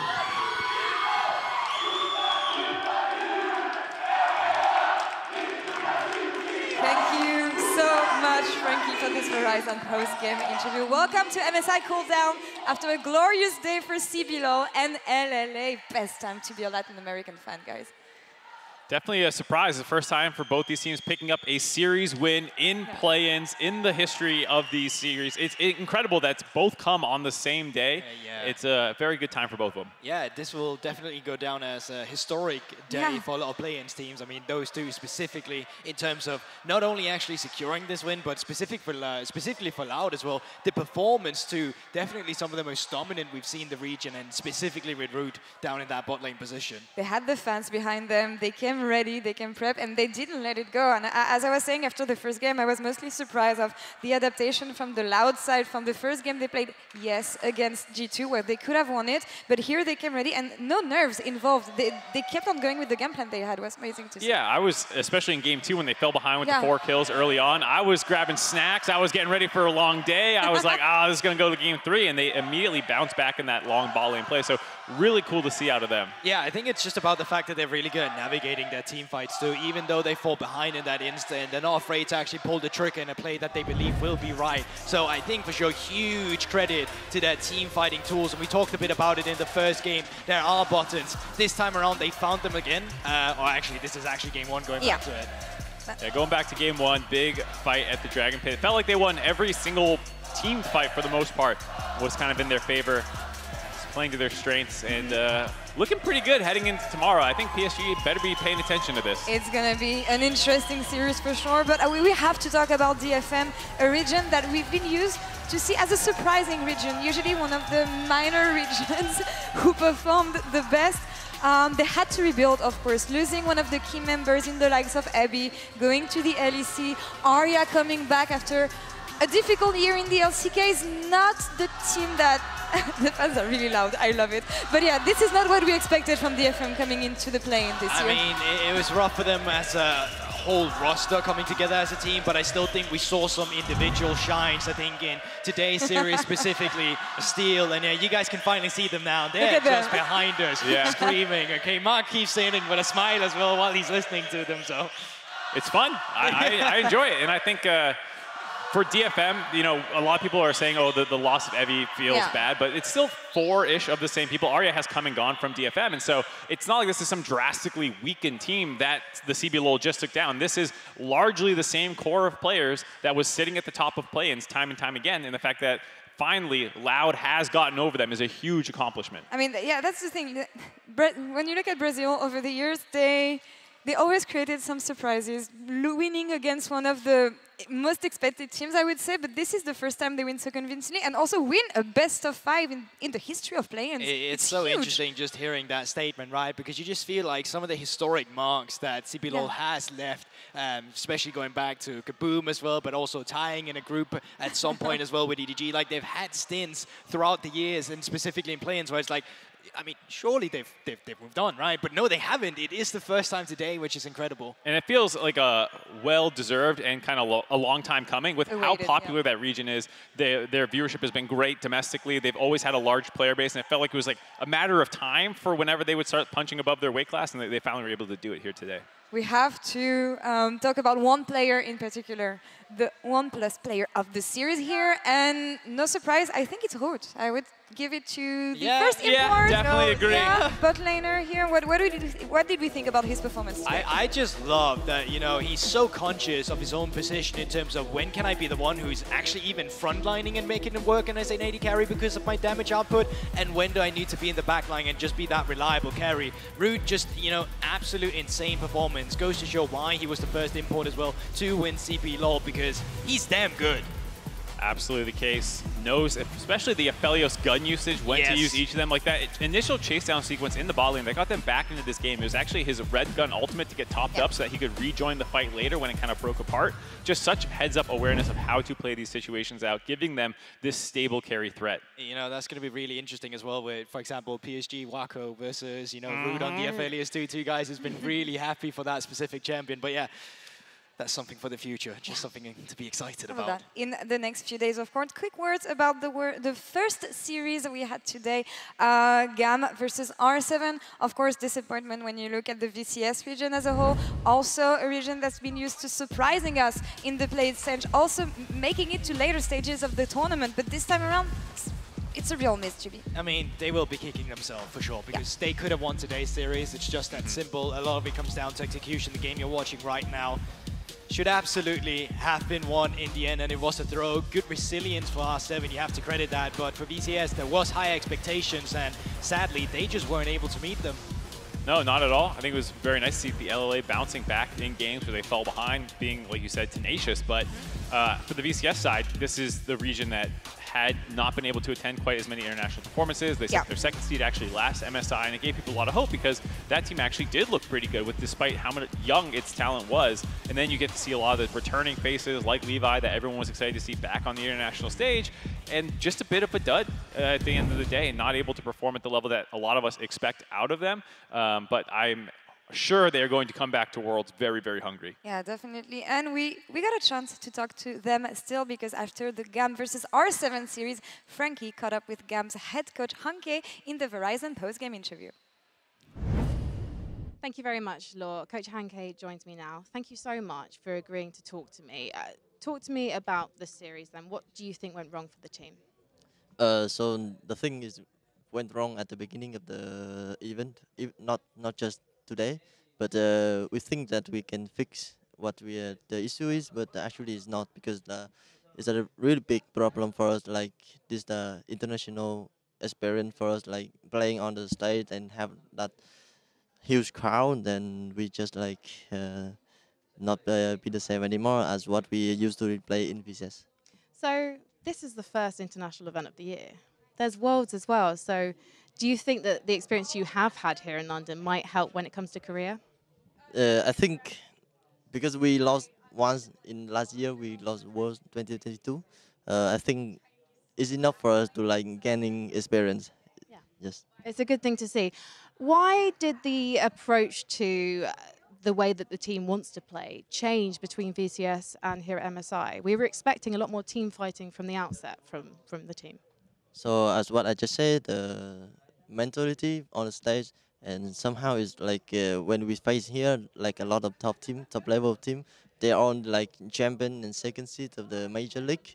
When we face them in training or on the stage, like as what we have done with Golden Guardians, they play like they're more active than us, and then we just give the passive play, because we don't think that we can play the same as VCS when we bring something to here. So we have to change, and then we look for something new, but as the resource is not.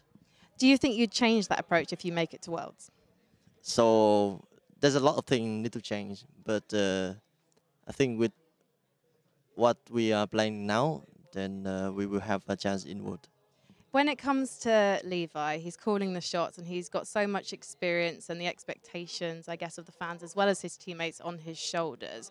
Talk to me about the change to the draft in that third and final game when we got to see him pull out the Kindred.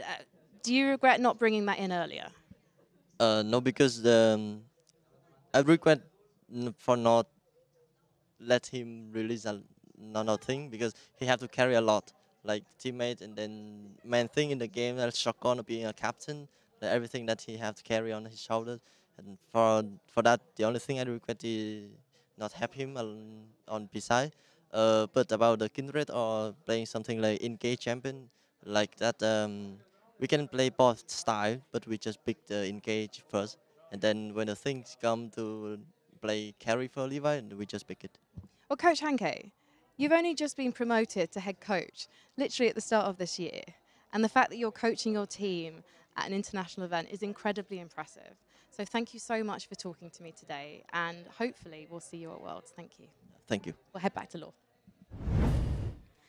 Very beautiful and emotional moment, of course, on the side of Ghana. As we said, disappointing tournament for them so far, but it's a region that's been affected by the pandemic when they came back and didn't quite come back as strong as they were before. Yeah, you heard him kind of talking about not being used to playing in a venue quite this big with as many people screaming their heads off, this kind of stuff. I know as well for DFM, their finals, I believe, were remote. Yes. You can see them on webcams and stuff. So, like, it's been a while for some of these teams. They've been in front of a huge venue, and I think you could maybe see some nerves sometimes with the early games that some of these teams were going through.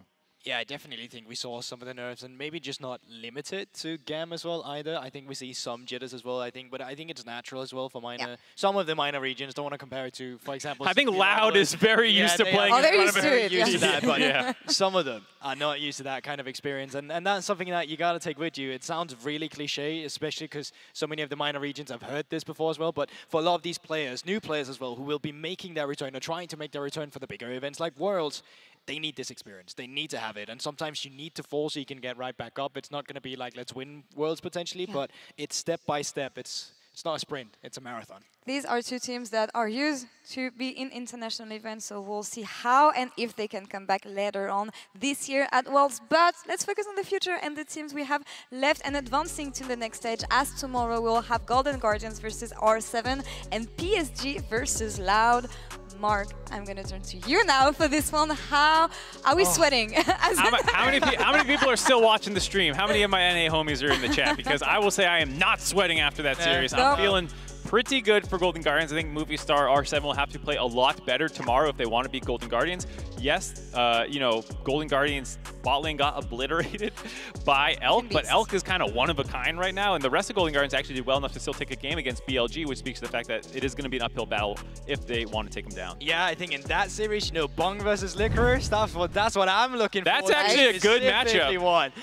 But I also just think Loud versus PSG, with the level that Loud demonstrated today, and how PSG also played against DFM, it's going to be really curious to see how they're going to match up against each other, because even though there was a small few flaws by Loud here and there, most of the time they were a well-oiled machine. So that matchup tomorrow specifically between Rude and Wako is going to be absolutely mental. That bot lane matchup's going to be crazy, as well as the fact, like, if you look at the two series that they played against their same mutual opponent, it was actually pretty comparable in a lot of ways. So I do think it's going to be a lot closer than you would have thought heading into the tournament, where a lot of people thought PSG was a dark horse favorite to get out of the group, getting a lot more contested than that. Exciting day of League of Legends we had today, and what a historic day for Latin America, as both CBLOL and LLL win their first ever best of series internationally. But job's not done. Tomorrow we'll see them again in another best of 3. We'll see you then. Take care.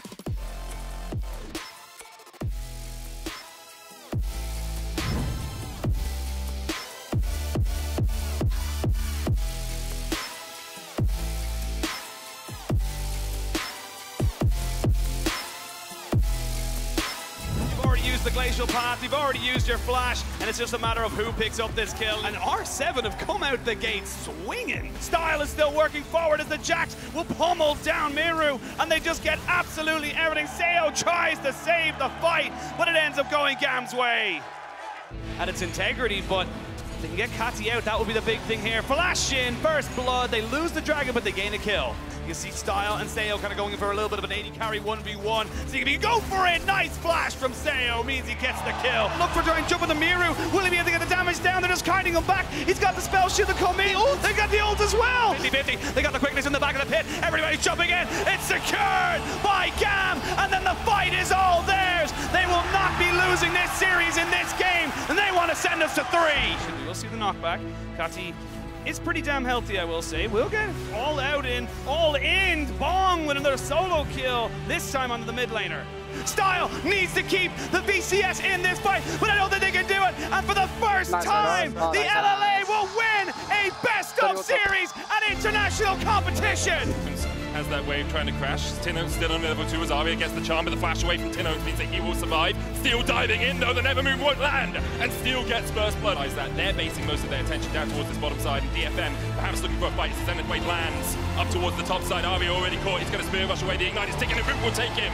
The charge coming in from Toll 2, but he's a little bit late to the party. Gale forces forward, hits the Moonlight Vigil, and assassinates Harp, takes him out of the equation. I'm going here, let's fight, let's fight. I'm here. Go flash. Head flash, maybe. Head flash? No. I'm moving. We can go flash. Go flash. I kill it. Nice. Let's go. Let's go. Nice. And now Aria is in the midst of 3 members of Loud, and they will shut him out. Unicorn falls as well, and Loud can see the win in their eye. In 2022, it was DFM that denied Loud their shot at Worlds Group. Well, it seems like revenge is a dish best served cold, as Loud will face PSG tomorrow. They want a little bit more. They don't want to let DFM get away.